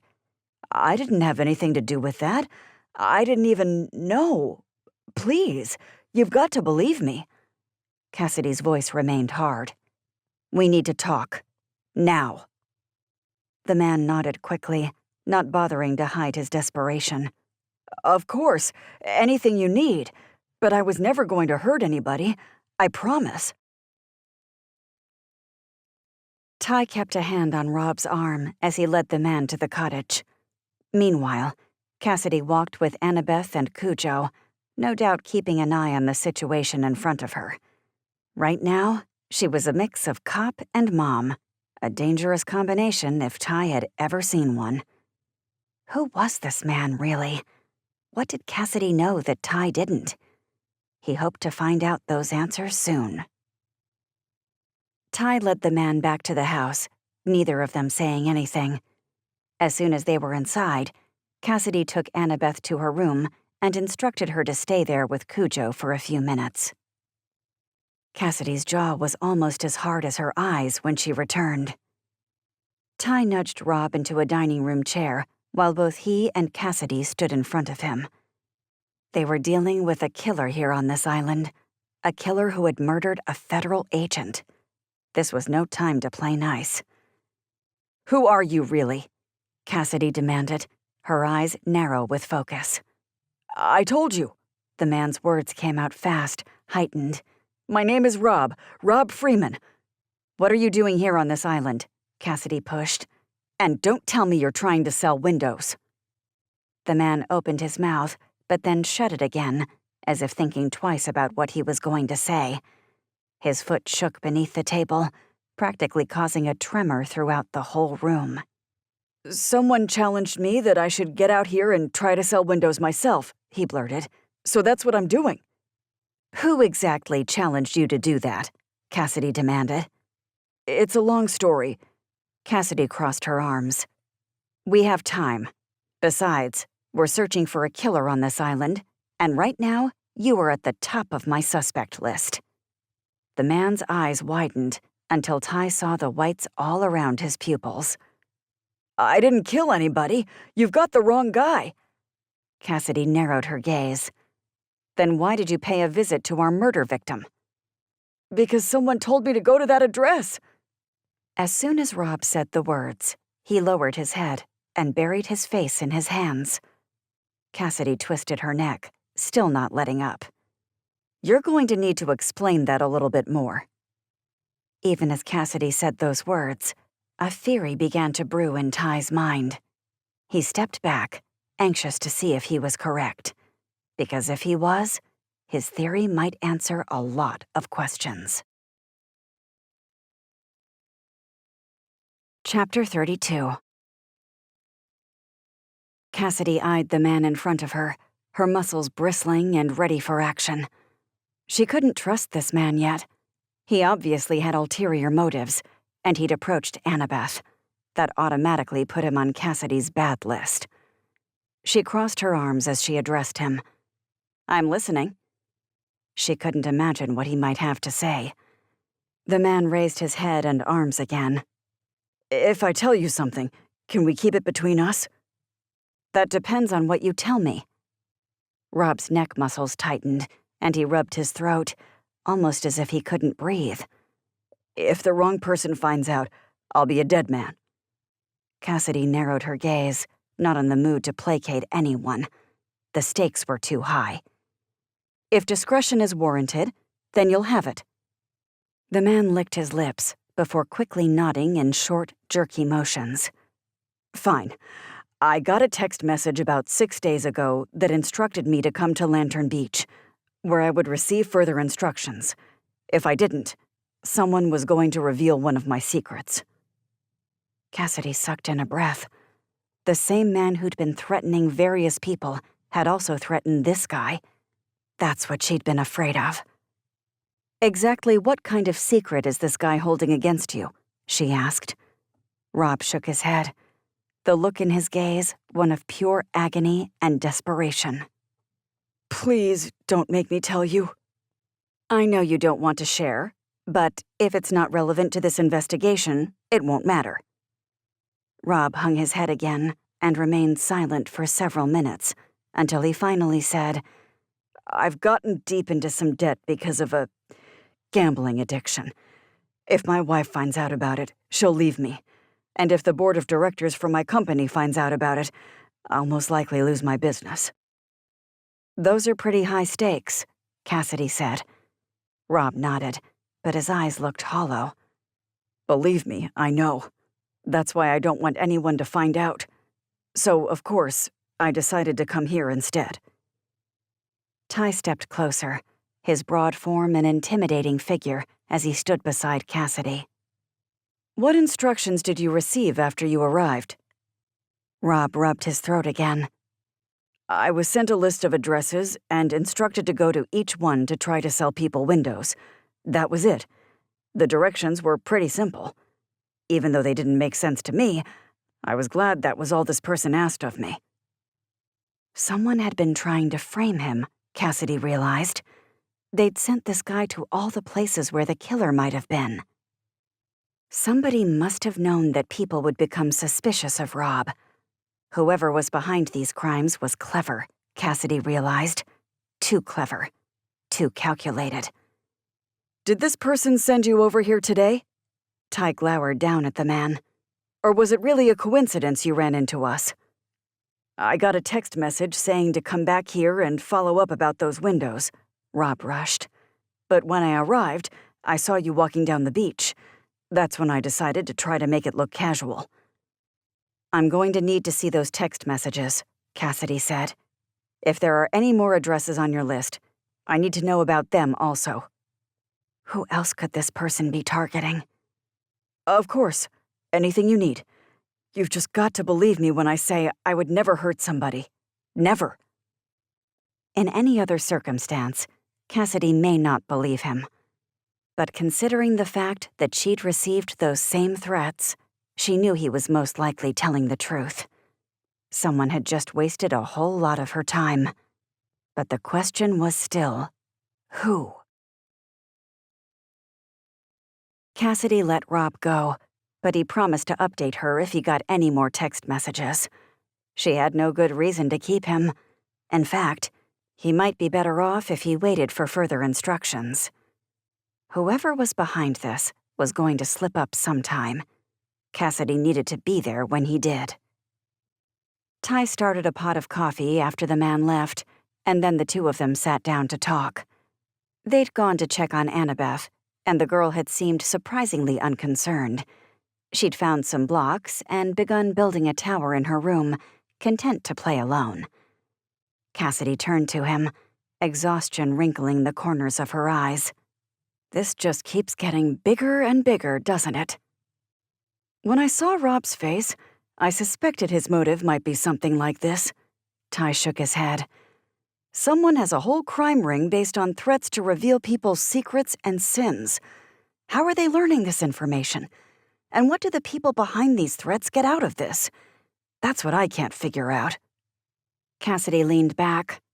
Revealing people's sins. When it was worded like that, it made her skin crawl. But Ty's assessment was accurate. I've been thinking about that also, and I can't figure it out either. Is it the satisfaction of being in control? This is a lot of trouble to go through just for someone to be entertained. Ty rose and grabbed 2 mugs of coffee before handing Cassidy one and sitting at the dining room table beside her. I agree, Cassidy said. Then what? I'd say maybe they're trying to bring down people in power, but I'm a small-town police chief. What could they possibly want to prove by bringing me down? If they know your real identity, maybe they want to somehow get to your parents. Cassidy frowned. I suppose it's a possibility. But what about this Rob guy? Sure, he owns that company, but I have trouble seeing how the pieces fit. I think once we know the motive of the perp behind this, then we'll have a lot of answers we need. Ty took a sip of his coffee. I agree. I'm just glad that this guy didn't try to hurt Annabeth. Cassidy glanced up at him, still processing what had just happened.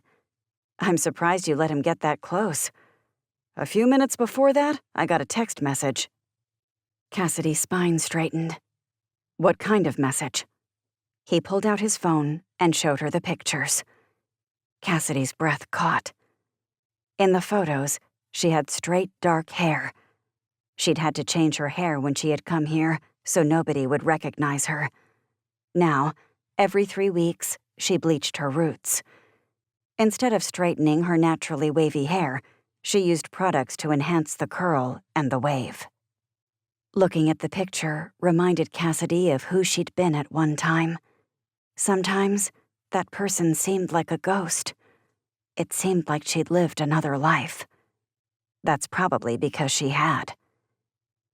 So, The person making these threats obviously knows what they're talking about. Cassidy's throat felt raw and scratchy as the words left her lips. I don't like this, Ty. He reached across the table and squeezed her hands. I don't like it either. Just then, her phone buzzed. Dread pulled in her stomach. As she glanced at the screen, stark words stared back. Bring us $100,000, or your identity will be revealed. More instructions are coming. It looked like she may have found her motive. Money. Chapter 33. Ty glanced at his watch and frowned. He hated to wrap up this conversation, especially considering the threat Cassidy had just received. But it looked like he had no choice. They'd have more time to talk later. I told Sammy she could meet with Annabeth again in 20 minutes, he started. I nearly forgot, except my phone sent me a reminder. Should I reschedule? No. Cassidy rose and put her coffee mug in the sink. It's important that Annabeth gets the attention she needs. I feel like she and Sammy made some good progress last time. I agree. Ty stood from the table. I'll go get her now. I'd like to come with you, Cassidy said. I can probably only stay for a few minutes until I have to get back to work, but of course, I'd like that. Several minutes later, Ty and Annabeth were in his truck headed toward the blackout complex. Cassidy drove separately in case she needed to leave, which she probably would. But Ty was glad she'd be there for at least part of this. Ty couldn't stop thinking about that $100,000. They didn't have that kind of money. Cassidy's parents could get that amount in the blink of an eye. Not that Ty had ever met them, or that they'd ever been here. But he knew enough from talking to Cassidy to know that money was never a problem for them. Was the person who'd sent that text bluffing? Or would they really expose Cassidy unless she paid up? If Ty's hunch was correct, everyone else this person had been threatening would soon be getting the same kind of text. These people had had their fun, and now they wanted a payoff for it. A payoff bigger than the satisfaction of making other people suffer for their past actions. Cassidy had said that they couldn't pay, had said that the extortionist would just take the hush money and demand more, that the process would be ongoing. Ty had seen a haunted look in his wife's eyes, and he prayed Cassidy wasn't thinking about doing anything drastic. Because he knew Cassidy. He knew that she'd do whatever necessary to keep the people she loved safe. He pulled up to Blackout, put his truck in park, and then waited for Cassidy to join him before going inside. As soon as they stepped into the lobby, Ty spotted Elise and Bethany talking in the distance. Based on the wide grins on their faces, they had good news. The women saw Ty, Cassidy, and Annabeth at the same time and hurried over to them. Cassidy stopped near the women and eyed them. You both look like the cat who ate the canary. We have good news, Elise said. I wanted to wait and have a party to announce it, but I'm not patient enough to do that. What's going on? Ty asked. Elise and Bethany grabbed each other's hands. As they turned back to Ty and Cassidy, they announced, We're both pregnant! Everything went still around Cassidy at her friend's words. Just as quickly, she snapped back to reality and plastered on a smile. What? That's great! Congratulations, you guys! Without missing a beat, Cassidy stepped toward them and pulled them both into a hug. I'm so happy for you. Ty hugged them also and offered his congratulations. When are you both due? Cassidy tried to keep the tremble from her voice. In 7 months, Bethany said. And I'm due in 6.5, Elise said. I've been sitting on the news, trying to wait until my first trimester was over, but then I heard Bethany's news, and that was that. I'm sure Colton and Griff are thrilled, as is Ada, Ty said. They're so excited, Bethany said. We may have to start our own little school here on the Blackout campus before too long. We may have to do that, Ty smiled. I look forward to celebrating with you guys when we have the chance. We'll have you all over for dinner soon." We'd love that. Elisa's eyes softened as she glanced at Cassidy. Did she sense the grief Cassidy felt at the news? As a psychologist, the woman was intuitive. But Cassidy didn't want to do anything to take away the joy of their announcement. She plastered on another smile as she stepped toward the hallway. "We'll talk more later, ladies. Congratulations again." Cassidy, Ty, and Annabeth continued down the hallway to find Sammy. Cassidy wished she was truly happy for her friends. No, she was happy for them. She wanted only the best for those ladies and their families. The best was what they deserved. But Cassidy dreamed about the day when she could share that same kind of news. It looked like it probably wouldn't ever happen. That thought made sadness press on her until she could hardly breathe. When would this pain ease? Or would it? Cassidy didn't know. Chapter 34. As Annabeth and Sammy went into the conference room together, Ty turned to Cassidy. "Are you doing okay?" Although he knew Cassidy was truly happy for their friends, Ty also knew that news had to be hard to hear. She nodded, even though her gaze seemed almost glazed. "I'm really happy for them." Ty squeezed her arm. "I know you are, but I also know that couldn't have been easy for you. I guess it's hard to realize that your dreams may never happen." "Don't say that," he whispered. "We don't know what's going to happen." Cassidy shook her head. "Even if we were able to have a child, it would be a bad idea to bring one into this world." His spine stiffened as he tried to read between the lines of what she was saying. "What do you mean?" "Just like we've talked about before," Cassidy said. "As long as DH7 is still in existence, I'm always going to be in danger. As long as terrorists and insurgents know you were a part of the SEAL team that brought their regime down, you're still going to be in danger. Our lives are never going to be normal. It would be irresponsible to bring a child into a situation like this." "Cassidy," Ty tried to find the right words. "I know where you're coming from, but everybody in this world has things that could hold them back. The important thing is believing that we can overcome." "But when does trying to overcome something really equate to being selfish? Because bringing a child into a dangerous world seems like a terrible idea for the child. Maybe that's what God's trying to tell us." Ty opened his mouth and then shut it. Again, he struggled to know what to say. Because on one hand, Cassidy was right. But on the other hand, he knew that the situation wasn't that simple. And still, the fact remained that the doctor had said Ty and Cassidy probably weren't physically going to be able to have children on their own. Almost as if reading his thoughts, Cassidy shrugged. "Besides, me leaving this island right now for something like in vitro is a terrible idea. I need to stay put and keep a low profile. It's hard enough dealing with all the crimes popping up here on the island. I certainly don't need to make it any easier for these guys who might come after me." Her words sounded strong, but Ty heard the grief behind them. "We could try to come up with the $100,000, Cassidy. Are you sure you don't want to?" Ty knew his words were born of desperation. In any other circumstances, he wouldn't have even suggested it. But he'd do anything to keep Cassidy safe. Anything. As Cassidy looked up at him, he saw something else in her gaze. What was that? Cassidy licked her lips and swallowed. She'd already told Ty that if they gave this person money, the perp would only ask for more. They would forever be in this person's clutches. And that was no way to live. Which had brought her to another idea. What if Cassidy were to step forward and admit to the world Katie Matthews was still alive? To beat these guys to the punch.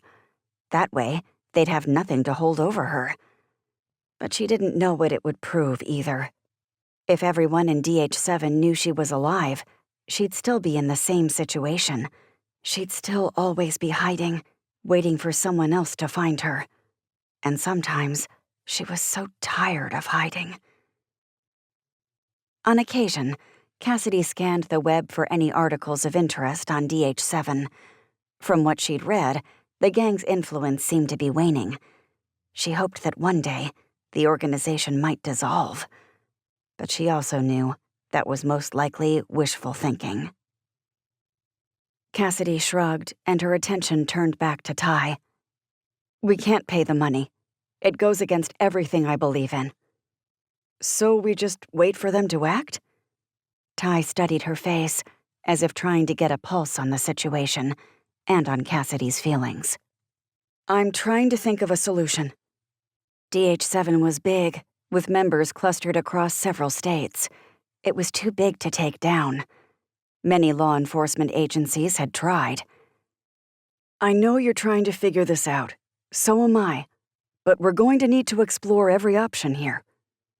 Cassidy nodded, even though part of her almost felt numb. Numb because she knew there wasn't any good solution. But she didn't know how to tell Ty that. As her phone rang, she saw a number she hadn't seen in a long time. She frowned before putting the device to her ear. Stevens? Samuel Stevens was the FBI agent who helped her fake her own death in order to free her from being hunted by DH7. She hadn't talked to him in at least a year. "Lantern Beach popped up during my debriefing," he said, getting right to the point. "Did it?" She had no idea where he was going with this, but it couldn't be anywhere good. "I saw that Special Agent Donald Watkins was there investigating the death of Special Agent Sandra Myers." "That's correct." "I don't know how to tell you this, Cassidy, but be careful around him." Her spine stiffened. "What do you mean?" "I mean, I worked with him for a year in D.C., and there's something about him I don't trust. I never found anything concrete to confirm my suspicions, but I don't like the fact that he's anywhere near you." "In other words, don't trust him." "No, definitely don't trust him. If I learn anything irrefutable, I'll let you know." "Got it." "How is everything?" How did Cassidy even answer that? To be honest, it's not great. Chapter 35. "I've got good news."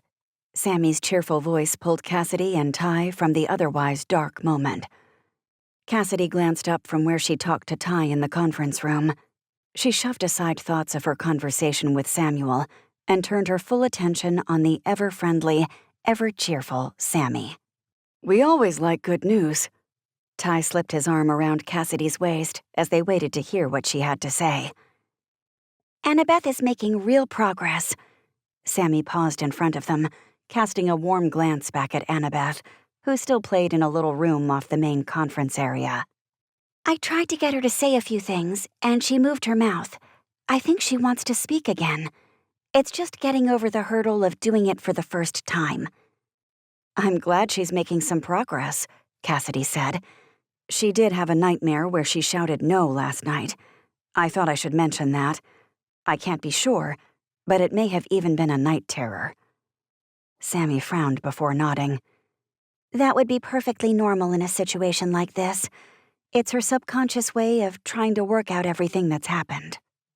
Speaking of which, are there any updates on her parents? Her dad is still in a coma, and her mom is still missing. Someone stepped up out of the blue to claim legal guardianship of her.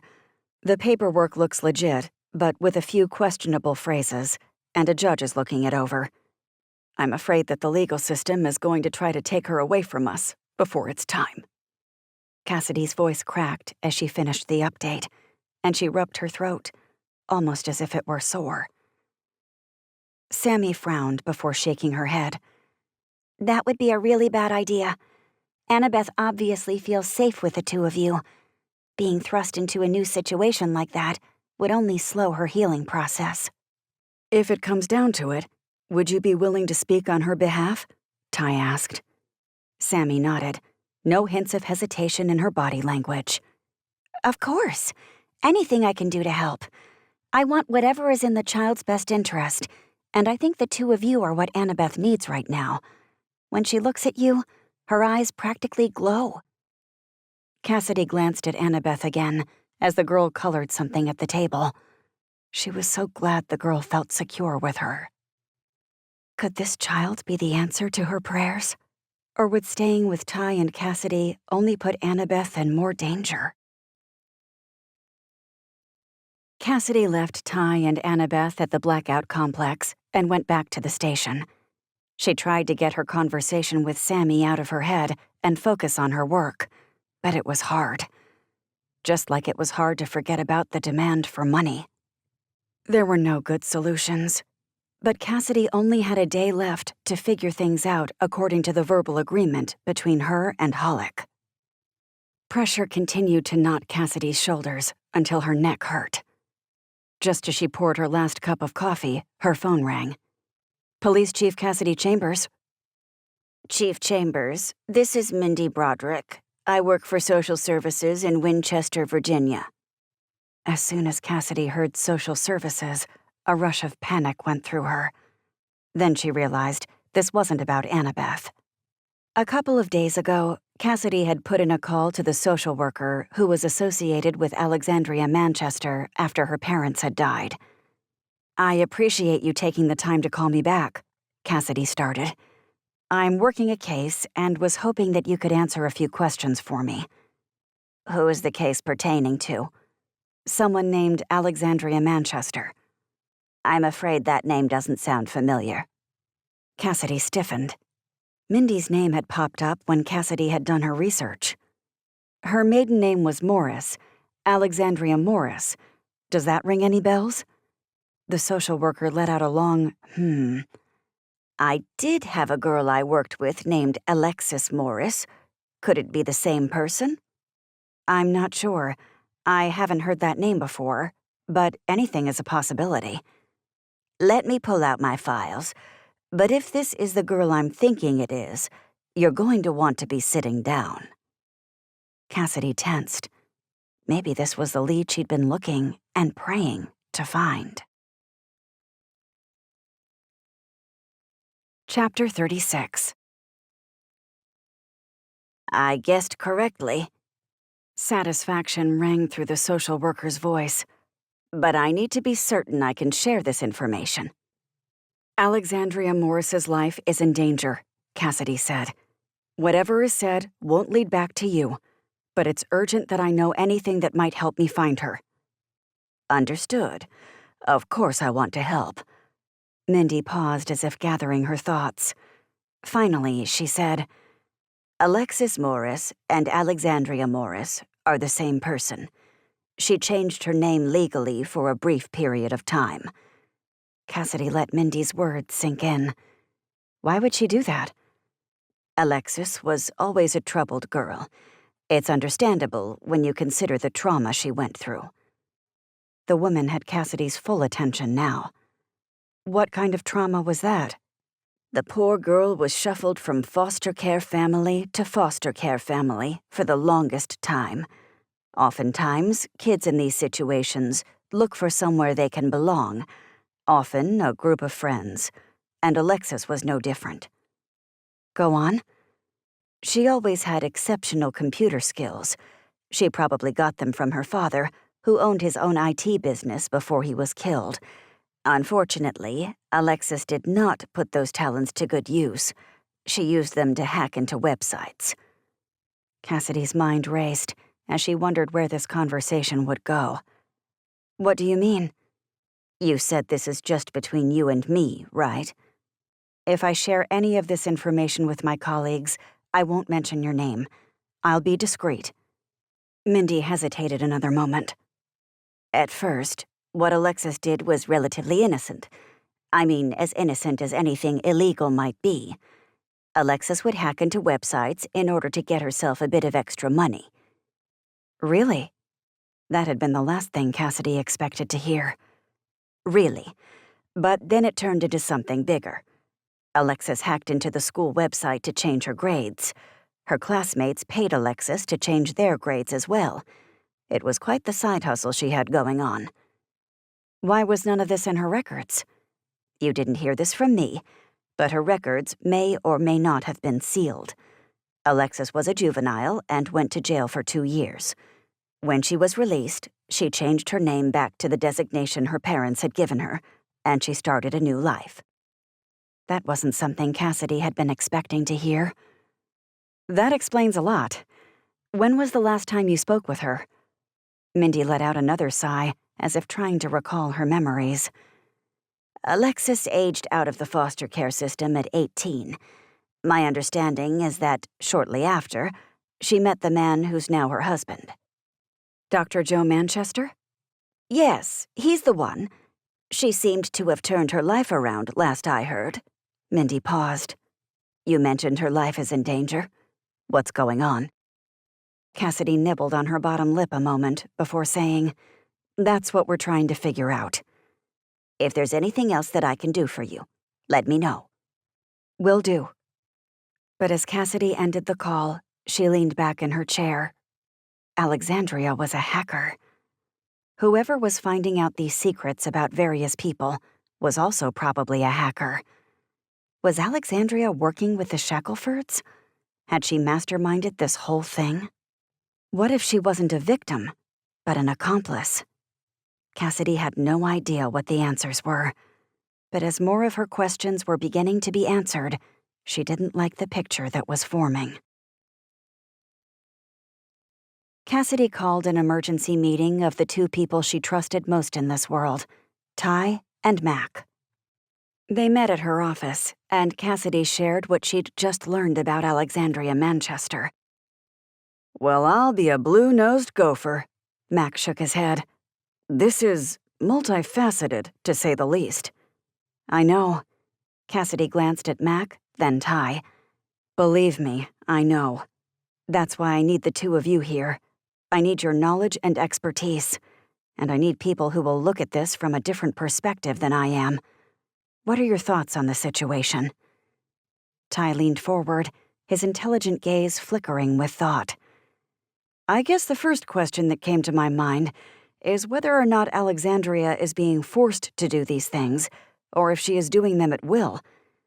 I wondered about that too, Cassidy said. We won't really have a good answer to that until we find Alexandria herself. The idea that Alexandria could be involved, and working for the other side, isn't something we really considered, now is it? Max sucked in his cheek and thought. Maybe she doesn't want to be found. Maybe her abduction was all a ruse. That might be true, but this is where it gets muddy to me. Cassidy found herself clicking her ballpoint pen and set it on the table before she drove herself crazy. Based on everything I've heard, Alexandria is a loving mother. I have a hard time imagining her putting her child in danger like this. People have done stranger, crazier things, Ty said. When people really believe in a cause, they don't let anything stop them. Believe me, I thought that time and time again in the Middle East, and with the insurgents there. I don't want to think that Annabeth's mom is one of those people who'd put a personal vendetta before the safety of her own child. But we'd be foolish not to consider it. I agree, Max said. It's a possibility that Alexandria was in cahoots with someone else this whole time. Cassidy nodded, unable to argue with that point. I wish I didn't have to consider that, but yes, you're correct. Max sighed and shifted in his seat. Let's also look at the other side of this. Maybe these crimes do go back to the Shacklefords. Maybe they're forcing Alexandria to do these things. They could be threatening to hurt Annabeth. But Annabeth is safe, Ty said. Cassidy tapped her desk with her finger as she cast a glance at Ty. But Alexandria might not know that. Ty tilted his head back and forth as he considered it. That's true. Either way, the bottom line is that we need to figure out where Alexandria is. Mac turned back to Cassidy. I assume you've tried to trace the phone number of the person who's been calling you? Cassidy nodded as she glanced at the phone on her desk and remembered those messages. I have. I've had no luck. The messages have been too fast, too short. You know the drill. What about tracing the IP addresses of the computers from where some of those messages originated? Ty asked. If somebody is hacking into various people's records, maybe somebody with cybersecurity experience can trace them. I thought about that, Cassidy said. But finding the right person to do it for me could expose everyone's secrets, including mine. I'm not sure it's a good idea. Even if she could trust Watkins, it was risky to talk to the FBI. Then she'd have to open up about the governor and her own secrets.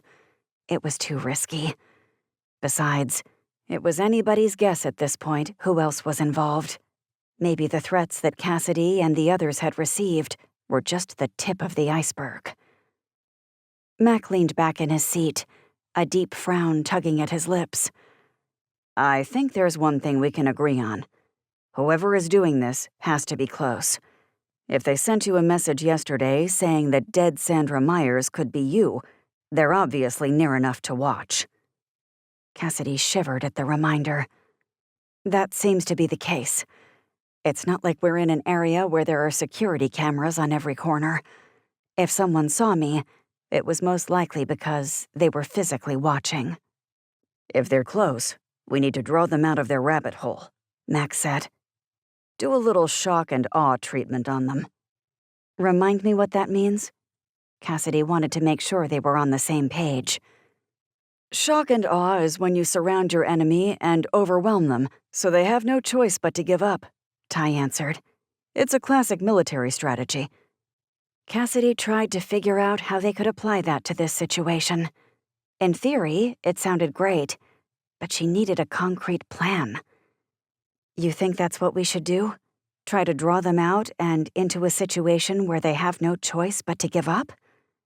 Mac looked at Ty, almost as if volleying the question to him. I think that's what these people are doing to the victims they're targeting. They overwhelm them with information and threats until their victims are nearly paralyzed. Ty shrugged. Maybe we should give them some of their own medicine. I love that idea, Cassidy said. I just can't see how we can make that operational here. If these people are staying nearby, they're going to need supplies, Max said. They can't simply stay in the area for an extended period of time without getting food, without paying some type of bill. There are ways to find them. Ty leaned forward. I might have an idea. Cassidy sucked in a breath as she waited to hear what he had to say. Chapter 37. Ty swallowed hard before launching into his idea. He didn't want to ever suggest something that put Cassidy in danger, but every investigation required some risk. He hoped they'd be able to separate the two. These people obviously thrive on the internet, he began. That's how they're finding out this information, right? Cassidy and Mac nodded. We're already surrounded by water, a natural boundary, Ty said. So we cut them off from everything but this island, so they have no means of getting away. Cassidy's intense gaze met his. First, we need to find them, though. The Shacklefords, let's assume they're involved, aren't the type who are going to cook meals for themselves every day. They seem more like the type who would order out, don't they? They do, Cassidy nodded. What if we check with local restaurants to see who's been ordering meals to go, and at the general store to see if anyone has placed delivery orders, Ty suggested. That seems like the most logical way these people would be getting their food and/or supplies. Mac nodded. You may be onto something. Cassidy didn't say anything for a moment, until nodding also. It's simple, but it might work. You're right. They have to be getting supplies somehow. Someone could be bringing them food, driving it over on the ferry. My gut feeling is that this is a simple operation, Ty said. Probably just the Shacklefords and Alexandria. I'm not sure if they're going to want to involve anyone else. The bigger their circle, the more likely they'll be found out. Cassidy shifted. Just one more question. Do we involve the FBI in this? The Coast Guard? Ty locked gazes with her.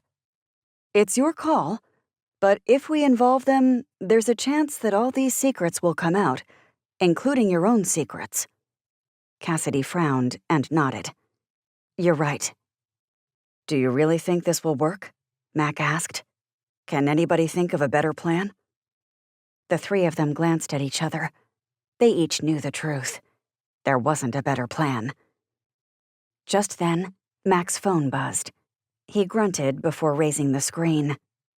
"It looks like the FBI just released information on the death of Sandra Myers," Mac said. "This is becoming more and more public by the moment. That means we need to move even more quickly." Cassidy ended her phone call and leaned back in her chair. She'd called most of the stores here on the island, and nobody had shared anything that would help her. Ty, in the meantime, was working on the list of restaurants. All of this had seemed like a good idea, but what if it was a wild goose chase? The whole situation made her uncomfortable, as did the fact that the clock was ticking. She knew she didn't have a lot of time to figure out what to do. Her mind drifted back to Ty and Annabeth again. She hated the fact that being near them put them in danger. She would never be able to live with herself if something happened to them because of her. She had to fix the situation, one way or another. Tension pressed down on her at the thought of it. She pulled out some Tylenol from her drawer and took a pill, trying to ease the pounding headache pulsing through her. If she didn't figure out a better way to manage her stress, then she had no doubt she would feel the consequences of that physically. She didn't know what it would take to reduce her stress. Talking to Elise? Taking more time off work? Maybe she should start jogging again to see if that would burn off some of the constant tension. Of course, none of that would matter if they didn't get through this right now. Someone stepped into her office, and she looked up. It was Ty. His eyes looked different, brighter. Maybe he had discovered something. "So, I just talked to someone down at Waterman's," Ty said. "First, they told me they weren't doing any type of deliveries, but then I remembered someone who works as a line cook there, and I gave him a call. It turns out they're making an exception for one person here on the island, only because this person is paying a huge tip for their silence." Cassidy sat up straighter. What else did he say? "That they're taking dinner to somebody here on the island every evening. This person calls the restaurant manager directly, places the order, and then Tommy Jones delivers it." Tommy Jones? Cassidy vaguely remembered meeting the teenager. She glanced at her watch. So, that means in approximately 4 hours, they may be making a delivery there again? Ty nodded. "That's right." But the only two people who were supposed to know about this are the manager and Tommy? Even though your friend obviously knows about it also? "That's my understanding." We have 4 hours to make this work. "We have a lot of planning and coordinating to do in that time." Cassidy rose to her feet. Then we better get busy. Chapter 38. Ty knew he couldn't risk visiting Tommy's home, nor could he risk going to the restaurant. He didn't know a lot about the people who were behind these operations, but he knew enough to know that they were most likely keeping an eye on things. And Ty couldn't take that risk. But Ty knew where guys Tommy's age liked to hang out on the island. It didn't matter that the breeze was sharp today. Surfers around here liked to get into the water whenever they could, especially when the waves were good. He was able to catch Tommy on the beach before the teen went out surfing. "What can I do for you?" Tommy paused beside his surfboard. "I know that you've been making deliveries for the restaurant every night," Ty started. The boy's face went slack. "What?" "You don't have to pretend like you don't know what I'm talking about. I already have confirmation of it." Tommy looked around. "That was supposed to be on the down low. He said if anybody else found out, then he was going to stop ordering from us. I make $30 a night from those deliveries, but I promised to be discreet." "I know, and I don't want to get you in trouble. That's not why I'm here." Tommy eyed him. "Then what do you want?" "The people you're dealing with, they're dangerous. Very dangerous. I don't think you realize what you've gotten yourself in the middle of." Tommy glanced around again. "They seem pretty normal." That's because they're also great actors. It's what makes them so good at what they do. Tommy swallowed hard and gripped his surfboard. So why are we talking right now? I need to know the address for these deliveries. But, Tommy, you can't be involved with these guys. When they're done with you, they won't think twice about getting rid of you to make sure that you continue to be discreet. Do you get my drift? Tommy's eyes widened. Yeah, I get what you're saying.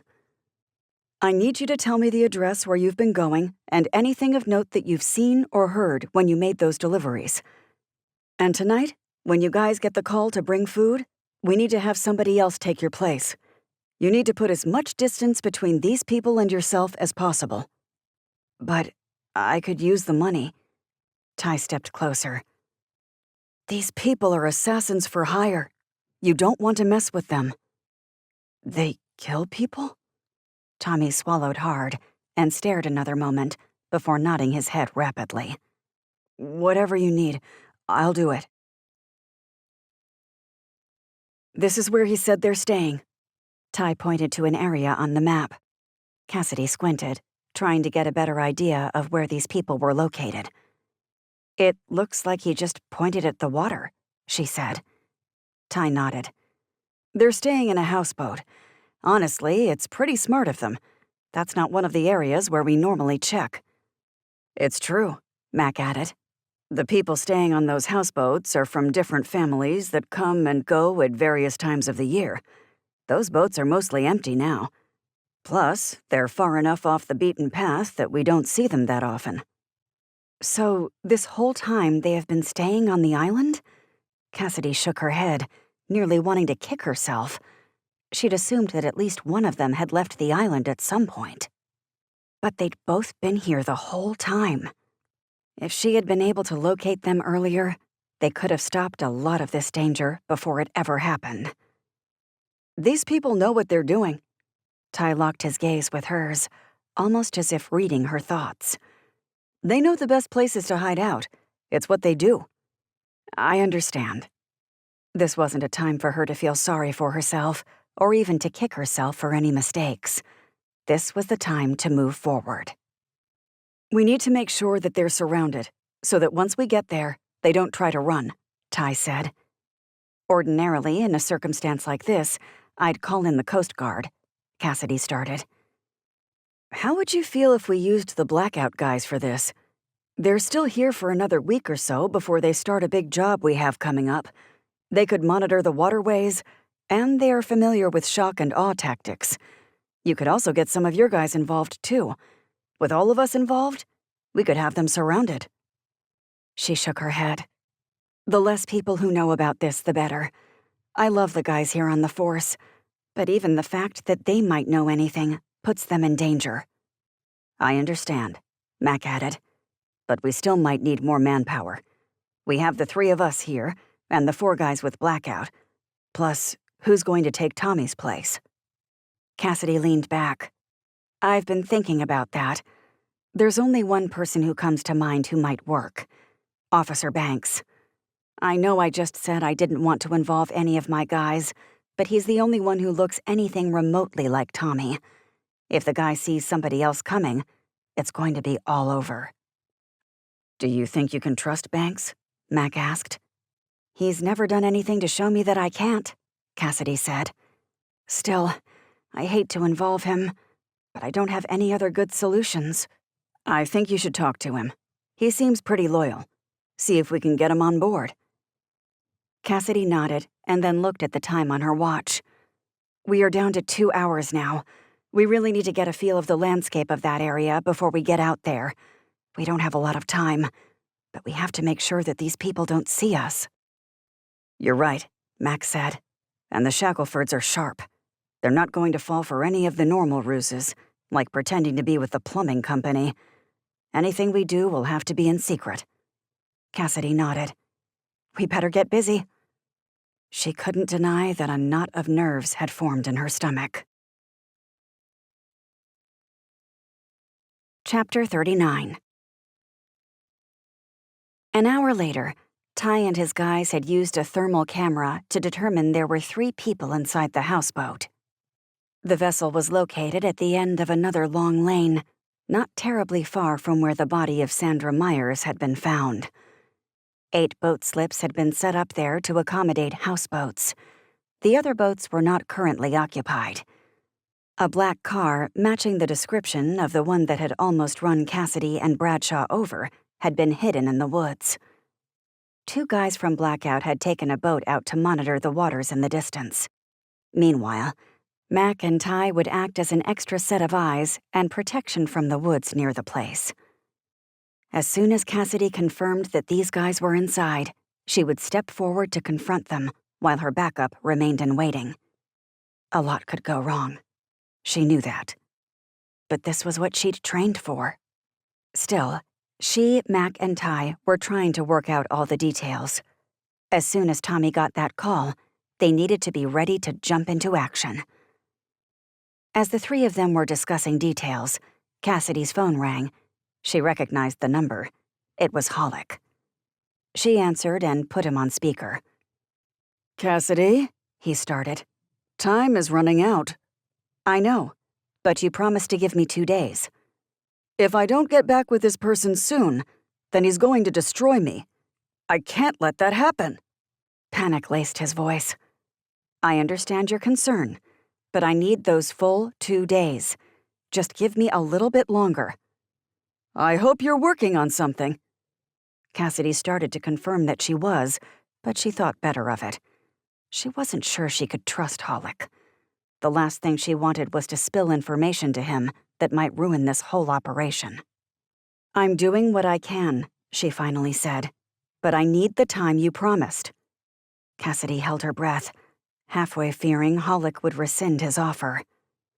She waited for his response, the moments ticking by as if in slow motion. Fine, Hollick finally said. You have until the end of the day today, but no longer. Thank you. Her throat burned as she muttered the words. Part of her didn't want to thank this man. Hollick was clearly only looking out for himself and his own political career. He gave hardly any thought to anybody else. At least Cassidy knew that and didn't have to guess about his intentions. Still, she hated to thank a man she had no admiration for. As soon as she ended the call, someone knocked at her door. She looked up and saw Watkins standing there. Quickly, she pulled a stack of files over the map she'd been looking at. Watkins couldn't learn about what they were doing, especially not after what Stevens had told her. Watkins' eyes went to her desk. Is everything okay? Cassidy nodded, maybe a little too quickly. Everything is fine, thank you. He still eyed her a moment, then glanced at Ty and Mac. She quickly introduced them before turning back to Watkins. What brings you here? She asked. I came to see if there are any updates on the case. Cassidy swallowed hard. She prided herself on being honest, but this situation, it was different. As you know, you asked me not to be a part of this case. He narrowed his gaze. I hear you. I just didn't know if you had heard anything that we didn't, since you have contacts in this area. We haven't gotten any tips or anything that might interest you. Cassidy's words were honest, but guilt still pressed on her. Is there anything that you can share? She already knew the answer before he even opened his mouth. No, not yet. She nodded slowly. I hope you find the person who is responsible for this. Don't worry, we will. We already have almost 20 other agents here on the island. If these people who did this to Sandra are still here, we will find them. And I hope you put them away for life when you do. He stared at her another moment before nodding. I'll let you get back to your meeting. He glanced at her desk one more time before offering a curt nod and leaving. Maybe he suspected something, but at least he wasn't pushing the issue. As soon as she saw Watkins step from the police station, she released her breath. That was close. He seems like a real peach, Max said. It's too risky to share any of this information with him, Ty said. I agree, Max said. Besides, the more people who know about this, the higher probability that this will be ruined, Cassidy nodded, knowing their words were true. Ty's phone rang and he answered.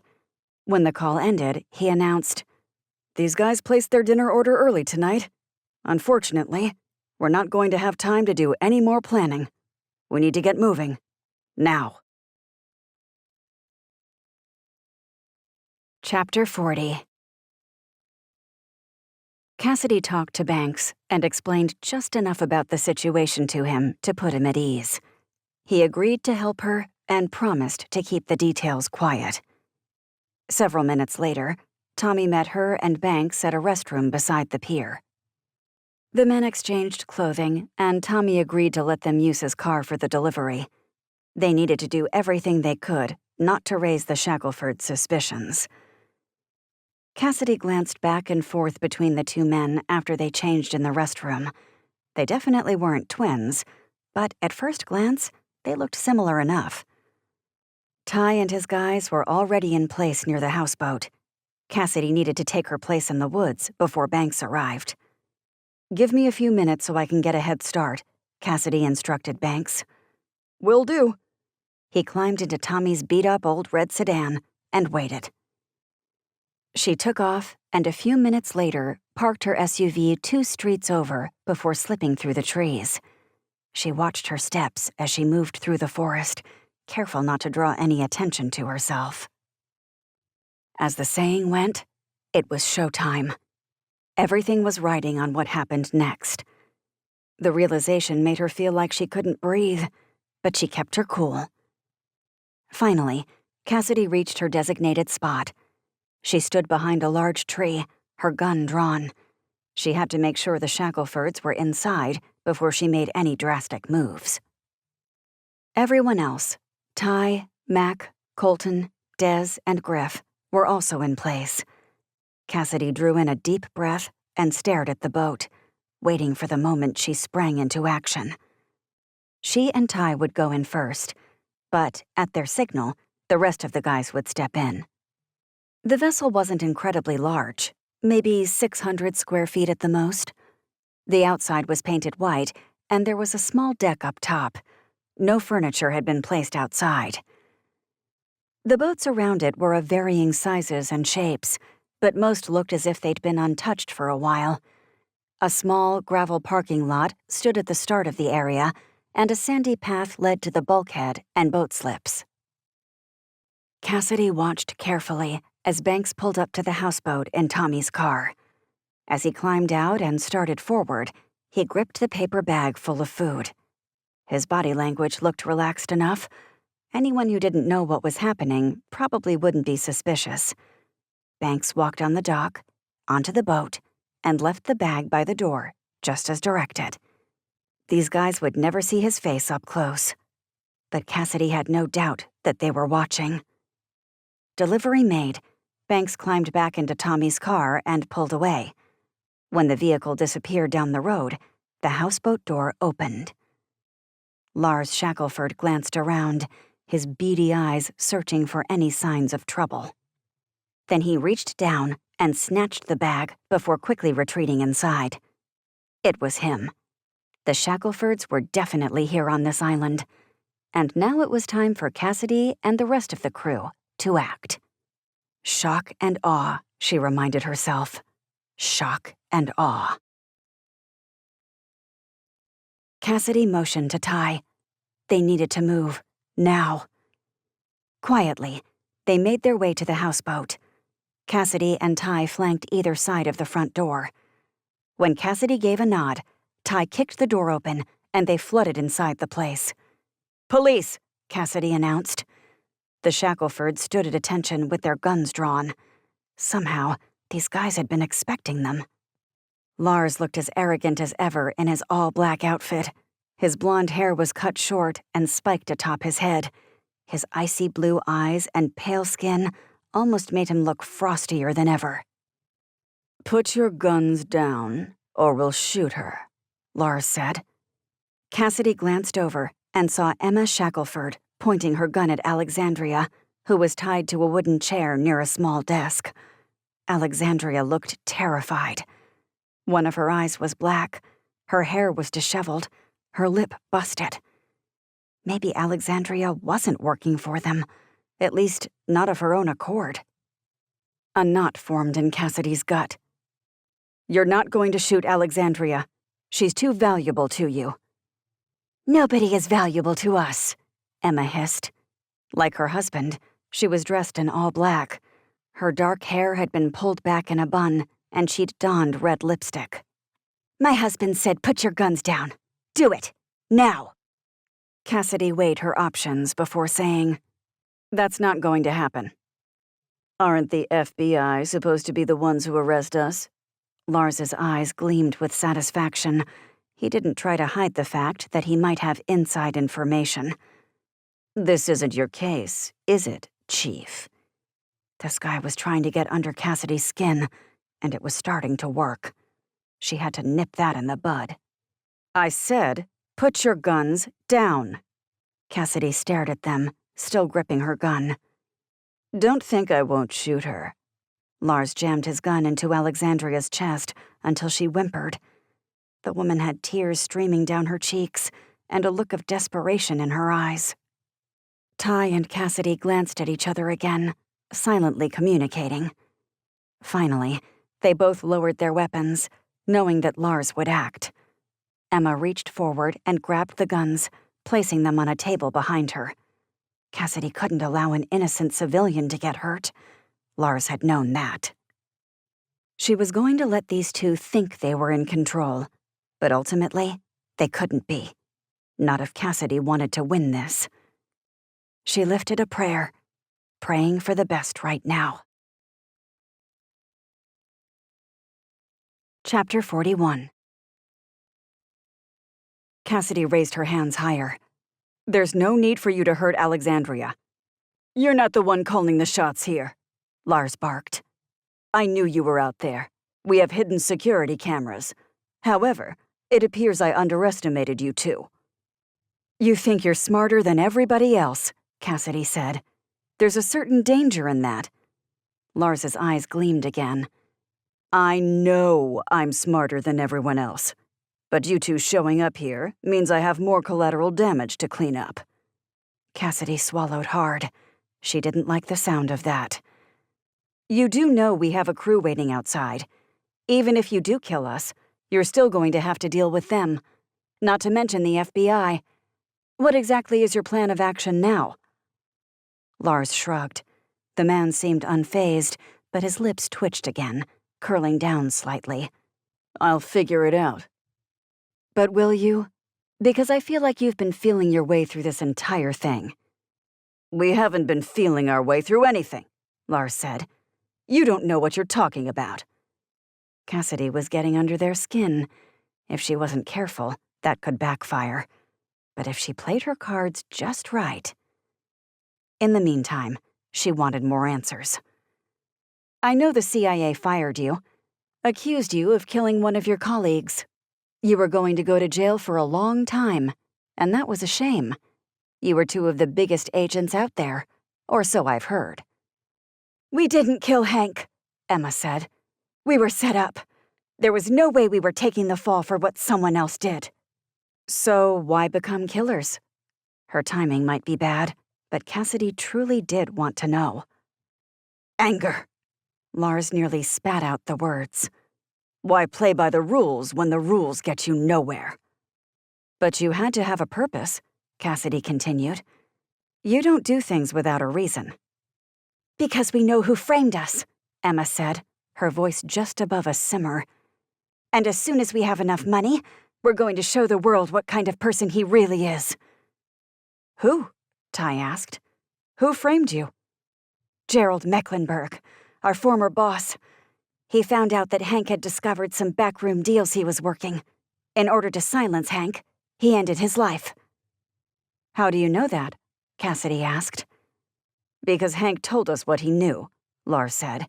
"The next day, he was dead." "But I don't understand," Cassidy said. "Why hurt these innocent people? How does that fit in with your agenda?" "Most of the people we've hurt haven't been all that innocent. They've been criminals. The white-collar sort who don't think they'll ever get caught." Cassidy glanced at Alexandria and saw her eyes were still wide and frightened. She had to figure a way to get the woman out of here safely. She glanced back at Lars. "Why did you take the job with the Manchester family, then? How does that fit?" "You haven't figured it out?" Satisfaction gleamed in Lars's gaze. "Because you wanted to take down Hollick." The details clicked in place in Cassidy's mind. "In the process, you discovered Alexandria used to be a hacker. Not only that, she was pretty good at it. So you decided to use that to your advantage. You picked key people and decided to look for any type of secret in their background." "And that's when we discovered your real identity." Lars grinned. "Wasn't that convenient?" Cassidy ignored him. "Then you started asking for money. You made a little game out of it."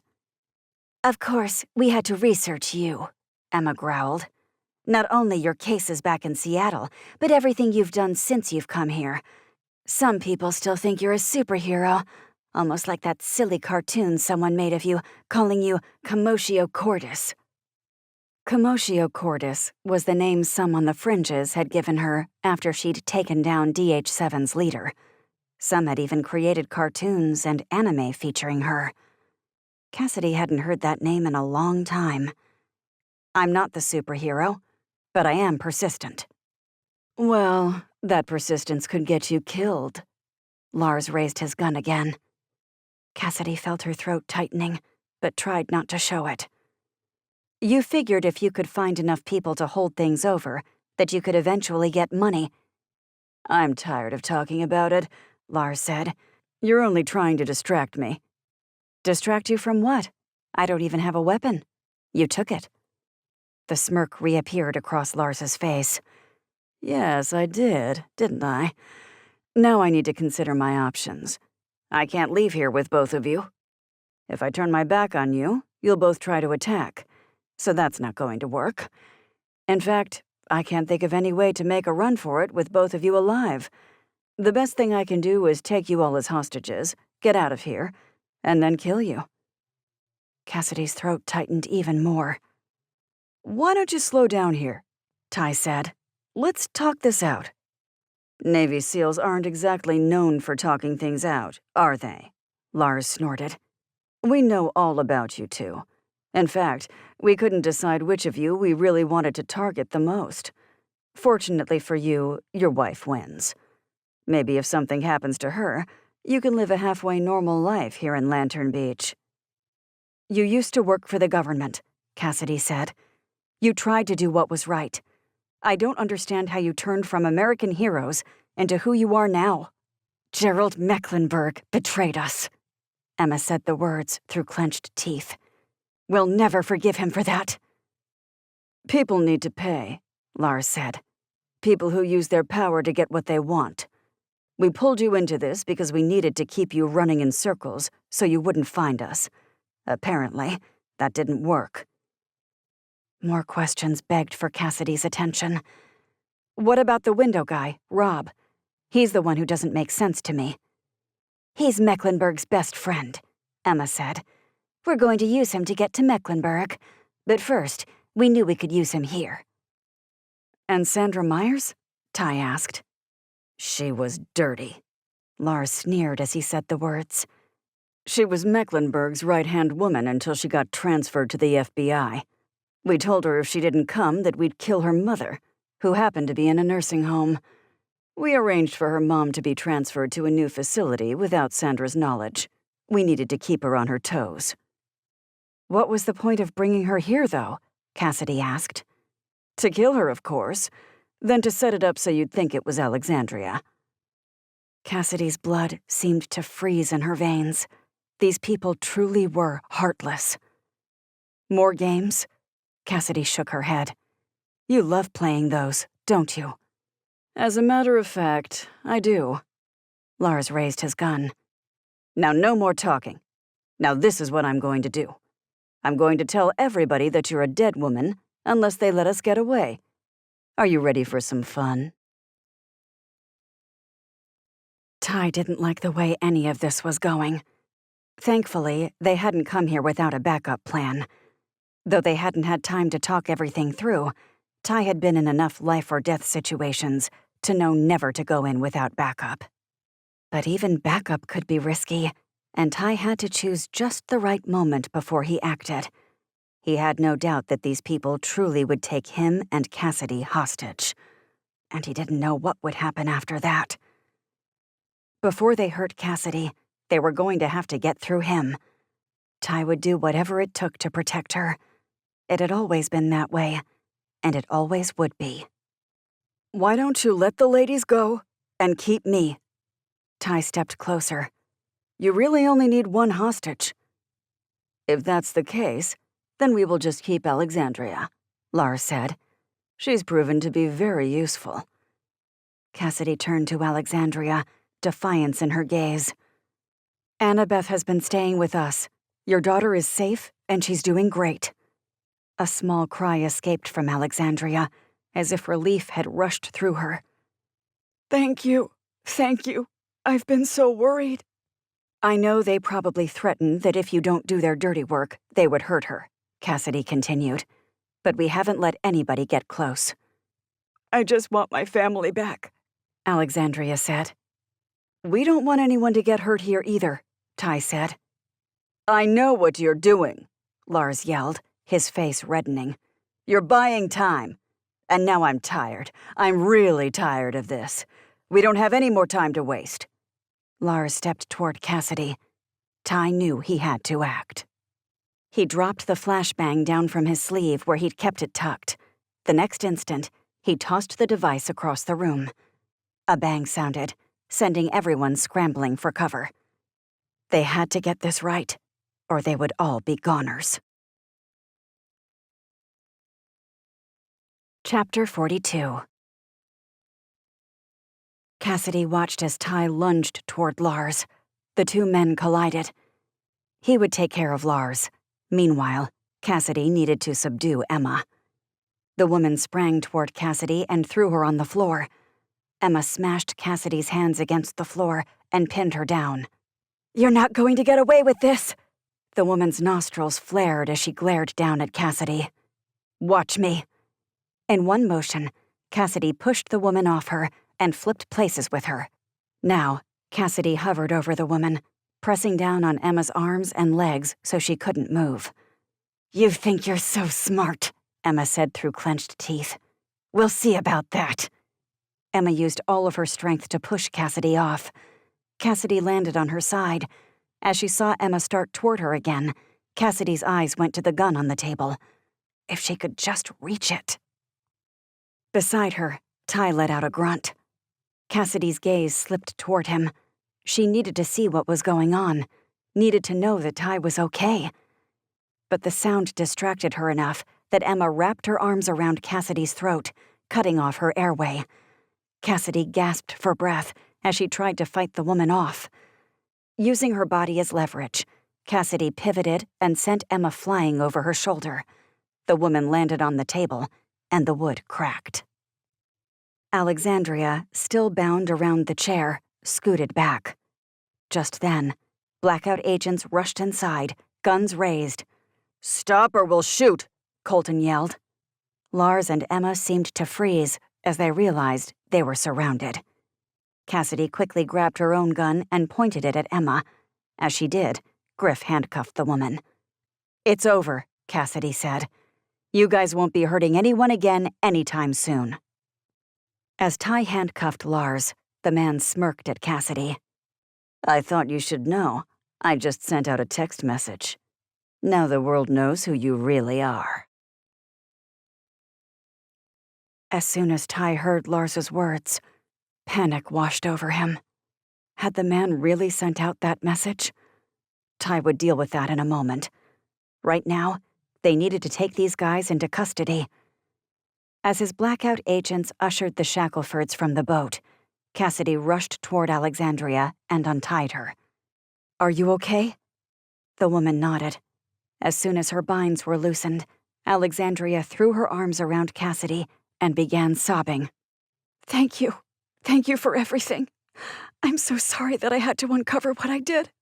I didn't want to, but they forced me." "I know. It's going to be okay.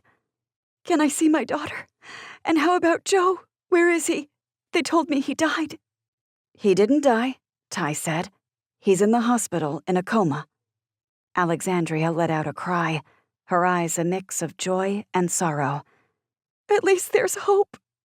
There's always hope, Cassidy said. Always. The two of them stepped from the houseboat. Just as they did, 5 cars sped onto the scene. The FBI. They were here. And now Cassidy was going to have some explaining to do. Ty prayed that it worked out for the best.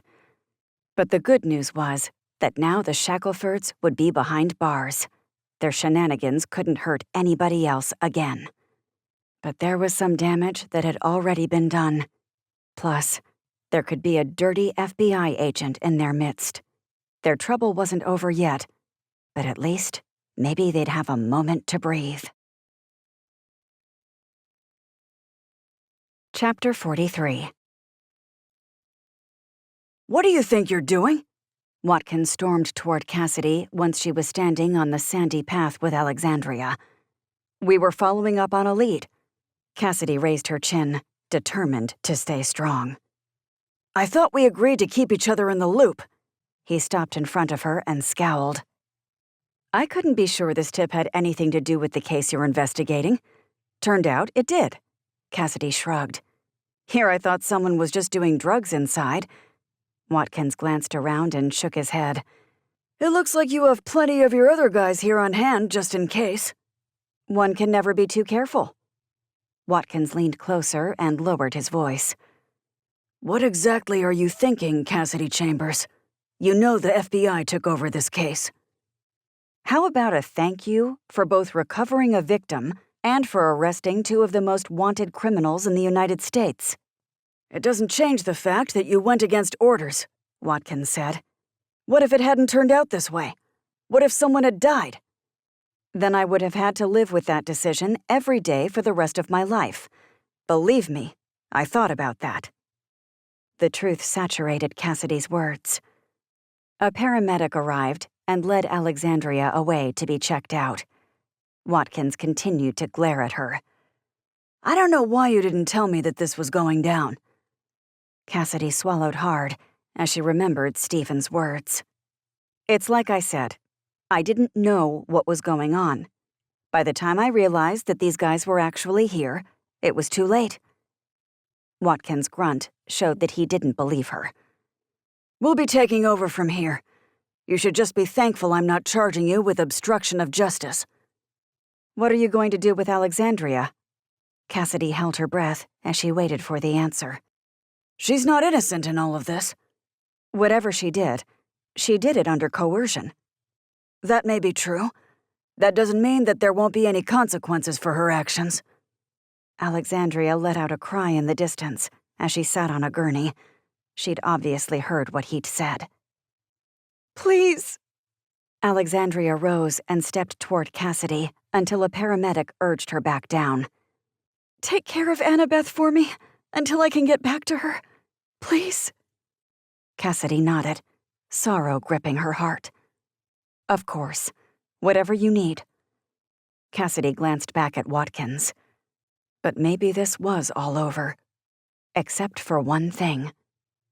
Lars said that he had broadcast Cassidy's real identity to the world. Cassidy didn't know exactly what that meant, but it couldn't be good.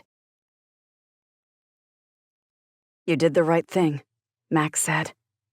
Everybody still lingered on the scene, and they would be here for quite a while.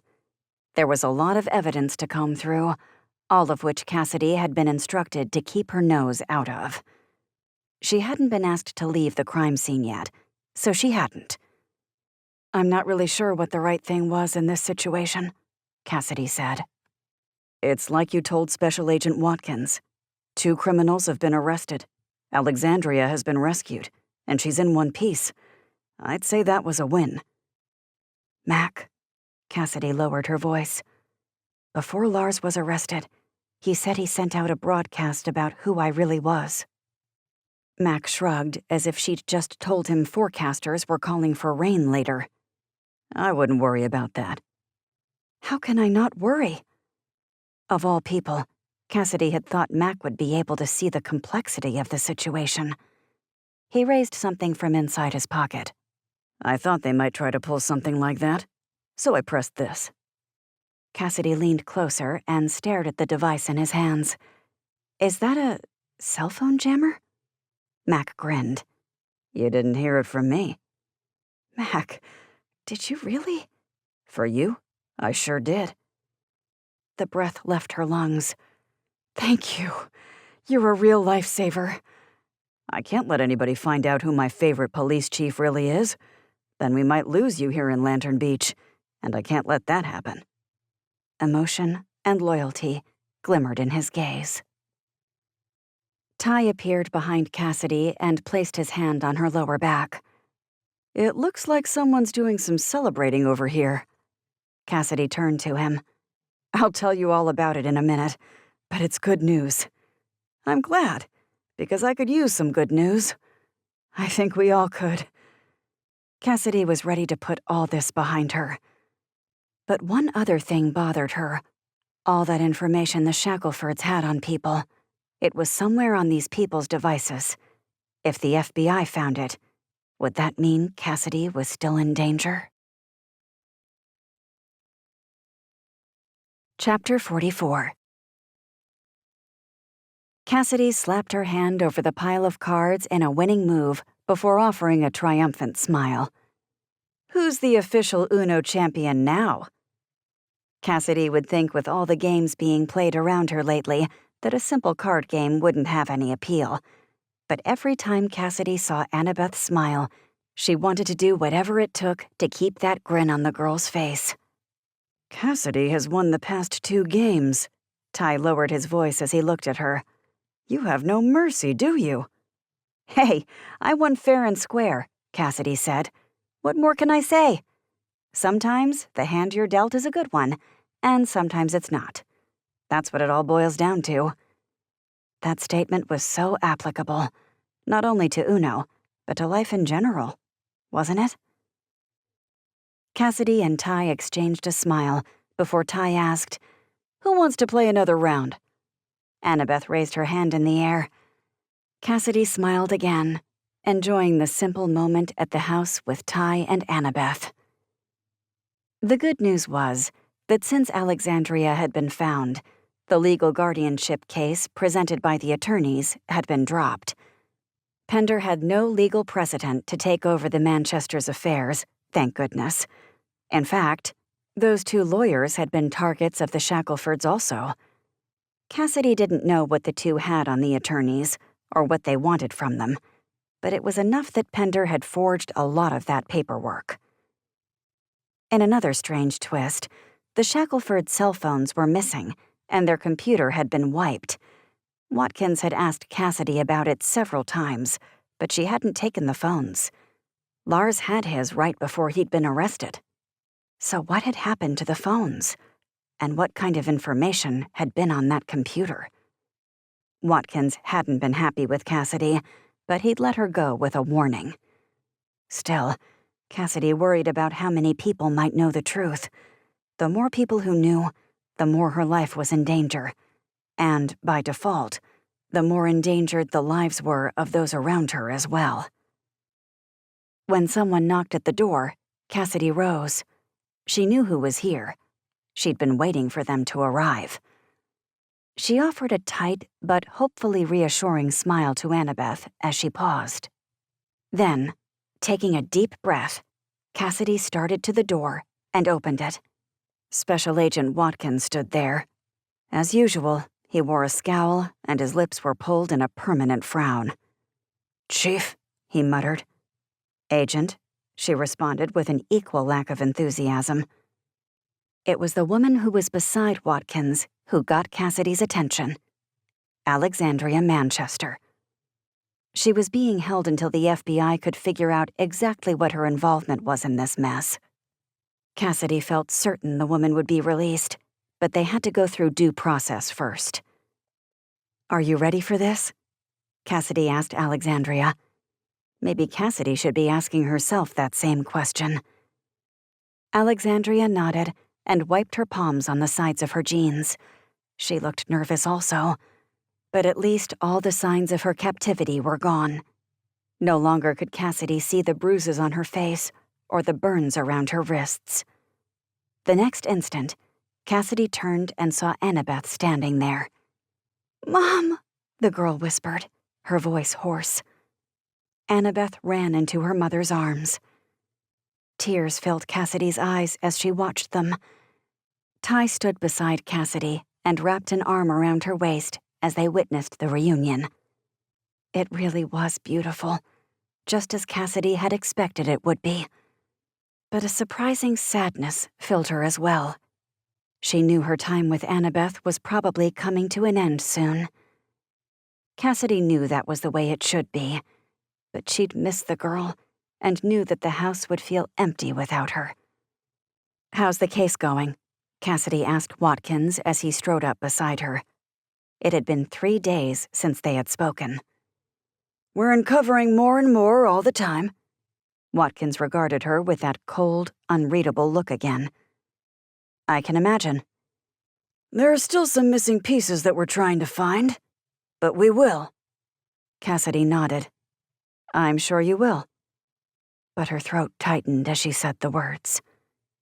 Even though big pieces of the puzzle had been resolved, Cassidy couldn't help but think there were enough dangling threads out there still that this wasn't quite over.